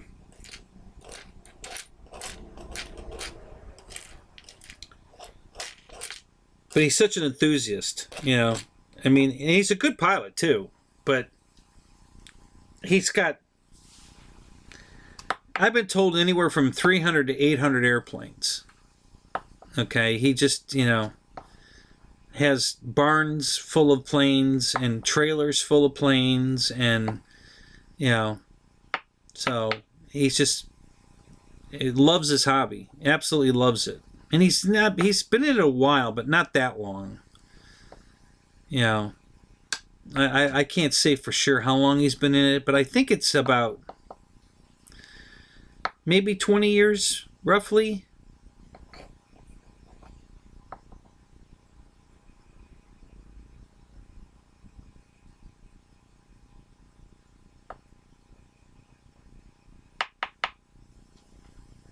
I know Suzuki makes a motorcycle called a Katana. What airplane is a Katana? What is it? Ultralight, light sport, high wing, low wing. What is a Katana? I'm interested.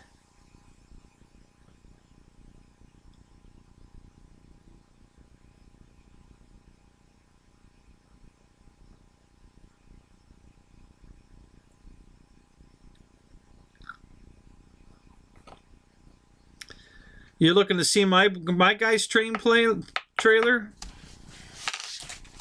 I might have a picture of it on my phone. Hang on a minute.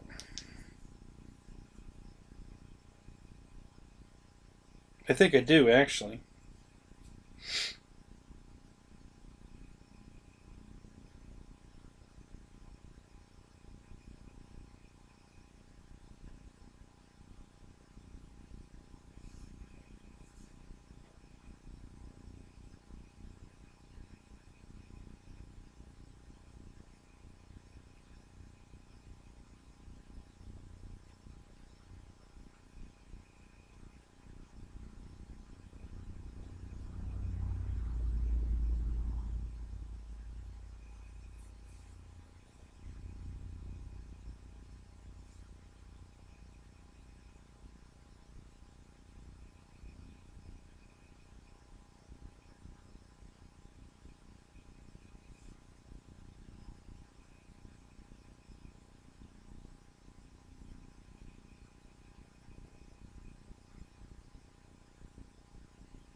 I had a picture of his trailer. I guess it must be in the other phone.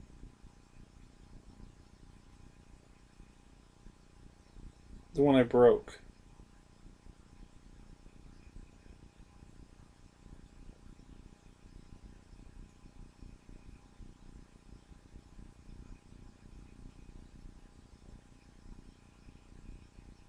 Yeah.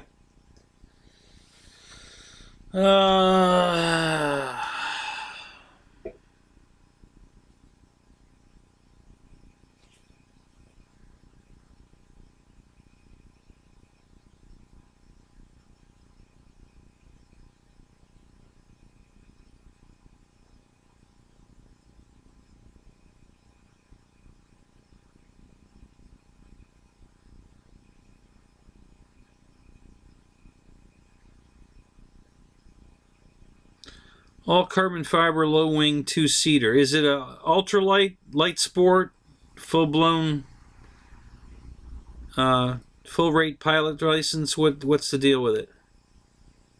I think I've heard the Katana name before, but I can't remember where. It might have been at Sun and Fun.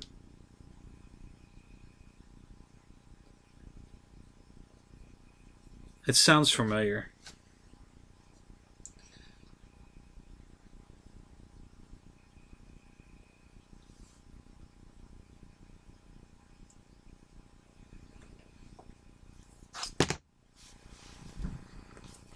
All right, you tech guys.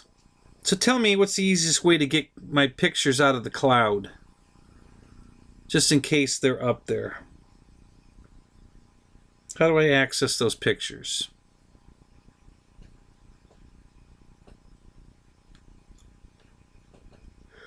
Because my phone, I guess my phone saves everything automatically out there on the cloud.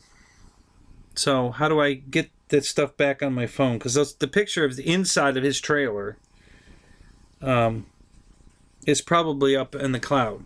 Because it was on my other phone when I broke it.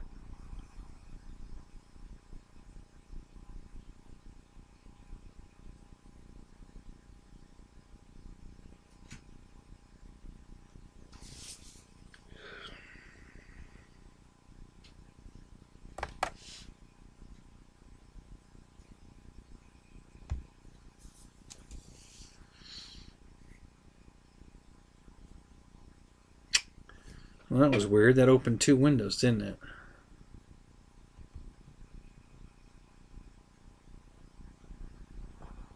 Oh no, that's the one that's already open. Okay.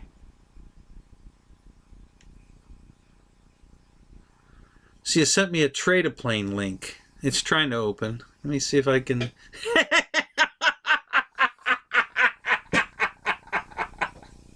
My TV just came on.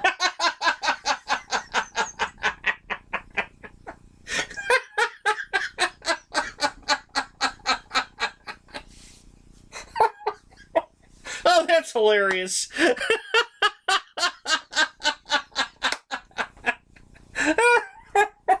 been doing the whole show, right? What is it? It's 1:30 in the morning? Is that what? Yeah. And the TV just came on. Oh, that's fucking hilarious. Oh my God, that's funny. Son of a bitch. That is just too damn funny. And I didn't even push, I don't think I even pushed the on button. It just came on its own. Oh, that's a cool plane. It's like a glider. Hey, you know, there's a model of that. There's an RC plane of that. Did you know that?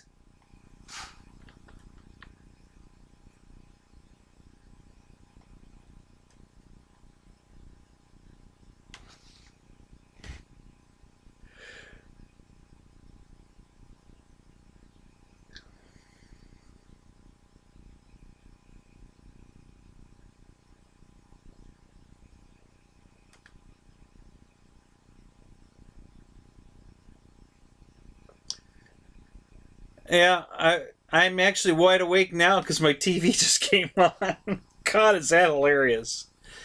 So yeah, somebody makes a model of that airplane. It's exactly that airplane. It's the long wing and the T-tailed It's identical to that.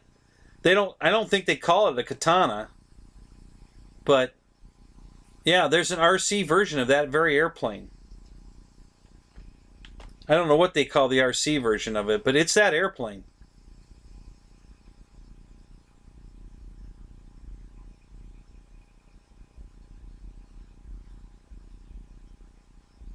Did the rain ever stop? Yeah, it hasn't rained all day. It was supposed to rain tonight again, but it didn't. All night we've been waiting for the rain to hit.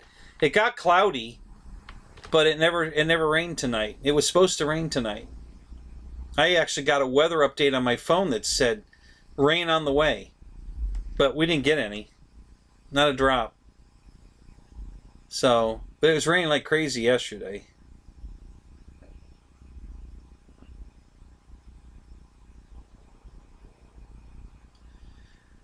Um, I like the B-24 from Motion, but I don't think it's a plane I'd buy. Um, I don't know. It's a bomber, right? So what do bombers do? They fly high and straight forever. They don't bank, they don't turn, they don't roll, they don't do loops, they just flat and level. They drop their bombs, they bank and come home. I mean, it's, what do you do with a bomber? I mean, I love the B-24, I love the B-17. I love a B-29. I wouldn't mind having any of those in a model airplane, but it's like an airliner. What are you going to do with it? It's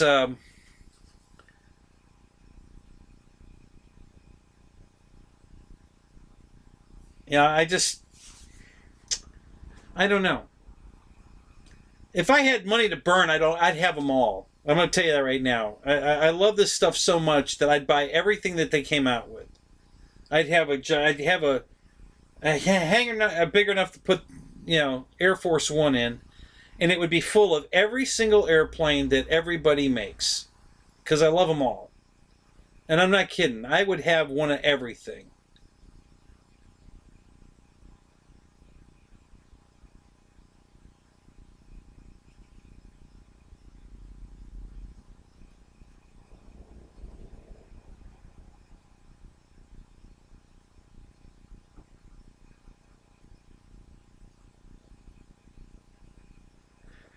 All right, Brian. Well, have a good night. Have a great flight. I don't know what you're going to Indiana for, um, but whatever it is, have a good time, and we'll see you. Um, probably tomorrow night. Well, I don't know if you're. I don't know. We'll see when we see you, Brian. Have a good flight. Why not, Kenny? Why not? Why not? Why not buy a B-24? Um,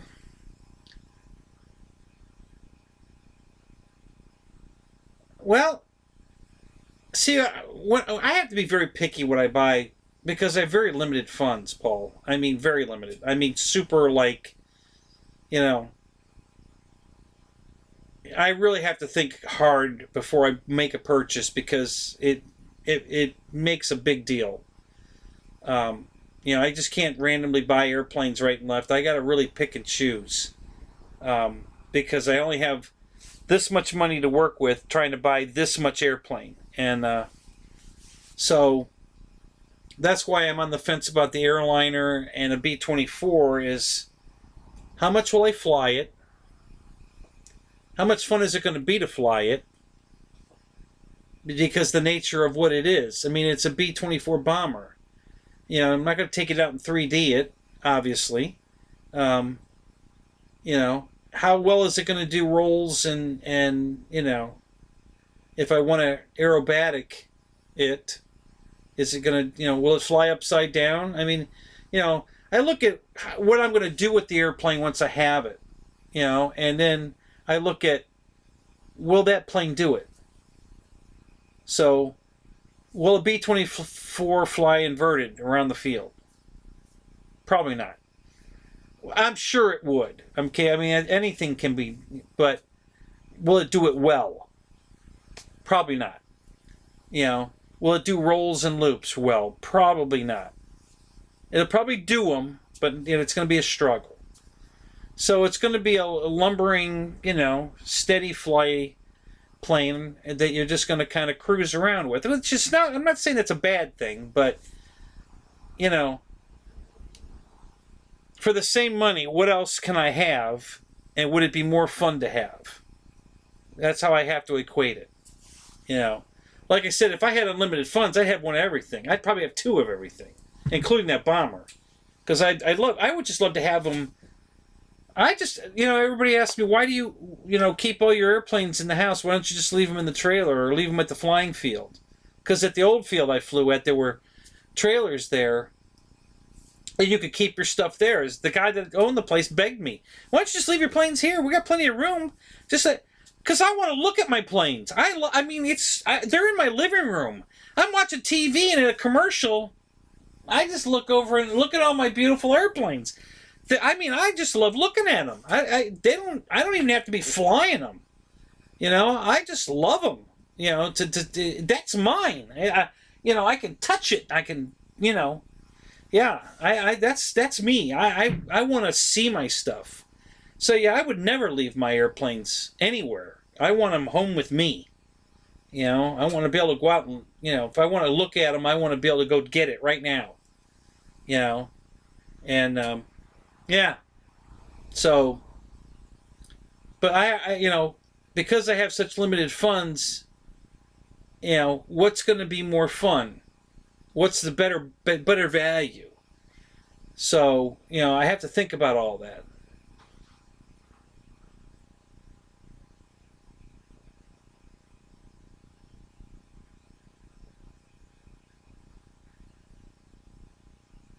Why do you think that, Paul? Why do you think we're going to have a whole new influx of new pilots from the new year? What do you think is going to change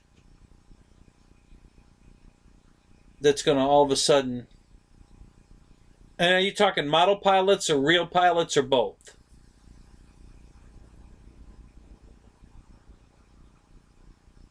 I know they're pushing real hard to try to get people back into aviation because it's dying, and it's dying quick. So now there's a big, I guess there aren't very many people that are signing up to be pilots we're going to have a whole shitload of pilots retiring soon, and nobody to fill those shoes. So, that's why they're talking, I don't know if you saw this or not, but there's big talk about having commercial airliners only have one pilot on board, because they don't have enough pilots to go around to put two in every airplane. So, are they gonna, is it gonna come to that? Are we only gonna have one pilot on board? It's, I hope not, because that wouldn't be very good. Even though most of the airplanes today that we're flying can be landed remotely. They have the capability of landing themselves, literally. The auto land system can be turned on remotely from the ground. If both pilots are incapacitated, they can turn the auto land mechanism on and the plane will land itself. So, with that in mind, do we really need two pilots on board? Probably not technically, but would you want to be on an airplane that only had one pilot on board? I think they do it just for to keep the passengers calm, believing that there's two people up there that can fly the airplane is going to be more comforting than to think there's only one person up there that flies the airplane, and then we have to rely on an auto land system when my butt's in the seat. And I think that's probably why there's still two pilots. I don't think we really need two pilots. But I think just for the sake of... That bug flew right in my mouth. Just for the sake of, passengers' comfort, I think there'll always be two pilots. Now, I don't see anything changing.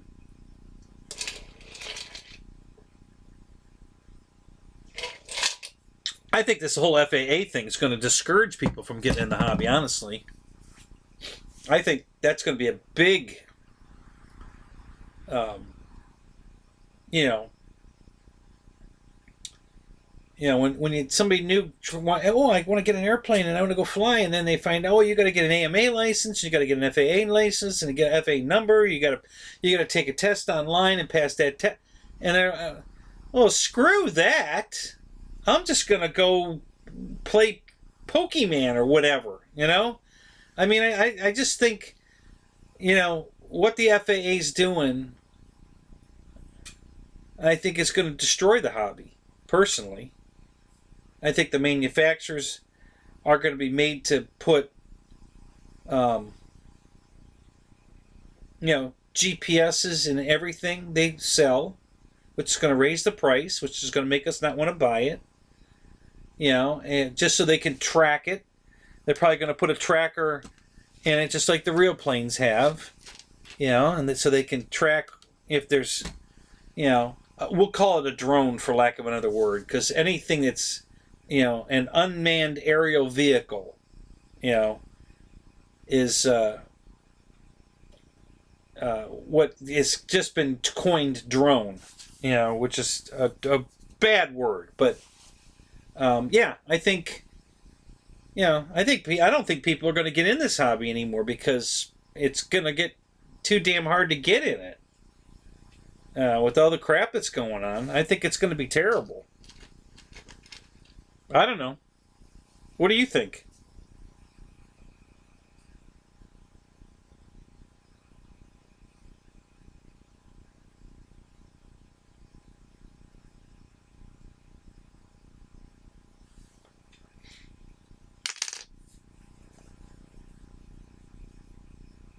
Still 8 people in the room and nobody's talking.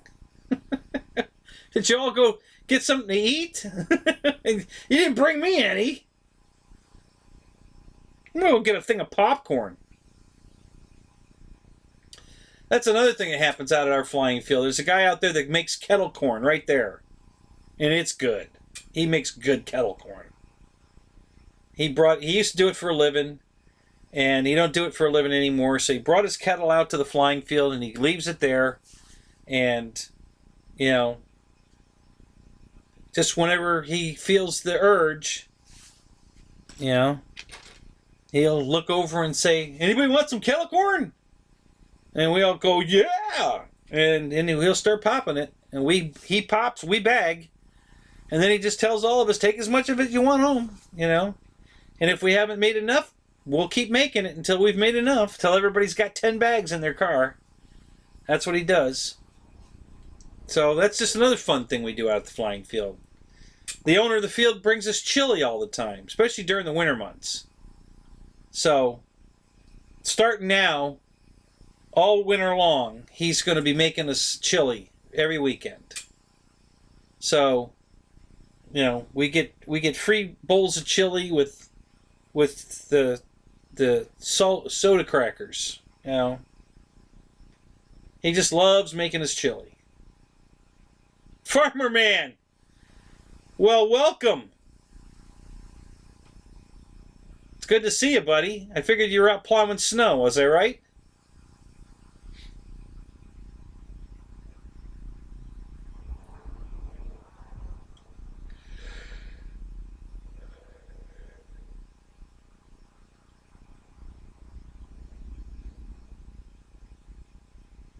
Just finished watching H. Oh, Jumanji? Okay. Did you go to the theater to watch it? Or yeah, well, not good, huh? Did you go to the theater or watch it at home?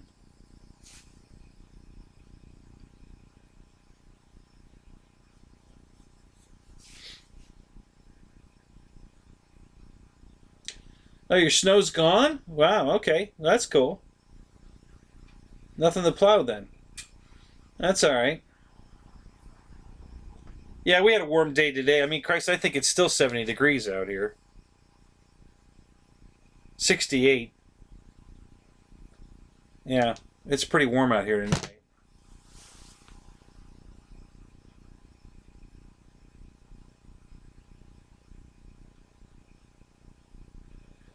Movie theater, huh?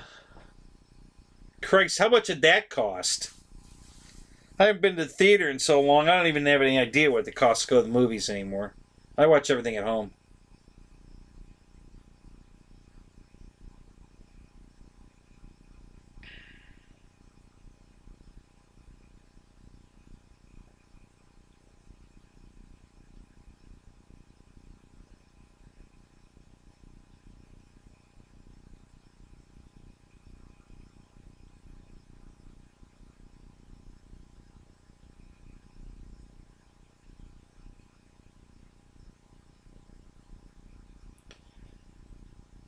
Paul, are you still here?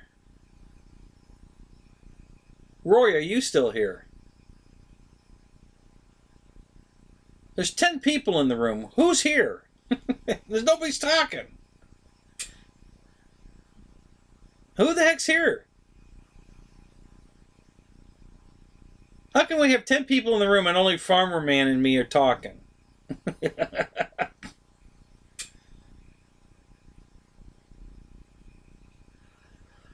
Okay. Well, then I'm going to go work on my P40 since nobody wants to talk. I'm going to just shut this down. I gotta get this thing ready to fly tomorrow.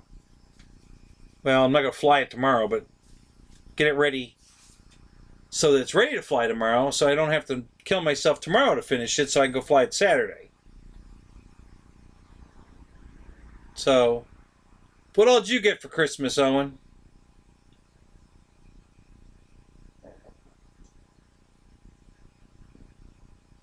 Oh, Randy's here. Well, okay. Were you sleeping?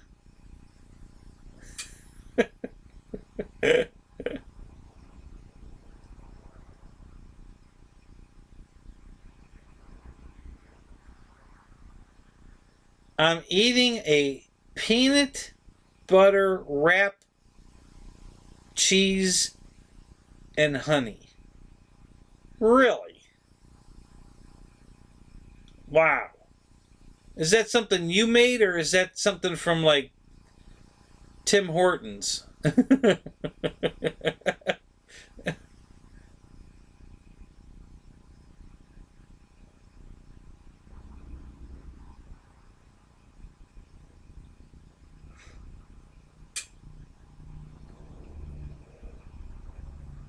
Dave's here. Right, Dave. There's 8. I got 10 people. It shows there's 10 people in the room, and only 2 are talking. What's up with that? You made it. Okay, that's different. I've never had one of those. What kind of cheese you got on that? American, Swiss? What kind of? I don't know what kind of cheese you put on peanut butter with honey.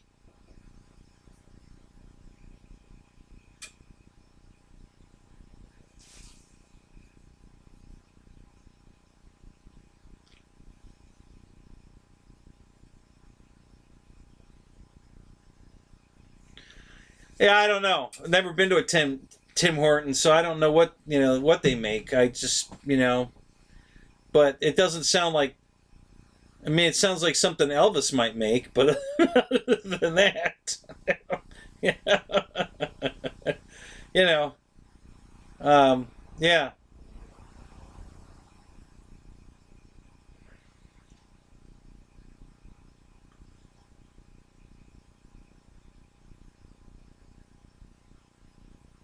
Fromata cheese?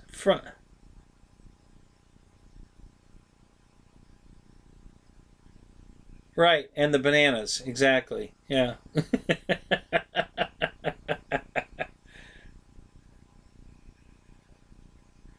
I'll have to take your word for that one. I have no idea.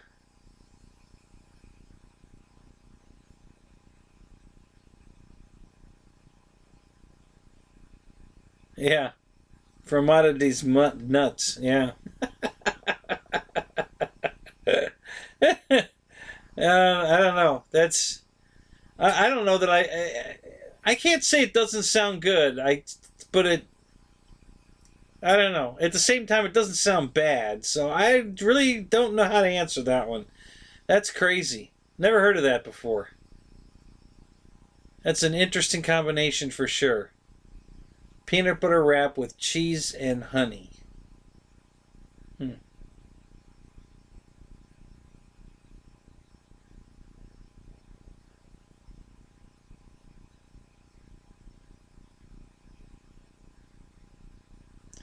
Put bananas on it too, and it's a split of a wrap. Get banana split. I get it.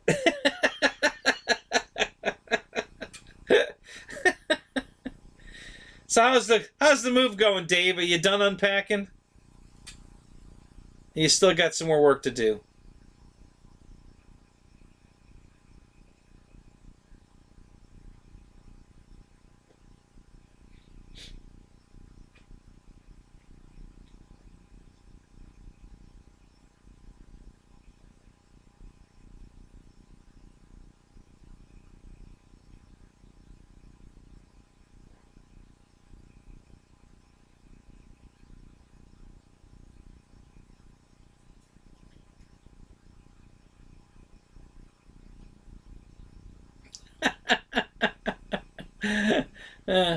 Are you saying, Dave, you're the nut man?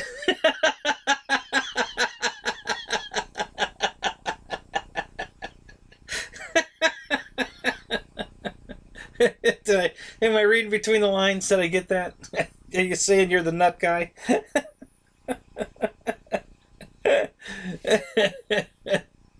Oh my god.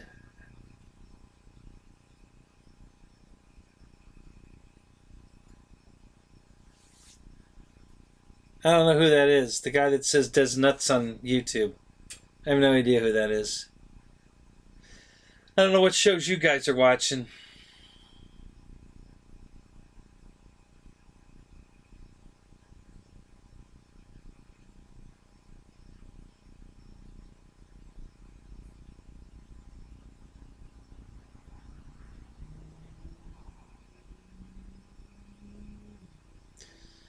Yeah, okay. You don't know anybody that's got a trailer that could come over and load the shit up and take bigger loads than a carload? I'd be there. I've got a trailer. Can't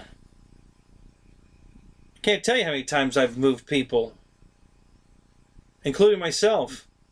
Because I'm like you. I'm not paying somebody. Screw it. I'll do it myself.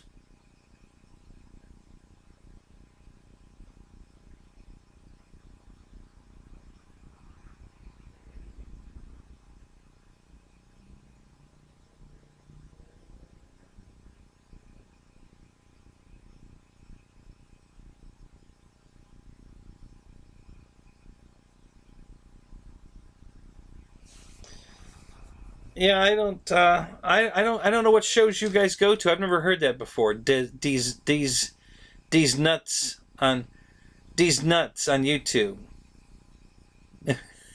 I don't. All right, I'm gonna go to this and see what this is. Open link. Let's see what we got here. These nuts on YouTube.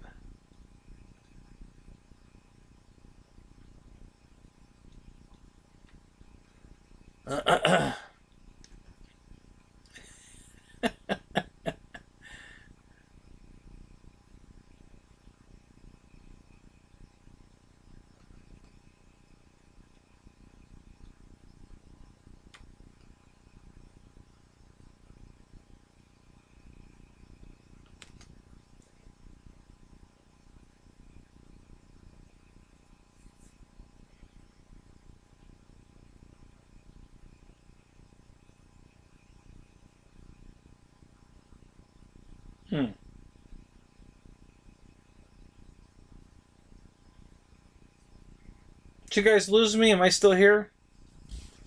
Because I can't see my show right now. Whatever's trying to load is not loading.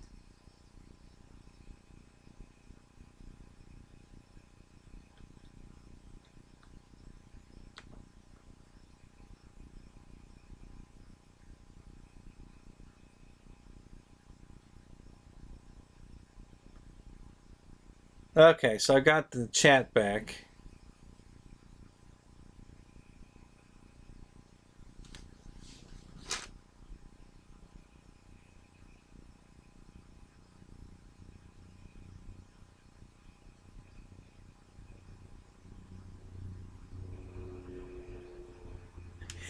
And you refuse to buy boxes like an idiot.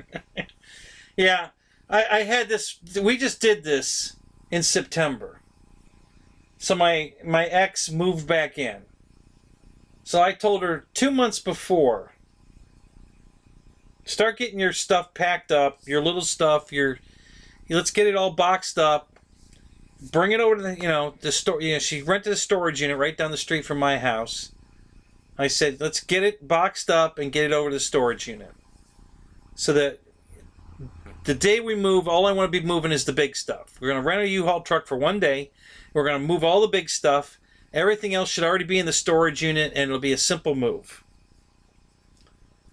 And her famous words were, I don't have that much stuff.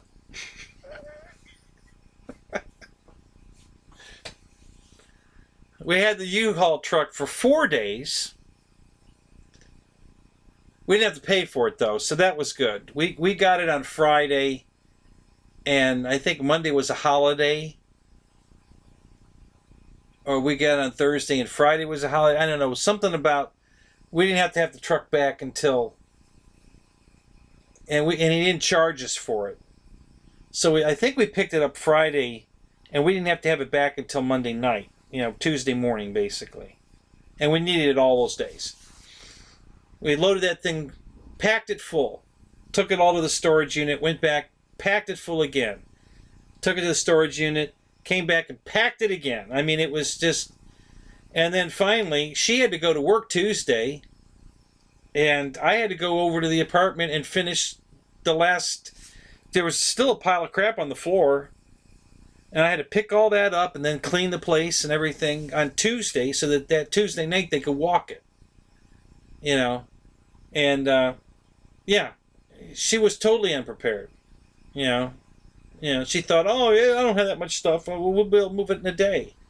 And she kept procrastinating about getting it boxed up and taken to the storage facility. And yeah, it was a nightmare. Oh my God, it was a freaking nightmare.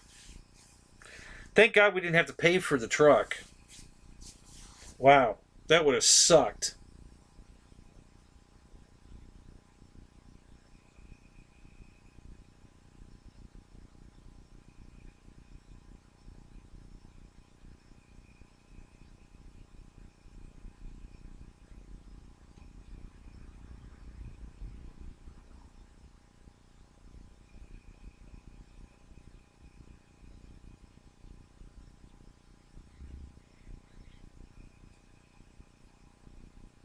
Yeah, I'm 59, Dave. And yeah, when you say D's nuts, that's not what I was thinking you were referring. I thought you meant like cuckoo nuts. I didn't mean, I didn't think you were talking about sticks and berries. I thought you were,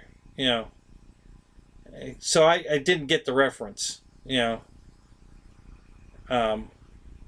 so...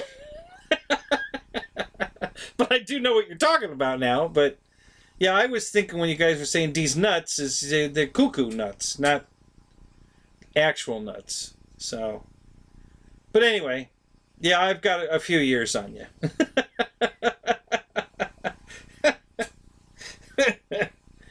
Oh God. So you just now taking a break? Have you been moving all night? Are you done for the night? I mean, it's almost 2. I'm hoping you're done for the night.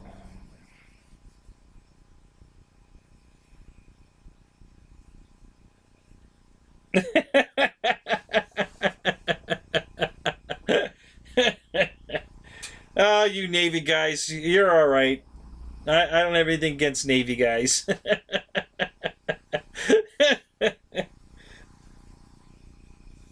Are there any documentaries on your subs? Because, man, I've watched so many sub movies and sub documentaries. I mean, I'm a sub guy. I love submarines, dude. I mean, I love them. I know all about the dolphins. I know you have to know every inch of that sub and how to do every job on that sub. Because that's how you earn your dolphins. I know all of this because I've watched I've spent hundreds of hours, probably as much time watching airplane movies as I've watched submarine movies.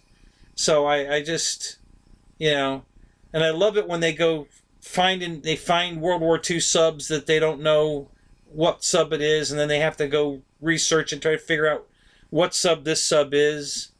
And I mean, I'm a sub guy, dude. If I could have gone in the Navy and been a submariner, I would have. I love submarines.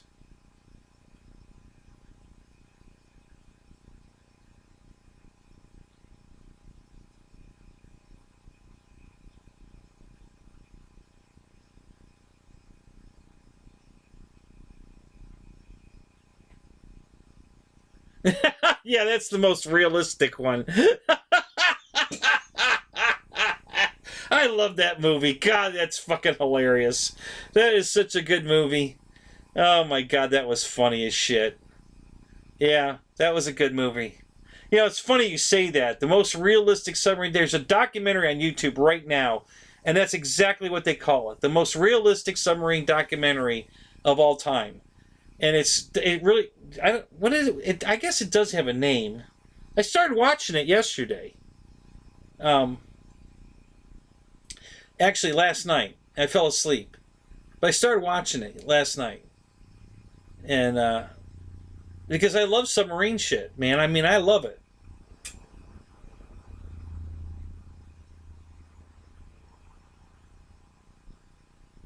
Your eyes are wanting to shut. Well, then go to bed, farmer, man. You don't have to stay here. We all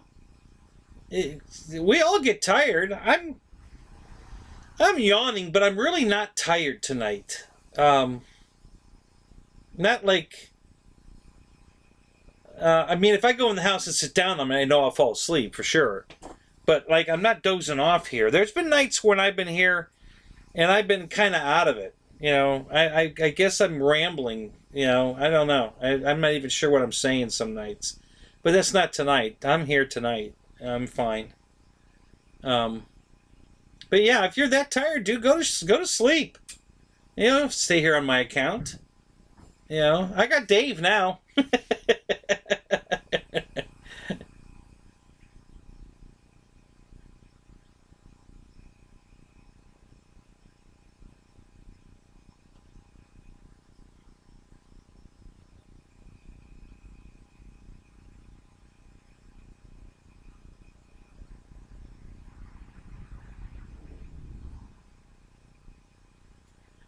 Really?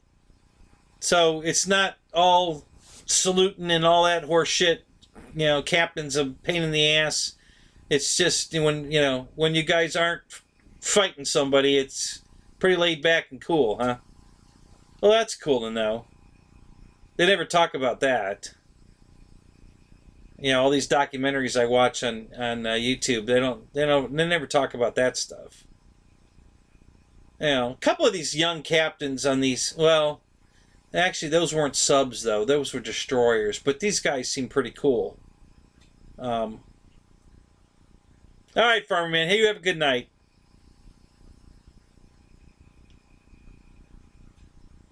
But yeah, when you told me you were a submariner, oh my God. You have no idea how how that lit me up. Because, God, I love submarines. And Josh was asking you about the dolphins and everything. And man, I know all about that. Jesus, I've seen so much about how you earn your dolphins. You got to be a firefighter. You got to be the driver. You got to be able to load a torpedo. You have to do it all. You have to know how to do everything on that boat to get your dolphins. I mean, I don't know any other job in anywhere that you have to know everything. And Yeah, because you only have yourselves to rely on when you're down in a submarine. It's not like you can call an Uber. you know, it's a little different.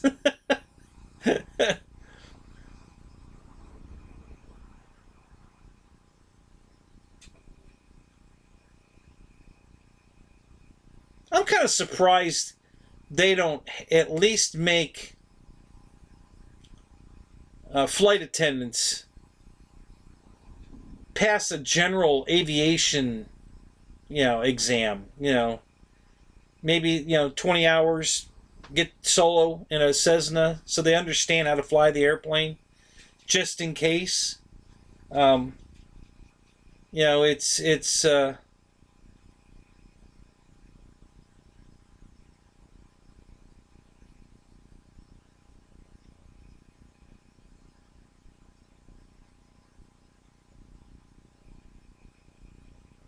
yeah.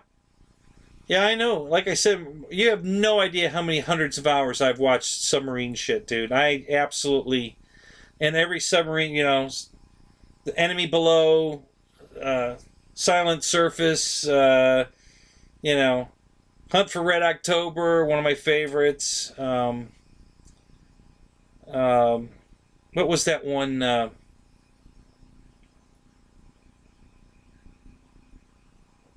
Daniel Washington was in, and what's his name? What the hell was the name of that damn movie? Um, yeah, all that stuff. God, I'm a submarine geek for sure. So yeah, I knew all about the dolphins and everything when you were talking with Josh. I was kind of surprised Josh didn't know. I would have thought, being a military guy, he would be interested enough in it to like I am, that he would have known what all that is. I you know just I don't know. I just kind of figured, since he's military, he would be all military. Because I mean it's I watch all the airplane shit. I watch every documentary on every airplane. How they came to be, how they were designed, who designed them. You know, the big war when the F-22 and the F-23 were fighting. To see which the 23 was the better plane, and they picked the 22.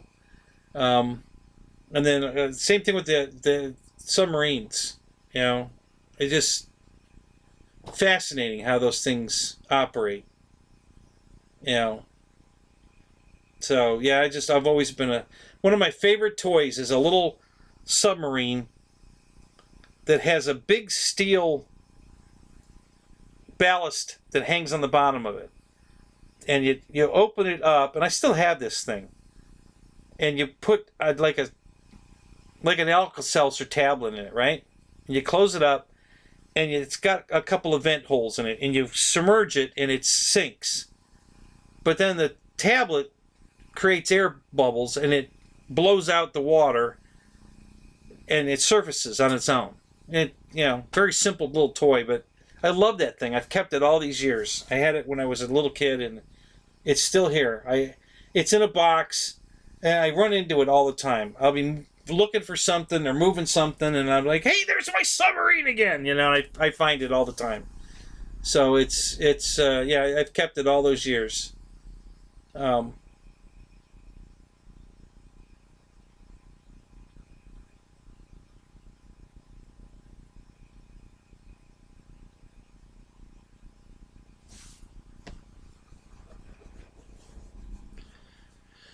Yeah, I've been on several submarines too. The tours that you can take, like the big one up there in Alabama, next to the battleship Alabama.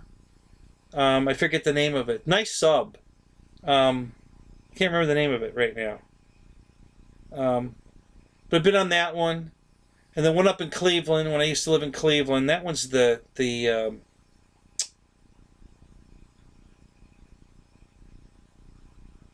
Cod, I believe, is the name of the one at Cleveland. I think it's the Cod. It's right there next to Berkeley Lakefront Airport. Been on that one. Um,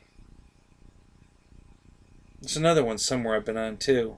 The one I wanted to go on, you're going to laugh. This is the stupidest thing I could. I went to Chicago for work when I worked for Allstate. I know full well that there's a submarine in the museum up there, which was the one we captured to get the Enigma machine. I'm on the airplane with my laptop watching U-571, which is the movie about that submarine. And I get up there and forget to go see the goddamn submarine while I'm there. And I watched the movie on the way there, and I didn't go see the submarine. Oh, I wanted to die. I just wanted to. The last 2 days, I was scrambling trying to figure out how I could get to downtown to the museum to go see that damn submarine. And I just couldn't make it happen. I was so pissed off. But yeah.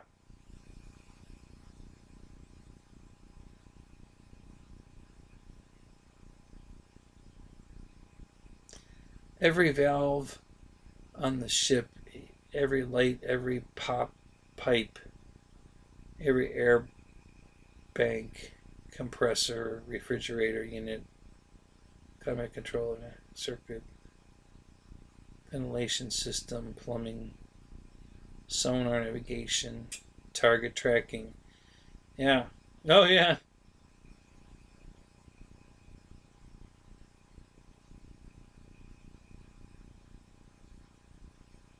Did you want to be a submariner, or when you joined the Navy, they just that's where they sent you because you didn't know where you wanted to go? How did that come about?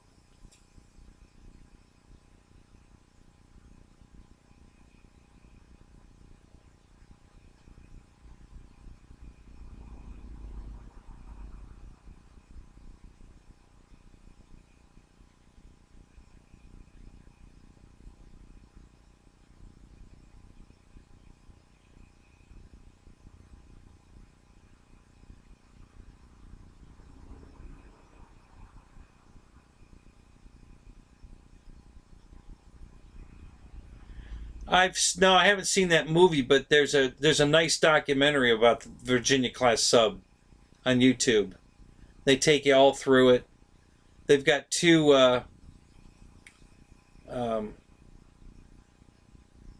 water desalinization units on board, and one's Paris, and the Hilton girls. So one's named Paris, and what's her sister's name? Yeah, that's what they named these water, the desalinization water things on the ship. Is Paris and her sister. I can't think of her sister's name right now. So yeah, I remember that. And but yeah, there's a real good documentary about the Virginia class.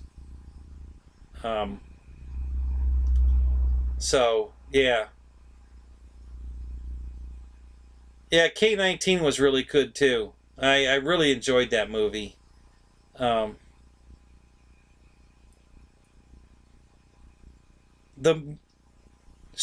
I don't know if you knew this, but the submarine they used in that movie, K-19, was docked here in Tampa for years. It used to be an attraction here, and then they closed it up because nobody would go to it, I guess, anymore. So the thing was sitting here rotting, and they were going to scrap it. And then what's his name? Harrison Ford, I guess he took it upon himself to come get this submarine. Because he wanted to do this movie right. And it wasn't exactly the right sub, but it was close enough. It was a model year, couple of model year older, I guess. But it was pretty damn close. They had to make a bigger conning tower out of fiberglass to put over the one that was on it. But the nose of the ship was correct. It had those panels on it, and it was the right vintage sub.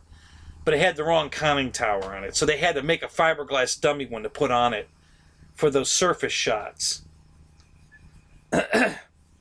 So, and then after the movie, they had it there for a while, and then it ended up going to a museum, a water museum somewhere. I forget where the hell it was. And I guess a big storm came, and somebody forgot to close the hatch, and it sunk.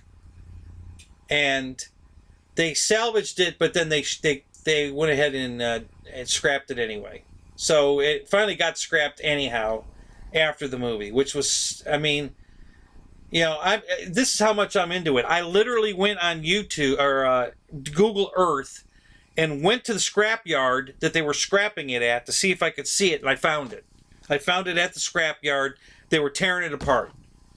You know, so I found that sub while they were tearing it apart at the scrap yard on Google Earth. Yeah, it broke my heart to hear that they did that to that sub after all that. I hate when that happens. It's just sad to see, you know, museum pieces that tell a story, and it just goes away. You know, I was watching but just before I came out here tonight on YouTube, they were scrapping P-40s. You know, like the one I'm building right now. And they were thousands of them. They take the engine out of it, and then they pick it up with a crane, and they stand it on its nose. And there were thousands of P-40s just lined up, all standing on their noses. The whole plane was there but the motor. They just stand it up on its nose. And there were just lines and lines and lines of them. You know, and they're gonna be beer cans. And I'm thinking, you know, how many people would have bought those planes today? You know, to either restore it and fly it, or just to have it. You know, I've got room here. Man, I'd love to have it, just to set it out here on the grass. You know, I got 3 acres here. I could stack a shitload of them here. You know, it would just be so cool to have it. You know, even if it's never going to fly again, just to have it on my property would be so awesome. So yeah, so I see these, you know, this stuff happen, and it just drives me nuts.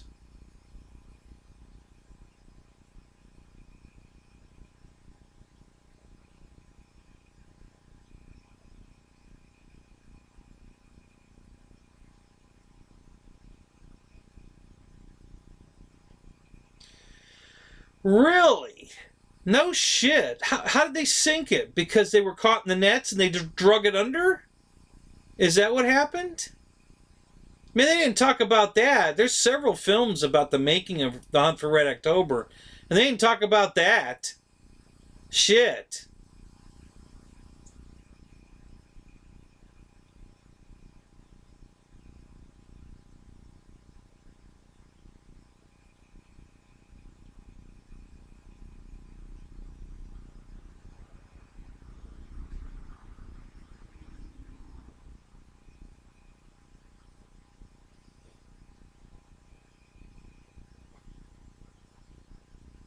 I've seen those on Google Earth.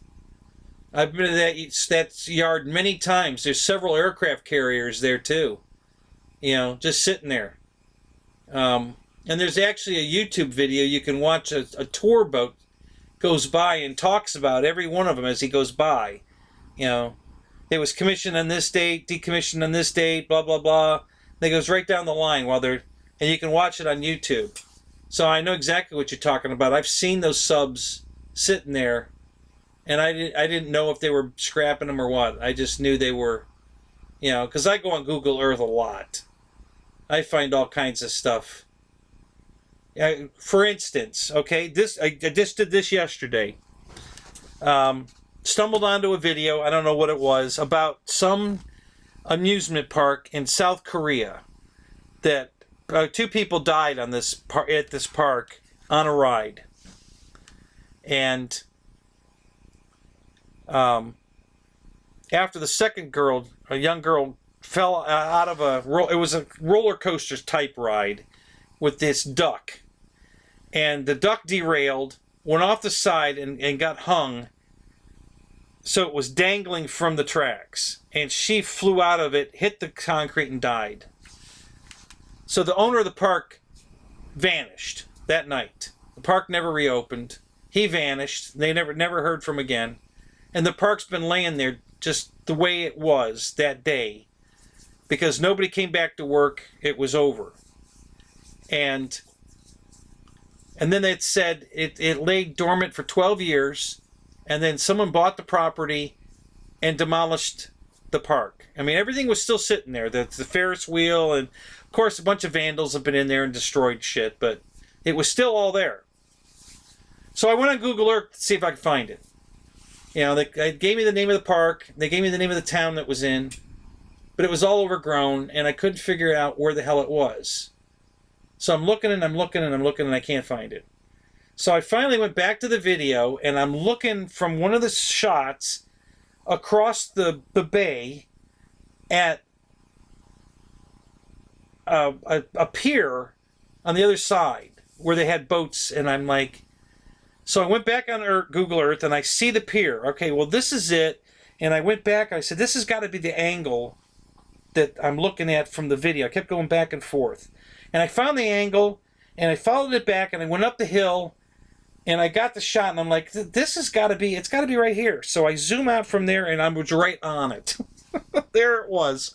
I could see the roller coaster and the duck ride and the Ferris wheel, or the carousel, and I could see it all overgrown with grass. But there it was, and it was only in one frame. Yeah, I had to go all the way back to 2011, and because right after that it was gone. I when I took the timeline and went one notch forward, it was gone.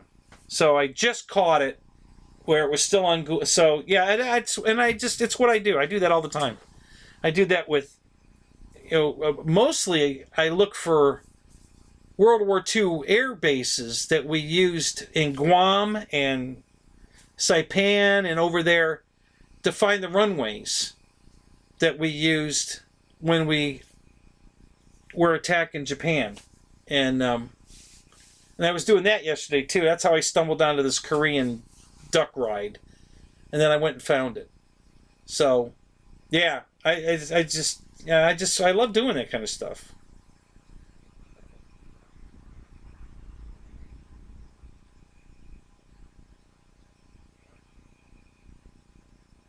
So you got in the Navy to be a pilot, because you have a bad ear?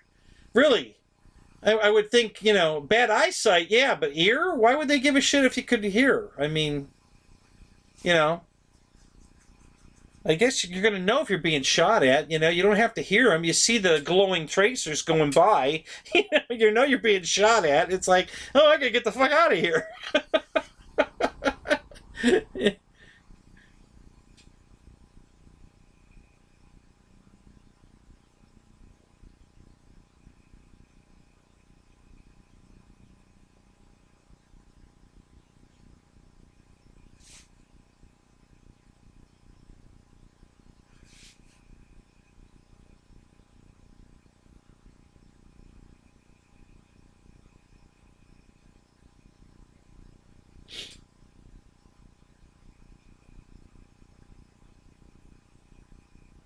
Crimson Tide.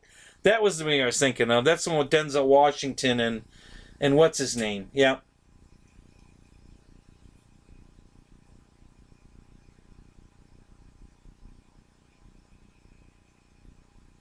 How the hell did they sink a tugboat?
No shit. Really?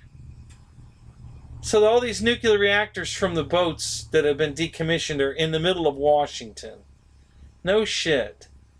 What, a big like farm, and they just got them? Did they bury them there, or are they sitting on the ground? Hey, Michael, what's up? You're missing a great discussion. Dave's telling us about submarines. It's really cool.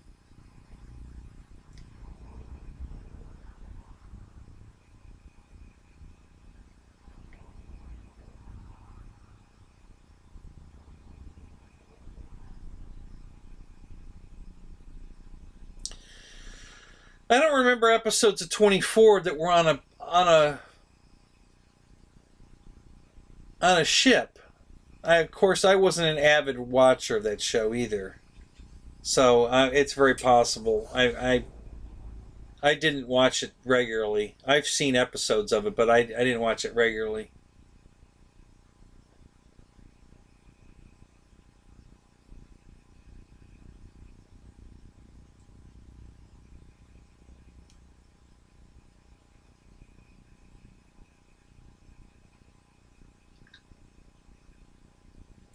Nuclear reactors found way to boil water. Gene Hackman, that was who I was thinking of, yeah.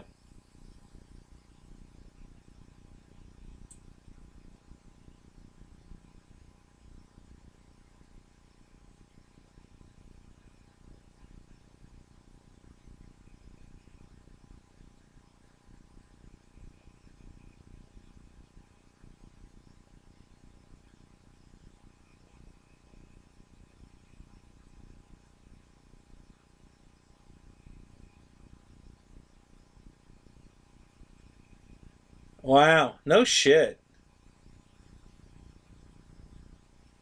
Holy crap.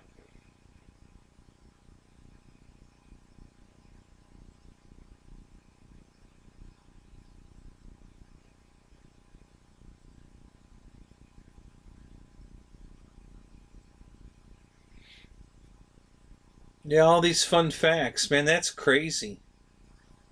Yeah, they don't talk about any of that stuff. It's like the pilot that died during the filming of Top Gun. He was the stunt pilot. Super famous guy. I can't think of his name right now. Um, yeah, he was doing the spin, the flat spin, where Goose dies, and he radioed in that he was in trouble. He couldn't get it out of the flat spin, and he died filming that scene for the movie.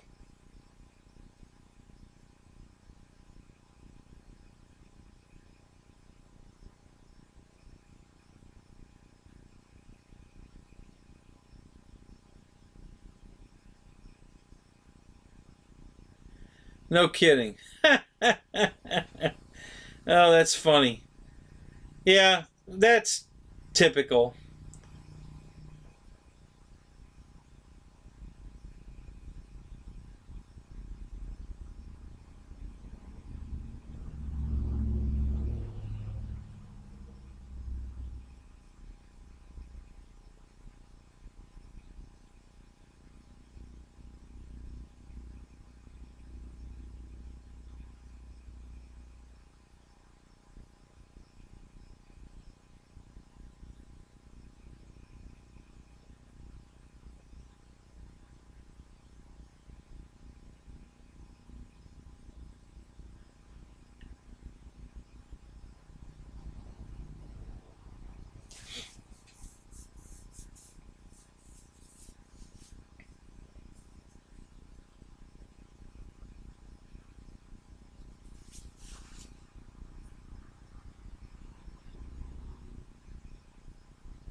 Yeah, when they were filming U-571, um, they literally built a submarine for that movie. Now, it wasn't an operational submarine.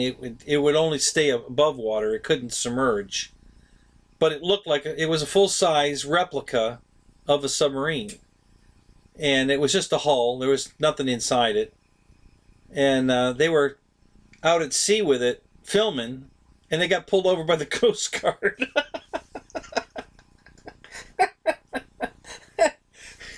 Because they wanted to know what the hell they were doing out here with a fucking submarine, you know, with a gun on it and everything, you know. It's, you know, they had to tell them, hey, we're making a movie, you know. You see the cameras and the helicopters and, you know, yeah, they got, you know, but I couldn't believe they actually built a full-scale, non-operational. I mean, it was seaworthy as much as it could, under its own power, drive across the water topside, but it couldn't submerge.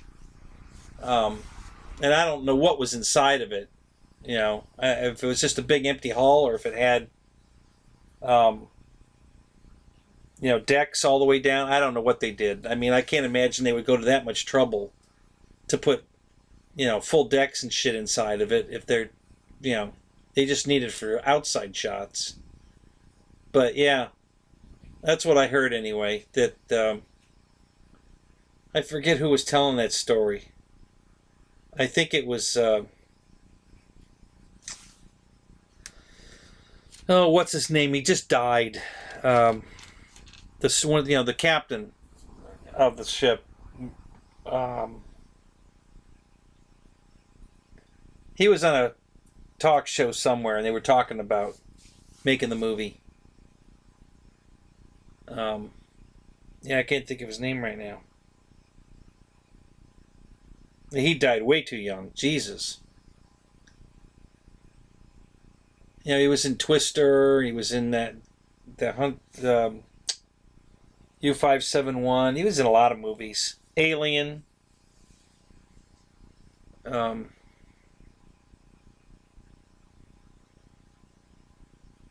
can't think of his name right now.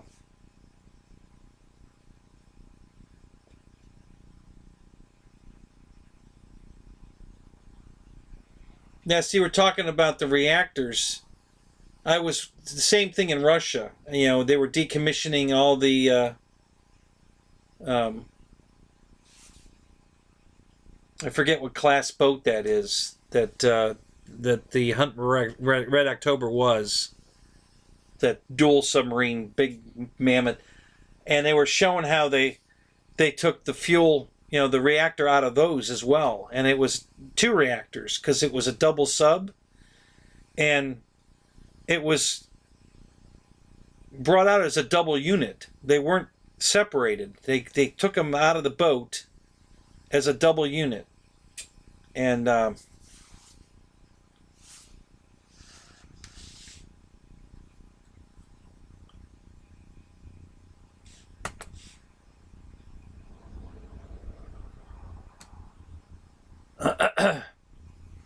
so I was watching that. I was watching them, you know, tearing one of those subs apart, and they had the reactor out of it, and they had the same thing. They were stacking them,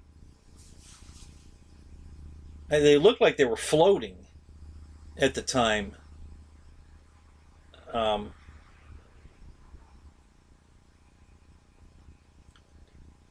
Trench 94.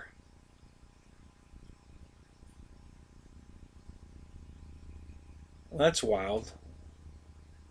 It hasn't loaded yet, but I'm like, it's kind of loaded, sort of. So I'm getting some images of all these things lined up, but no detail yet. It's still loading.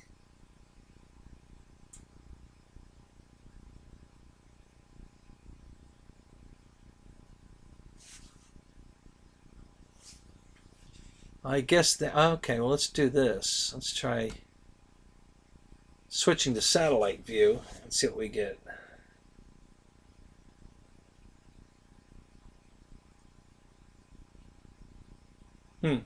Huh? Maybe. Oh, here we go. Oh, wow, look at that. Holy crap, really?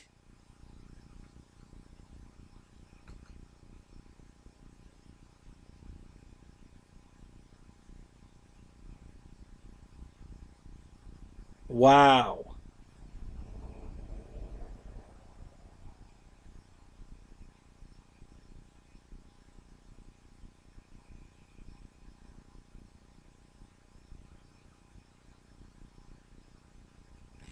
Now, why are some of them standing up and others are laying down? What's the story with that?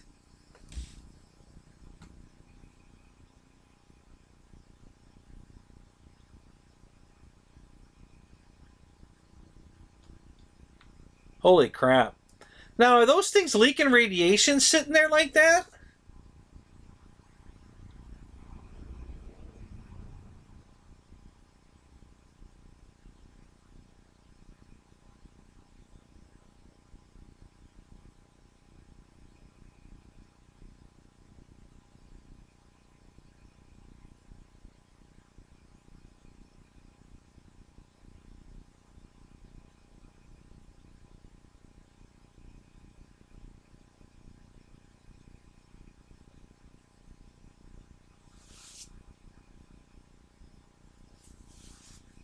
Hey, GB. Yeah, we're still going.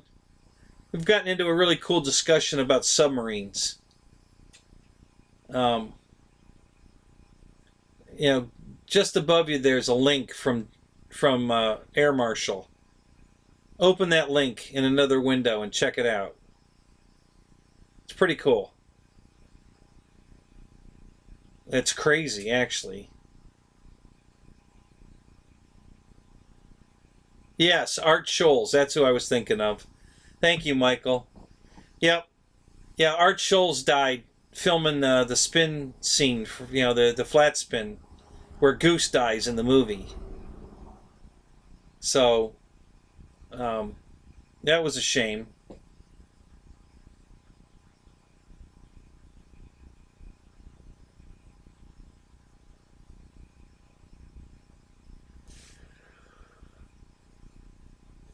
How the hell did you find that site, Dave? Did you know the name of it, or did you, I mean, how the hell would you have found that?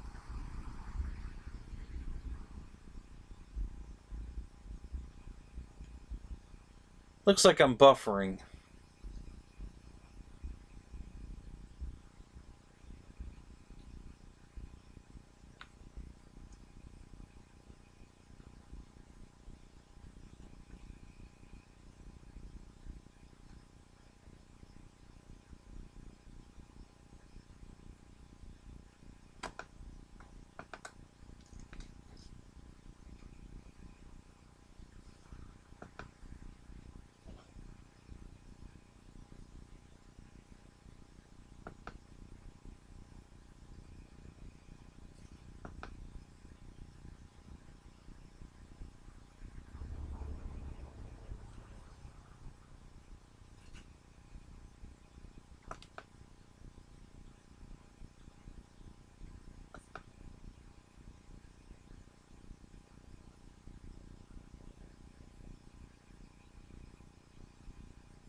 Wow, looks like that Trench 94 is out in the middle of nowhere.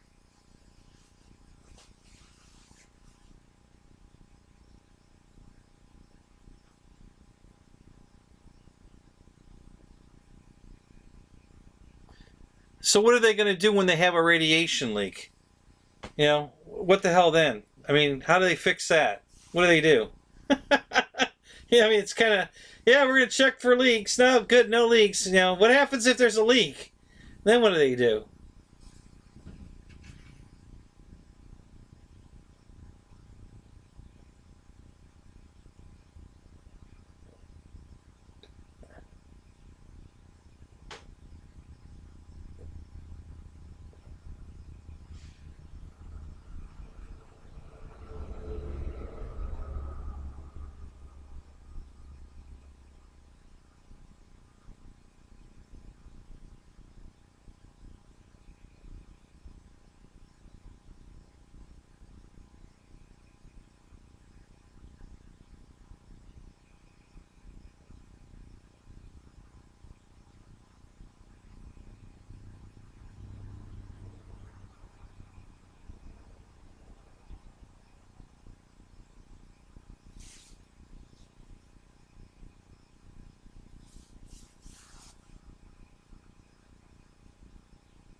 uh,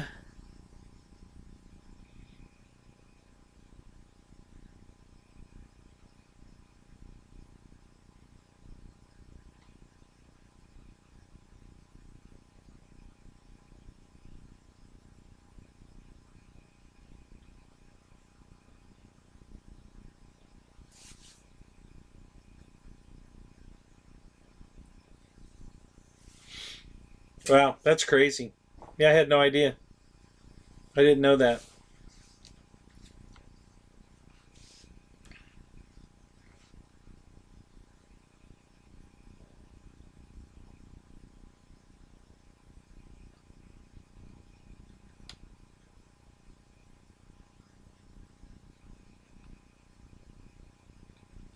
If I remember right, I think there's an island somewhere up there in Russia where they take the reactors, their reactors, and put them on some island someplace, I believe, if I remember right. So yeah, yeah. I think we should just load them all on a rocket ship headed for the sun. Screw it. Just send them off. you know? Yeah.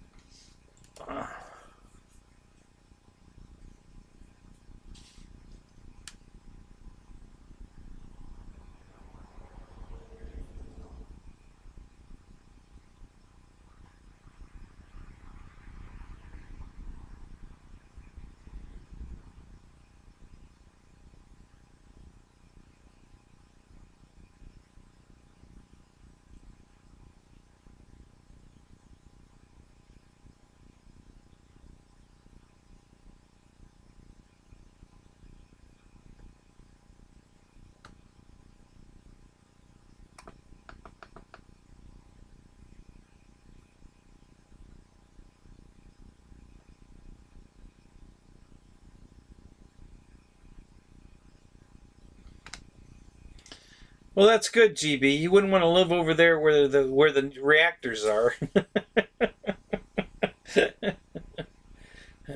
the nuclear vessels. Alamina.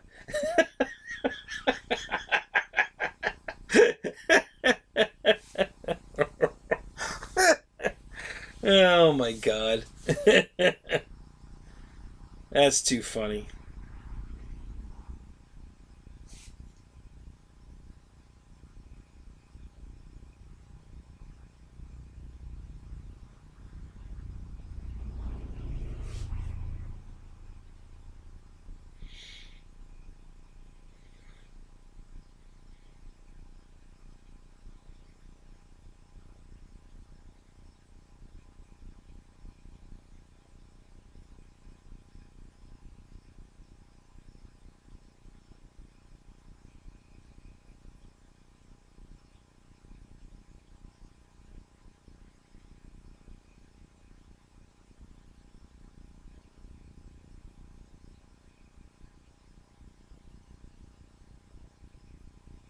Oh, well, see, that explains everything, GB. You went to college right by there.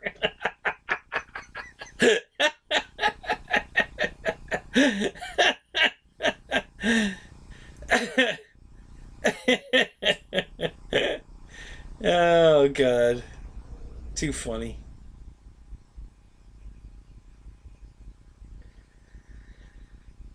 We still have 10 people in the room, and there's only 3 of us talking. Who's just lurking here? Did everybody just fall asleep with their TV on? Is that what's going on?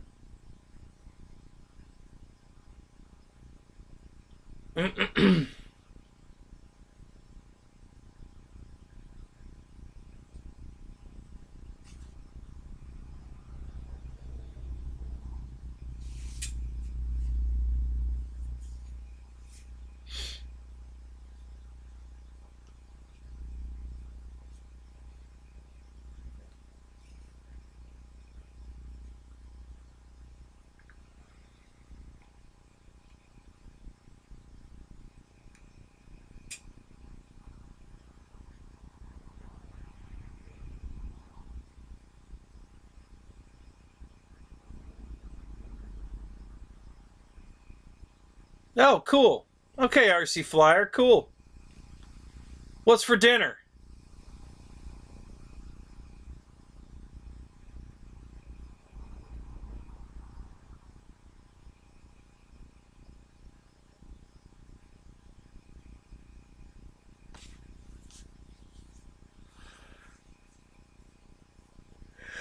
Yeah, it's too bad you're just listening because you're missing a lot. Dave's sharing a bunch of cool information about submarines and submarine movies, and yeah, it's very cool. I think so anyway. I'm big into submarines, so I think this shit's really cool.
That's what I had for dinner. Well, not the chips, but I had steak and salad and broccoli for dinner just before I came out here.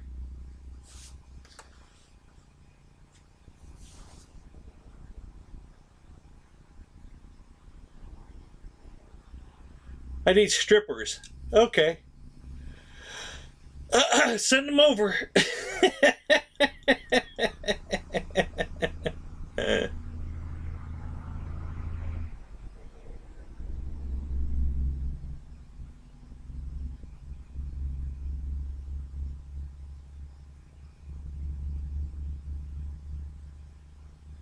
You're right, exactly.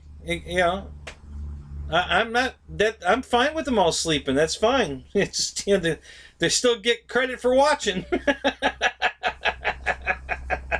so that works for me.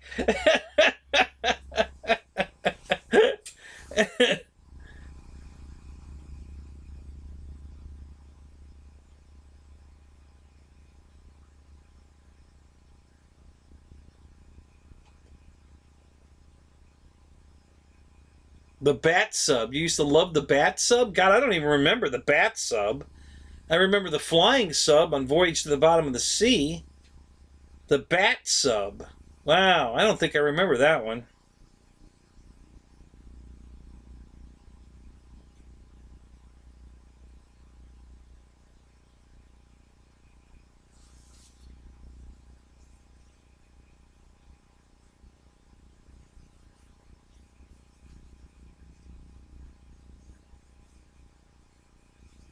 Really? We still have diesel electric subs in operation? Really?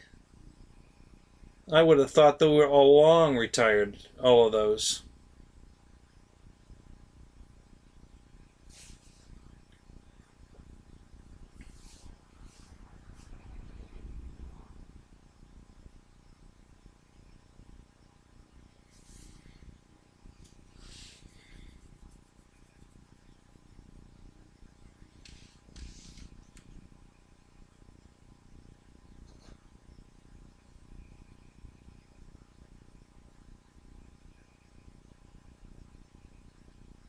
No, GB, I don't, but I'm really close. When I started the show, well, as of yesterday, okay, I needed about 260 hours, and then I uploaded a video today, which has already had over, I think, 100 views.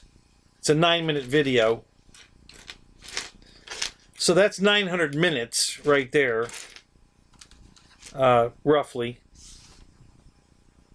And then we're coming up on 6 hours tonight, and we've had up to, I think, just about 30 people in the room at one point. So, yeah, I'm super close. I think, depending on how much of my other stuff gets watched, I think probably tomorrow or the next day, I'll probably hit my watch hours. I'm that close, because last week I needed 600 hours last Friday, and now I only needed 200 and I, like I said, I uploaded a video, and I think, and I did 2 streams this week, right? Because I did Monday night. Yeah, that's right. Yeah, I did 2 streams this week. So I don't know. Yeah, it's close. It's real close. Should be hitting. This week, I would say, sometime this week. I'm gonna try. I got a bunch of more videos to upload. I just got to do a little editing, and I got to get those uploaded. So I think once those get uploaded, in this one, the build video on the P40 is going to get a lot of, that's going to get a lot of views. Not right away, but over time, because nobody has done a build video on that plane, and they need to. It needed to be done. So, I'm documenting everything as I go, all the little things that needed attention. So it's going to be a really good video, and I think it's going to get a lot of hits. And I think, like I said, over a long time, I don't think it's going to be a real quickie hits and then it'll go away. It's going to get hit over and over and over and over again. Every time somebody wants to buy that airplane, they're going to watch my video to see how to build it. And I think it's going to just keep generating time all the time. Some of my videos, were big when they first hit, and then nobody watches them anymore. But I have others that, like I did a review on a Cessna 182 Skytrainer that FMS sells, but it's sold by a lot of other companies too. And that's my, according to the analytics of YouTube, that's my most popular video. I get more views on that than anything on a weekly basis. It's my front runner for views. So, and that's what this video is going to be, very similar to that one. I'm really going to, the nuts and bolts of this airplane. How it's built, the materials used, what's different, what you need to watch for, what you need to modify to make work right. And yeah, it's kind of the same thing I did on that Cessna video, and that's my most watched. So I think this one's going to be a big one.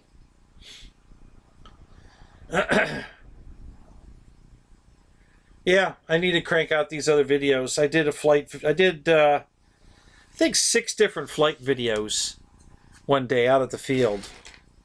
I tried to videotape everything I was flying that day. So one of them was my quadcopter.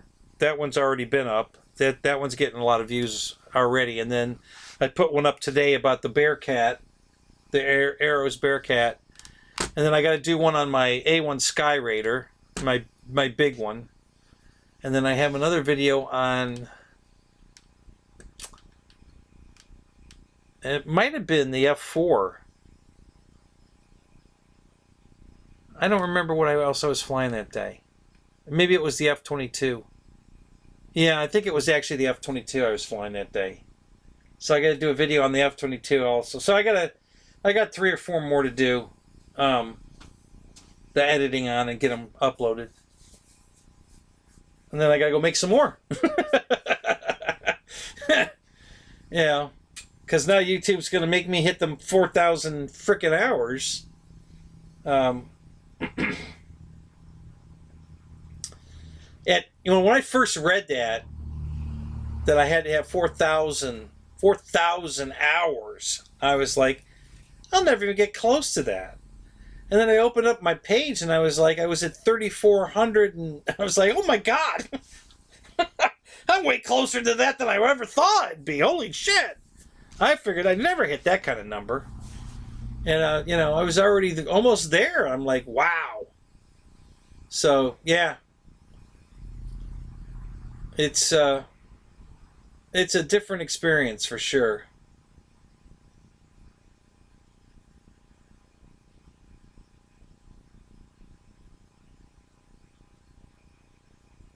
Yeah.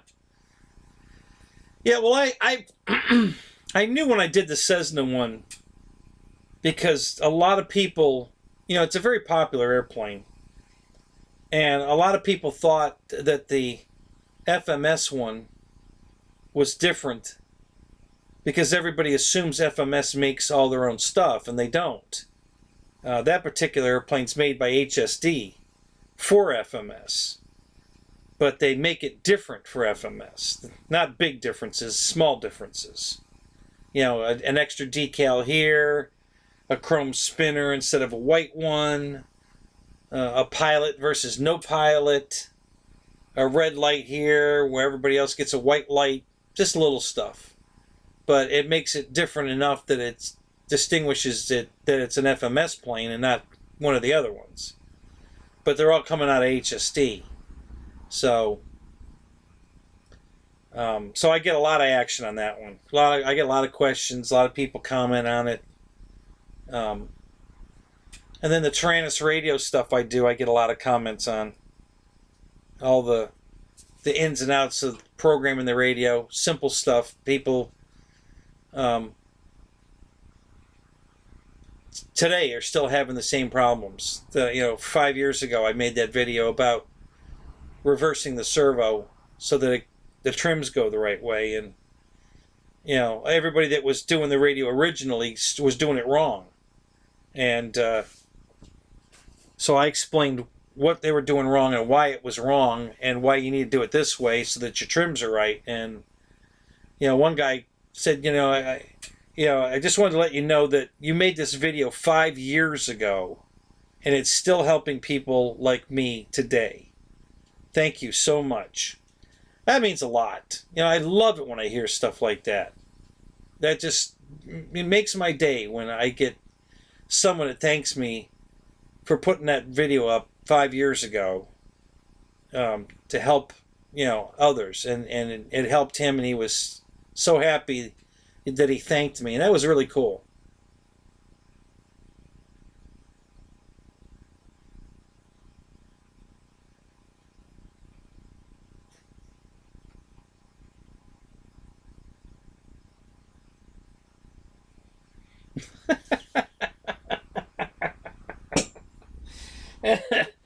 No, it goes a real long way, Michael. A real long way. Yeah. Yeah, if you want to make big money on YouTube, you got to do nudity. Or not necessarily nudity, but sexuality. You know, girls in bikinis, oh yeah, you're going to get thousands of hits. For sure.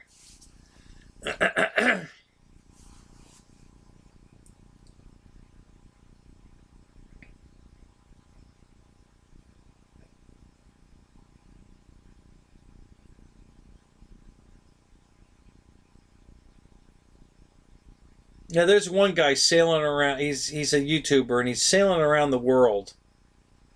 And he was doing it with this really cute blonde. And he traded her in on a new model. So now he's got some, I think this girl's from Peru. And now she's going with him everywhere. He got rid of the blonde. I think he should have kept the blonde, way cuter than the Peru girl. But, yeah, you know, and it's bikini shot here, you know, semi-nude shot there, you know, throughout the video while he's reviewing the hotel he's staying in or whatever he's doing. And yeah, cha-ching, cha-ching, millions of views, millions. You know, it's just nuts.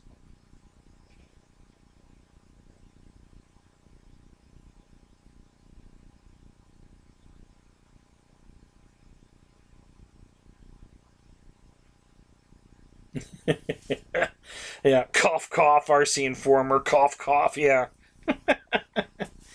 Yeah, well, Rich just got this girl, though. He's been a solo act for a long time. Um, and he found this girl on Plenty of Fish. Unbelievable. I never found anything like that on Plenty of Fish when I was hunting. Holy shit.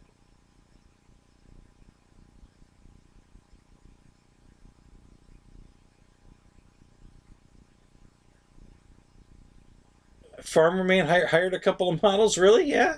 For what? To cook his eggs?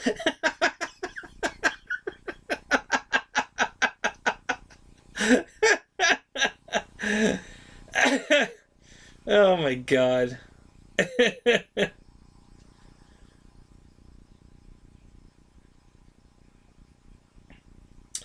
Yeah, now that Rich has got, her name's Kim, I think, right? Um, and she likes posing. I guess she gets a big thrill out of putting on these bikinis that match the airplanes and posing with the plane. She really likes it. So good for him. I mean, that's great.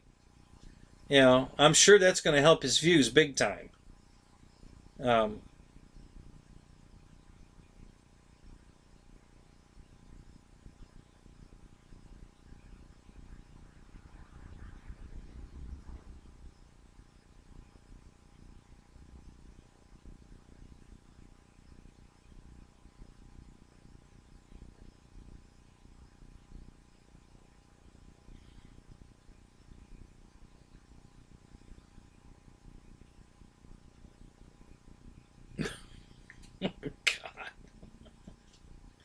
God.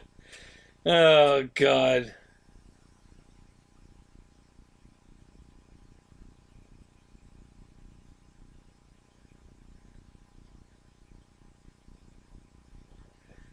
Yeah, they're all crazy. I know. Yeah, I never found anything on Plenty of Fish. Nothing. I don't know how Rich came up with her. She seems, like she's got a head on her shoulders because, Rich is no dummy. I think he would have dumped her if she was all crazy. Um, they've been together a while now. About a year, I guess. I think at least a year, maybe. So, yeah. Yeah, it's good for him. I'm glad. I'm glad because it sucks to be alone.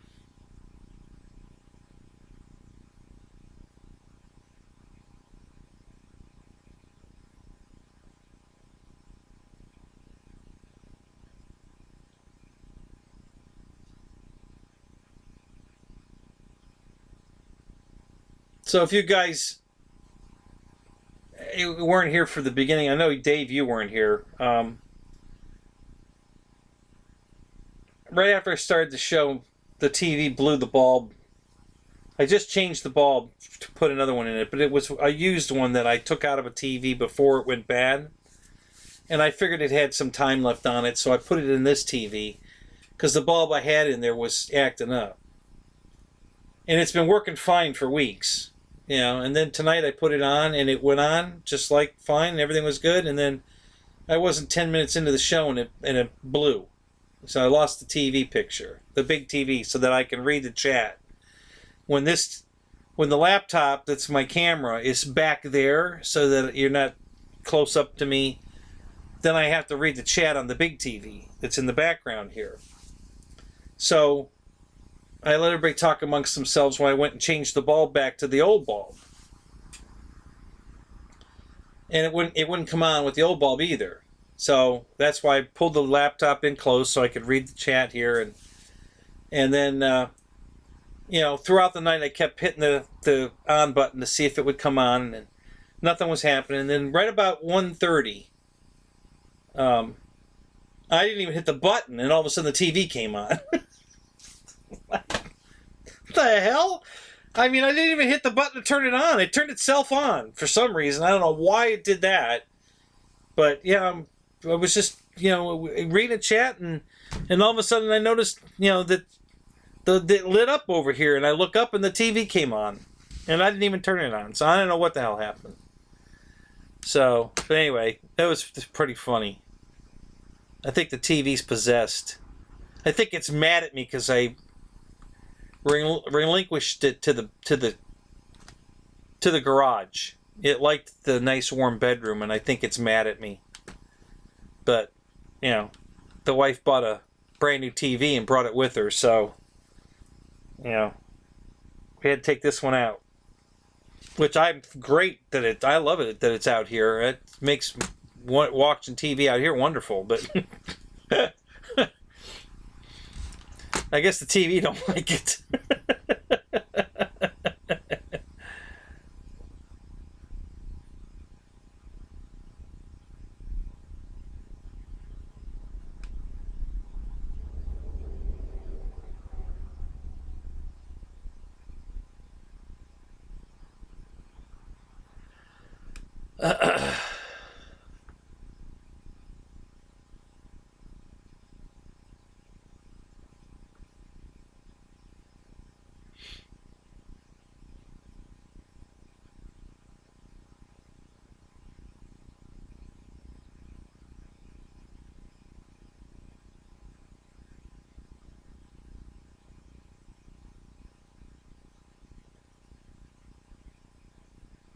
The Twilight Zone?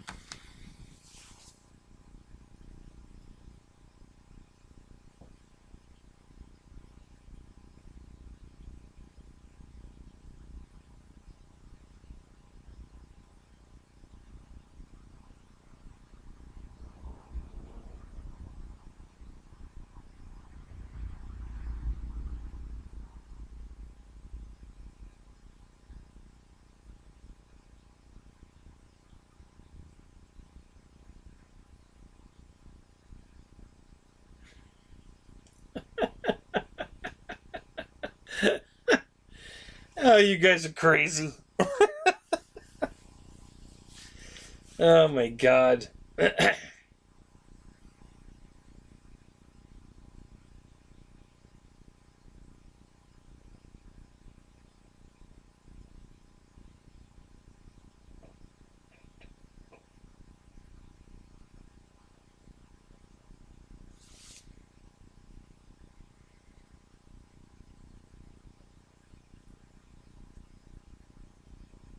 Yeah. Yeah, if Linda Blair shows up, we're all in trouble. Oh, oh my God.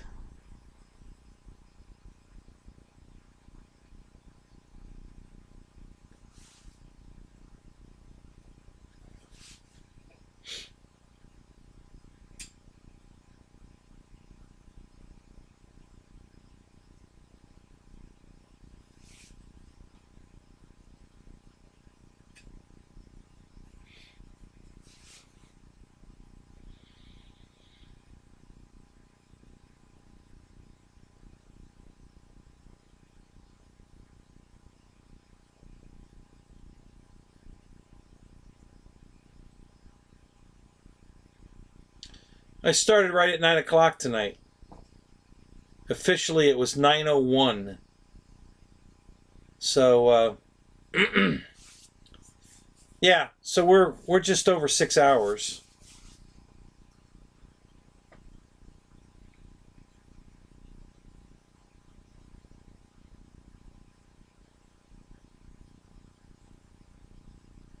You've been moving all day, Dave. Aren't you tired? GB's been probably taking naps while we've been doing this. Plus the fact that he's 3 hours behind us. So, right, GB? It's only it's midnight there, right?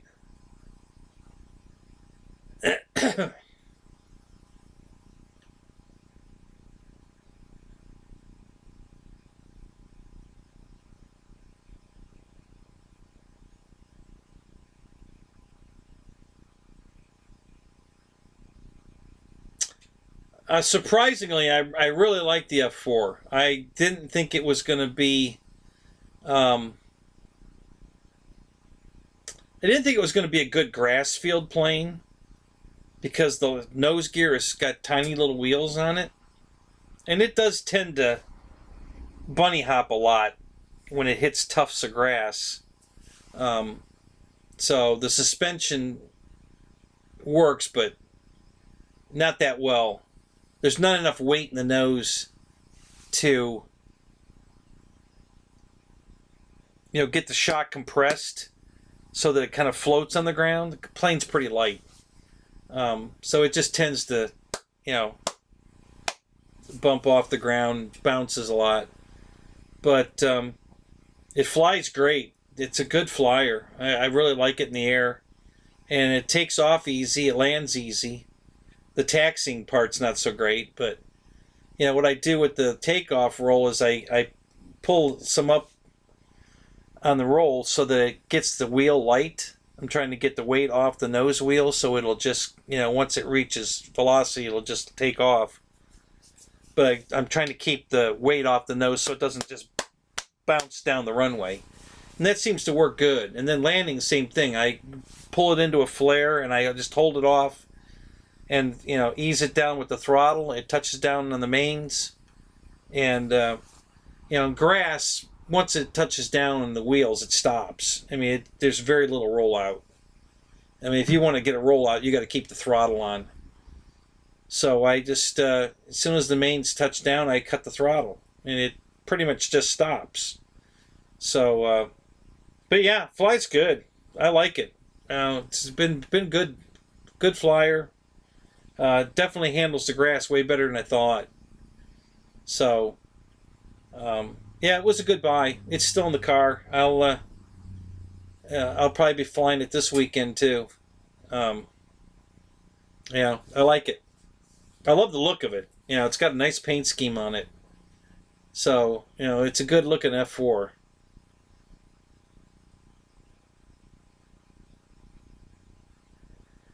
You wish you could nap. You can't get to sleep, GB? What's up?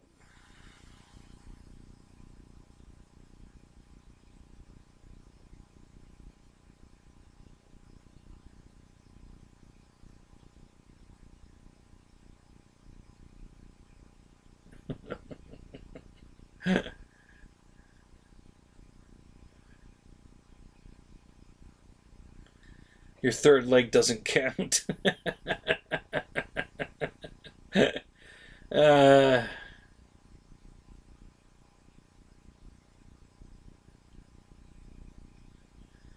Oh, so you have the free wing F4, huh, Michael? Yeah, that's a much bigger airplane.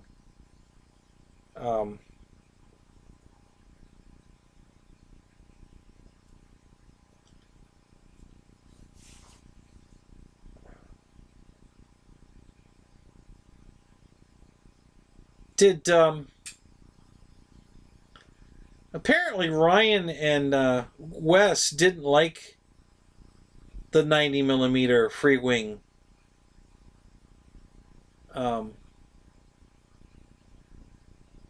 They said it was too heavy. The lumbers through the air. Do you find that to be true, Michael, or do you like it?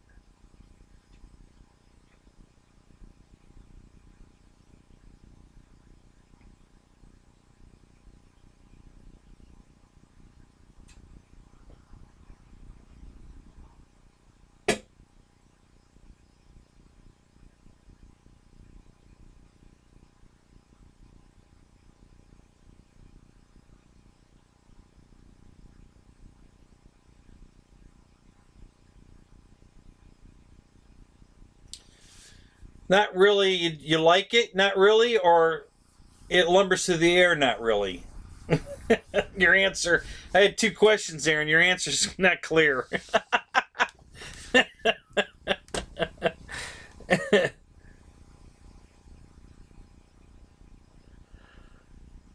Oh, I saw something moving over there. Other than a bug. Like a lizard or something, but I guess not.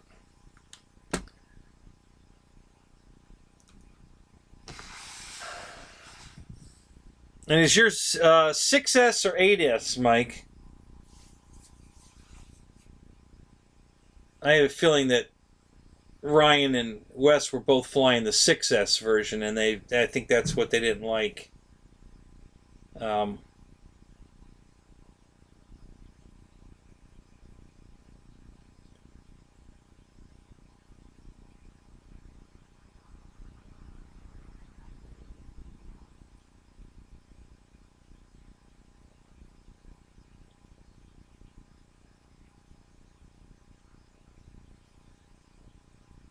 And it flies okay. It's does it land good?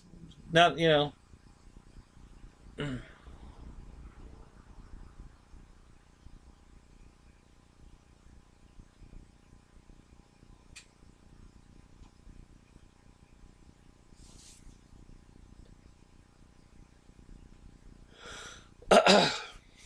It's funny how Wes just loves that F-16 from Horizon, and the guys out at my field hate that plane. they, the guy that owns the property has one, and he keeps giving it to people to fly, and everybody that flies it hates it. They can't stand it. And it just, I guess it doesn't have any power. It's, and Wes just talks about that plane like it's the greatest thing on earth. And I haven't flown it yet. I've watched it fly, and, to watch it, it's okay. I mean, it seems like it flies okay, and, I don't see it doing anything spectacular, but, the pilot's what makes the difference there, If the pilot's an uneventful pilot, well, then it's going to be a pretty boring flight. So,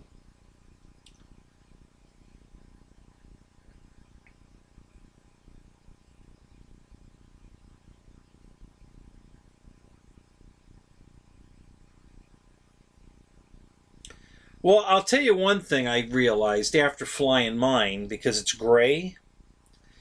Originally, I didn't like the camo version of the free wing one, mostly because of the way they did the elevator. The elevator had that silver spot, which it made no sense to me. I didn't understand that. So it's all camo on the wings and on the tail and even on the the flying stab, except that stripe of silver, and I just didn't get it. So I wasn't a fan of it. But I'll tell you, after flying the gray one, I wish I had a camo one, because, man, gray airplanes in the sky are hard as hell to see. Jesus, what a pain in the ass. All my other stuff, I fly it way the hell out. I mean, I go, the runway, we've got an 800-foot runway, and I usually go out, 200 or 300 feet past the runway between a column of trees. So I'll go out the back and go vertical, and then I'll roll it over and come back down, back through the trees, right on the runway, low, and go out the other side, and then the same thing at the other end. Although we don't have like a path through the trees, but I just go out to the, there's another 200 feet past the end of the runway that way before you hit a tree line. And I usually just go out there and go vertical, before I hit those trees. And I do that back and forth. Well, this gray airplane, but if I go out there, I can't see it. I mean, I can see it, but I can't tell the orientation of it. It's gray on the gray sky, and I can't tell what the hell it's doing. So if I get that far away with it, it's gone. I can't tell what the hell it's doing.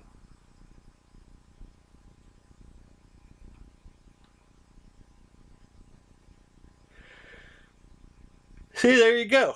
See, GB got one, and he said it was a piece of shit.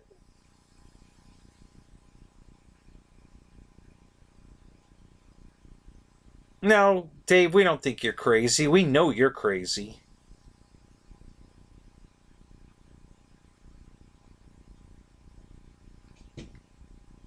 Okay, well, that's cool. That's a great question. Why do you like the F-16 better than the F-15? Because I wanted to get the F-15. Only because it looked like it flew really good. But you're telling me the F-16 flies better, so enlighten me. I want to know what the difference is.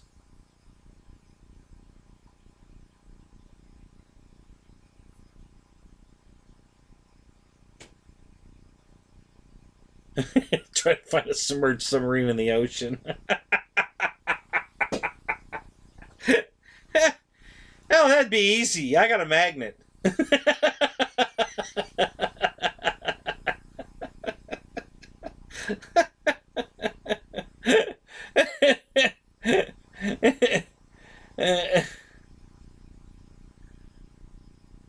Yeah, yeah, safe would have been handy that day for sure. Um, yeah, it was.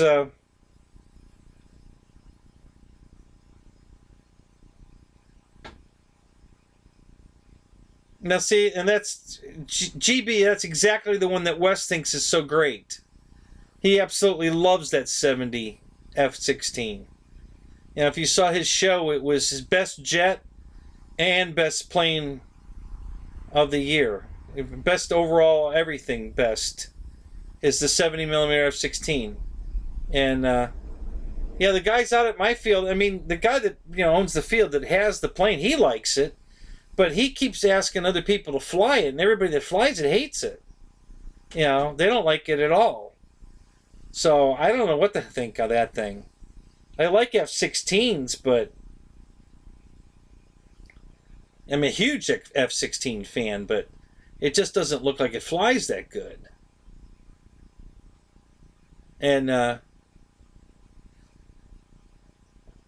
guess the reason I thought the F-15 would be better than the F-16, because it's a belly lander and it's got that big, wide, flat, so it's a kind of a flying. What do they call that? A lifting body. The F-15. So I thought it would fly easier, being that the whole thing is kind of a wing underneath the fuselage plus the big wings on it. I figured it would fly more like the F-22.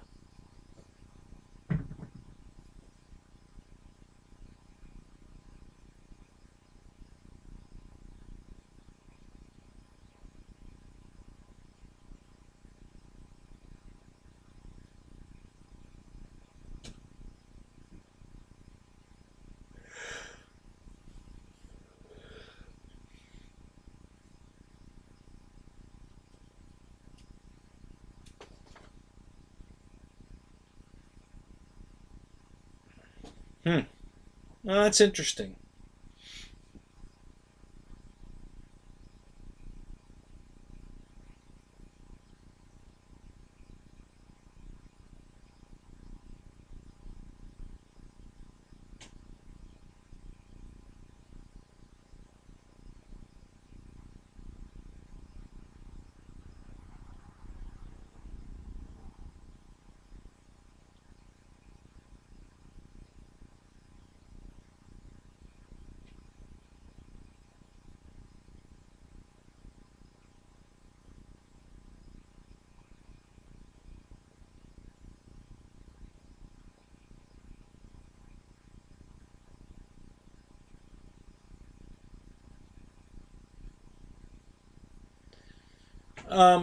Does the F-16 have a rudder?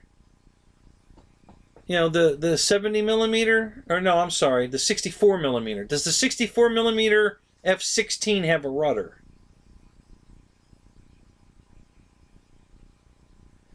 All right, Flyer. Have a good night.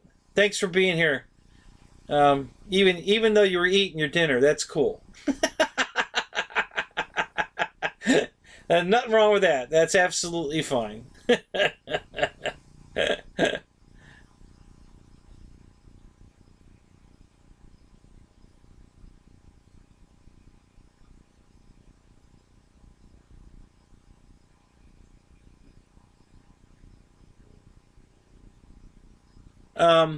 Yeah, a guy at my flying field just had the F-15 out there. Um, Now, this guy's not a jet pilot at all. Um, he didn't like it, and I think it's just because it was a jet. I don't think he liked the speed and the unstableness, if you want to call it that, because it's reactive. And then he crashed it trying to land it. Not real bad, but he kind of mucked it up some. So he wanted to sell it. It looked good in the air while it was flying. I mean, as far as it looked like it flew okay. I haven't had a chance to fly it. Detail wise, you know, looking at it sitting on the ground and looking at my F-22, I think my F-22 looks way better. I mean, just the way it's painted, and you know, I just didn't care for the F-15 at all, looks wise. It looked, I don't know, almost cartoonish. I think it had to do with, and maybe this guy did that to it, I don't know, but the panel lines like seemed, maybe they were drawn on or filled in with a pen. Maybe somebody took a ballpoint pen and went down all the panel lines to accent them, but it just gave it a cartoonish look. So I don't know if they're all that way or if it was just this one. But yeah, I wasn't impressed. I mean, you know, and he wanted to sell it for $200. Crashed. You know, it was going to need a new wing, and a nose cone, I think. And God only knows what shape the gear was in, because he hit the ground pretty hard and it collapsed the gear. So yeah, I wasn't going to pay him $200 for it. Not after he crashed it.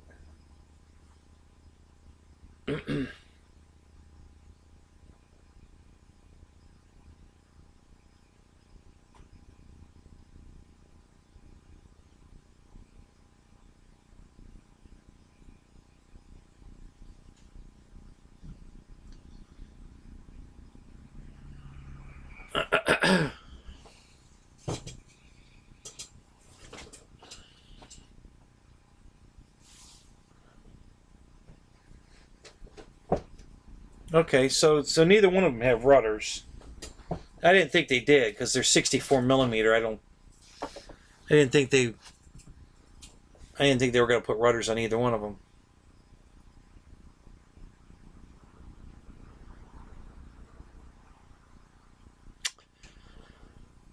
Yeah, that's true. But I don't think. I mean, isn't the F-15 a 500, pretty close to a $500 plane? I mean, it's right there too, isn't it? Like 469 or something. It's not cheap. I know that.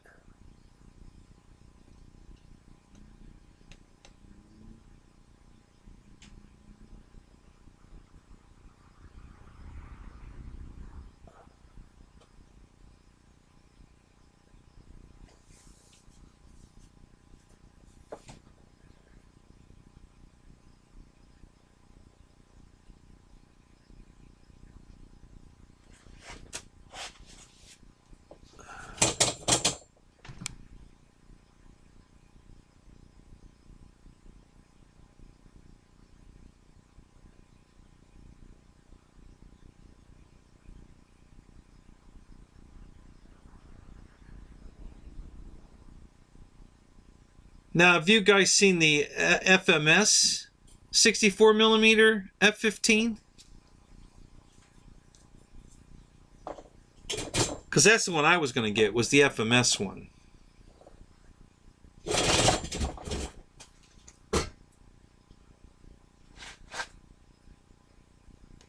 Oh, that's right. The Merlin doesn't have retracts. I forgot about that. Yeah. Yeah, it's got flaps, and it's got a rudder and everything, but it doesn't have retracts. That's right. I forgot about that. Yeah, that's too bad. That would have been a really cool plane if it had retracts.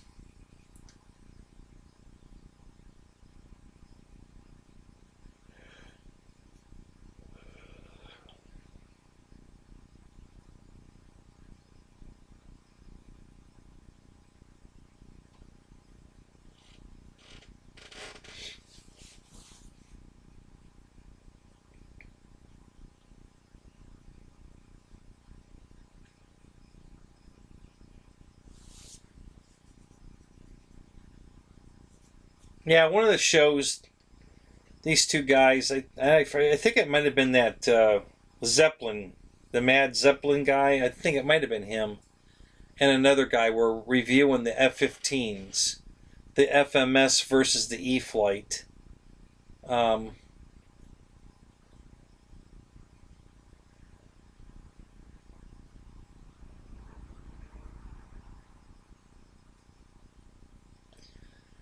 Yeah, I guess there's a few other things slightly different about them. These guys, when they were reviewing it, I guess, I think it was the FMS. Maybe I have it backwards. One of them, I think, had some plastic around the intakes, and the other one didn't. And the chime, I think one of them had plastic on the chime going to the nose, and the other one didn't. I'm not sure which one which, though, now that I think about it. So there were some subtle differences. But they both kind of were kidding around saying, yeah, but it's really the same airplane. So the differences weren't significant at all, I guess. Maybe more cosmetic than anything else. There was a guy out at the field with one, and I don't know which one it was, because they're both... Well, no, actually...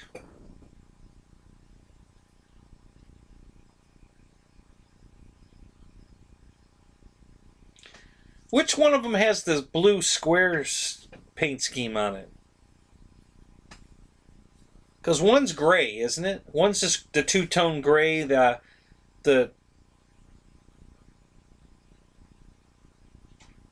dark gray in the middle and the light gray on the edges. Is that the way it goes? Or is it the other way around? I forget. And then the other one's got that blue pixel-like, digital pixelation square scheme on it. It's blue and gray, and I don't know which one's which.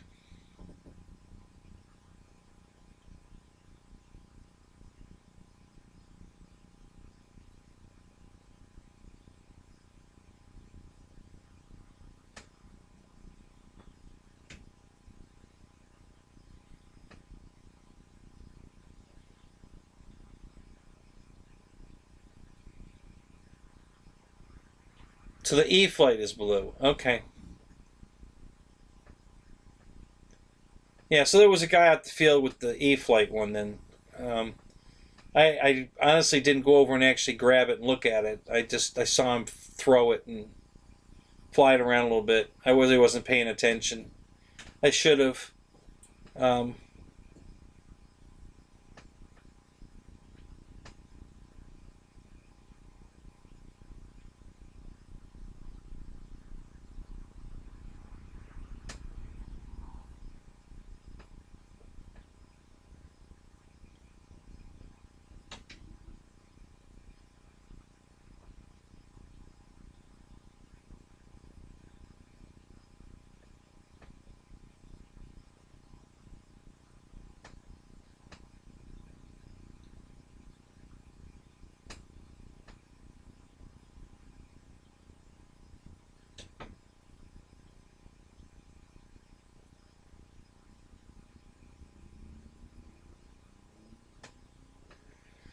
Yeah, I'm a huge fan of the Carbon Z, but yeah, I'm not crazy about the spring chicken leg landing gear.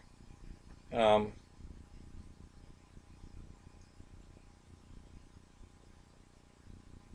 I wish they, um, I wish they put that trailing arm suspension that's on the Avanti on everything. Because God, does that work good? That's amazing how nice that rolls on grass. So yeah, I wish they'd put that frickin' landing gear on everything.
Yeah, I agree, Dave. I don't know why.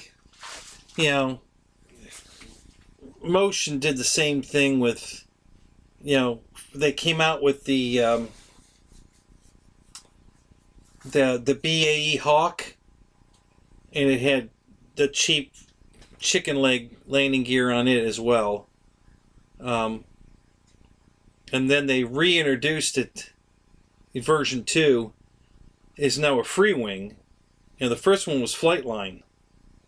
Now the free wing, which is the same airplane, but now it's under the free wing badge, and it comes with the Oleo strut landing gear, and I guess they upgraded the motor to a inrunner. It had an outrunner before when it was a Flightline plane, and now it's a free wing plane, and it has an inrunner motor and the good Oleo shocks that were an upgrade on the original.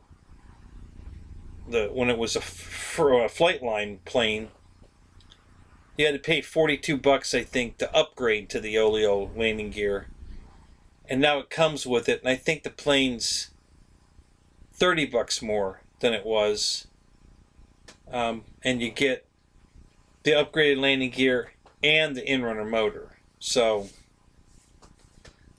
yeah.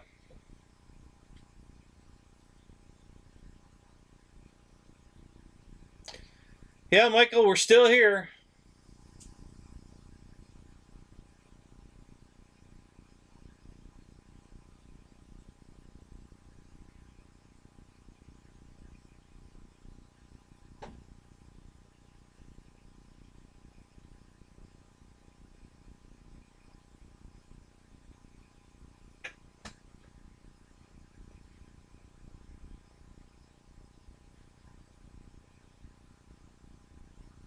You like your chicken legs?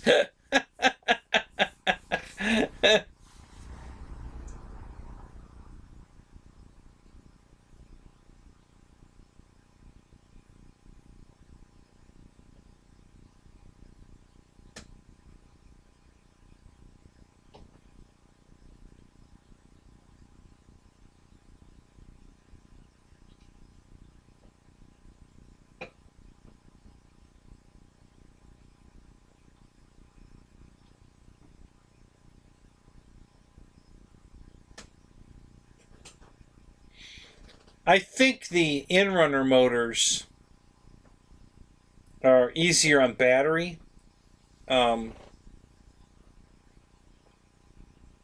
don't know if there's any flight characteristic difference, like one has more thrust than the other. One may be a little more. The inrunner should be a little bit more responsive, to throttle input than the outrunner, just because there's less mass spinning. But it seems like the inrunner motors are much more efficient on battery. When I bought the FMS Futura, I'm pretty sure it has an inrunner motor, and it's definitely better on battery than the Avanti. They're both 80 millimeter fans, but I can tell I'm getting more runtime on the FMS plane, so I'm assuming it's because of the inrunner. I'm pretty sure the Havoc that I got coming is also an inrunner, isn't it, Dave? You just ordered one too, right? The Havoc's an inrunner, isn't it?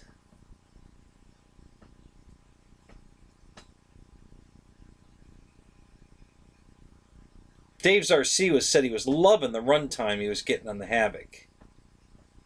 And I'm pretty sure he said it was an inrunner. I could be wrong.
Oh, okay.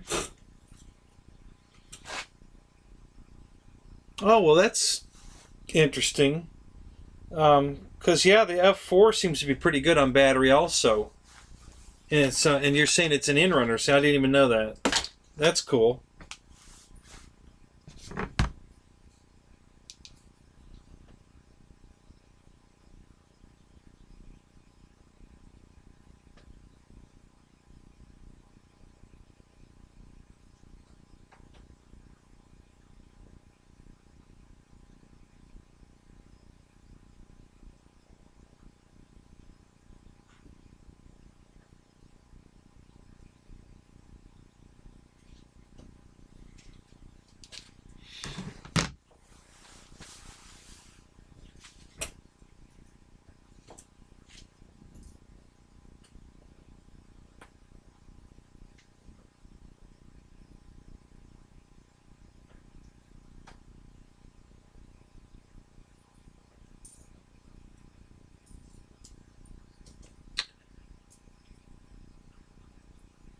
Wait a minute.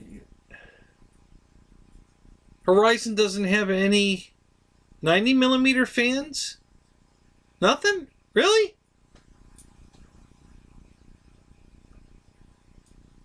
That doesn't seem right.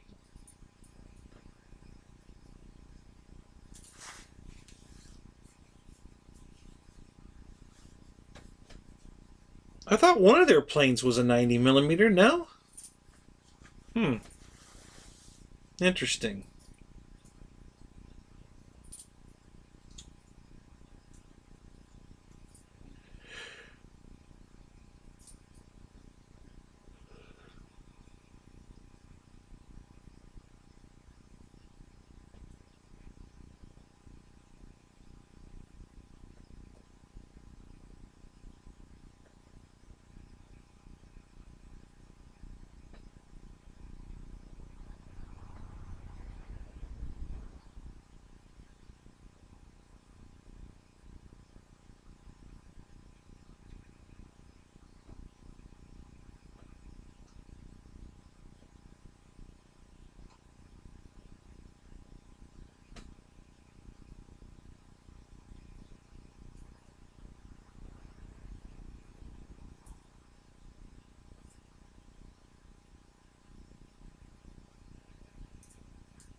Wow, but 20 minutes, that's crazy. Wow.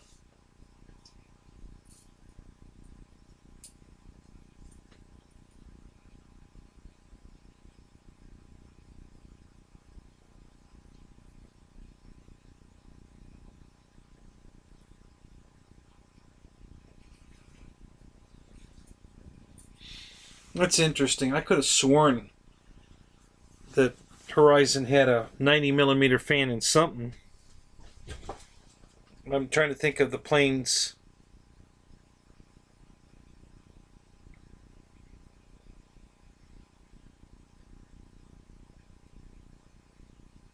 Hmm. That's interesting.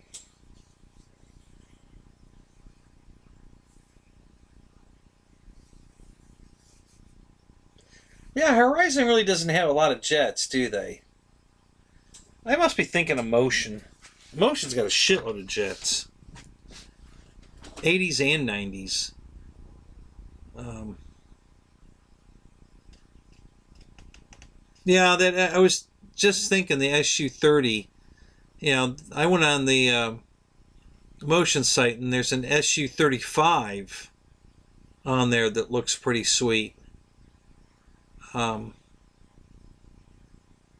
lot less money too. I think it was only 349 or 369, not 599.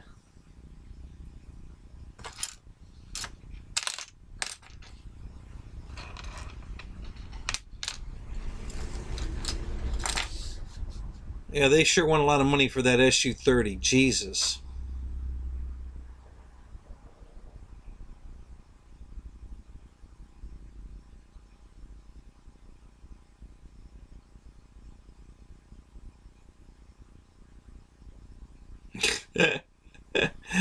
You don't know if it'll fit in your car. It's kind of late, too late to find that out, isn't it? Yeah. Oh crap! I gotta go out and buy a bigger car. It's a good thing I spent $500 on this jet that don't fit in my car.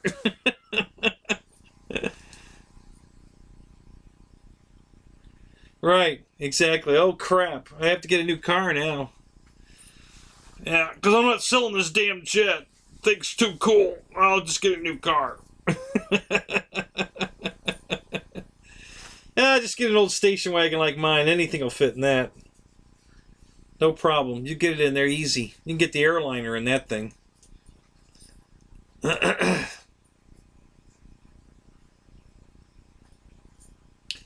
Well, guys, I gotta go to bed. I gotta get up in the morning. I'll leave this chat open if you guys want to hang out and play. I don't care. I can use the watch hours for sure, but that's not necessary. I don't need them that bad. If you guys want to stay and chat, go ahead. If not, I'll shut it down.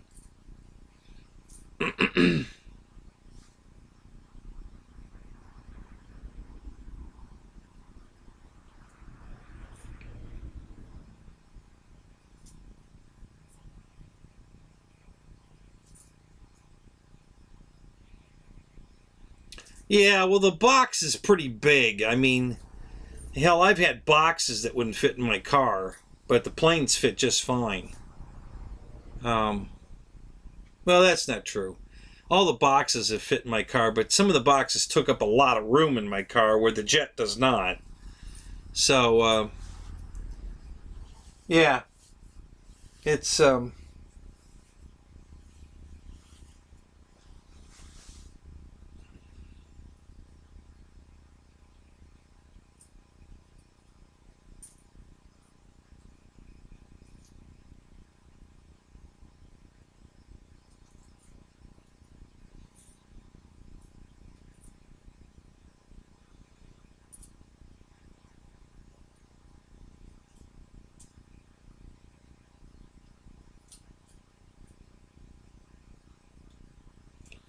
what kind of car have you got, Dave?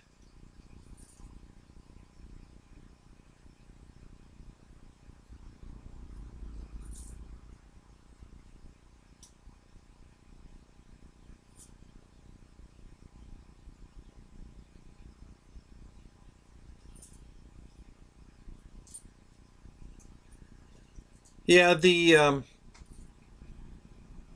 you can pick up a Buick Roadmaster wagon, 94, 5, or 6,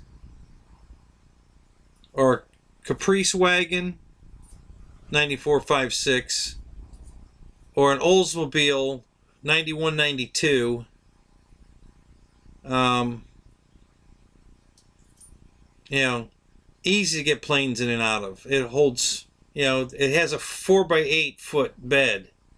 When you fold, it's got 3-row seating, and when you fold all the seats down, you can put a 4x8 sheet of plywood in it on the bottom, and then at the windows, because the body, the interior door panels roll out to the glass, you've got at least another half a foot to a foot glass to glass now above that.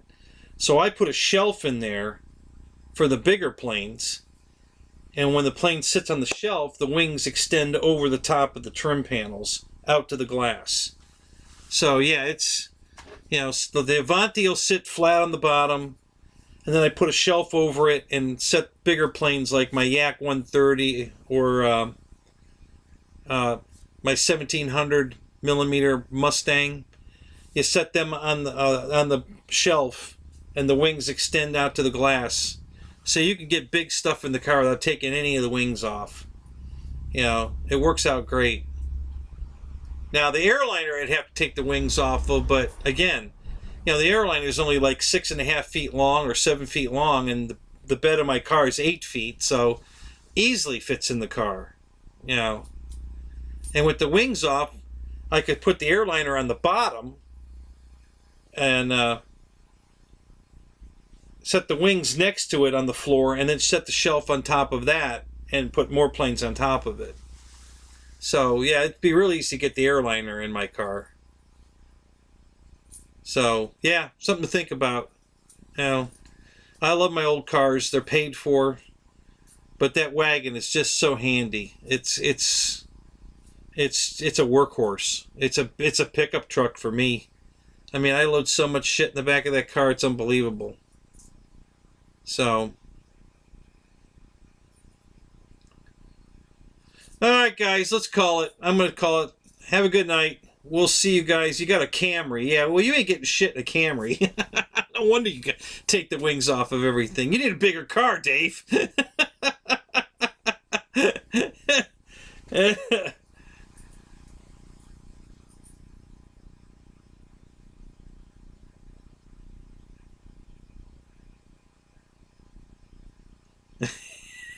A child molester panel van. No, you got to get the woody wagon, you know, with the wood grain on it. That's the child molester car. I don't have any wood on mine. Yeah, get the wagon. You get the Buick with the wood, and then you'll be a perfect child molester. Who gives a fuck what people think? Christ, if I could get I get my planes to the flying field in one piece, dude. I don't care what everybody thinks. That car's a godsend for what I use it for. Love that car. Man, I get, I get 9 airplanes, a picnic table, a generator, my cooler, the radios, 4 quadcopters, all in that car. Go out to the flying field. And I don't have to take the wings. The only thing I have to take the wings off of is the Cessna, the 150 Cessna. Everything else goes in the car in one piece. So, yeah. Rethink it, Dave. I think you'd be impressed. Alright, guys, I'm going to call it. Have a good night. Thanks for coming.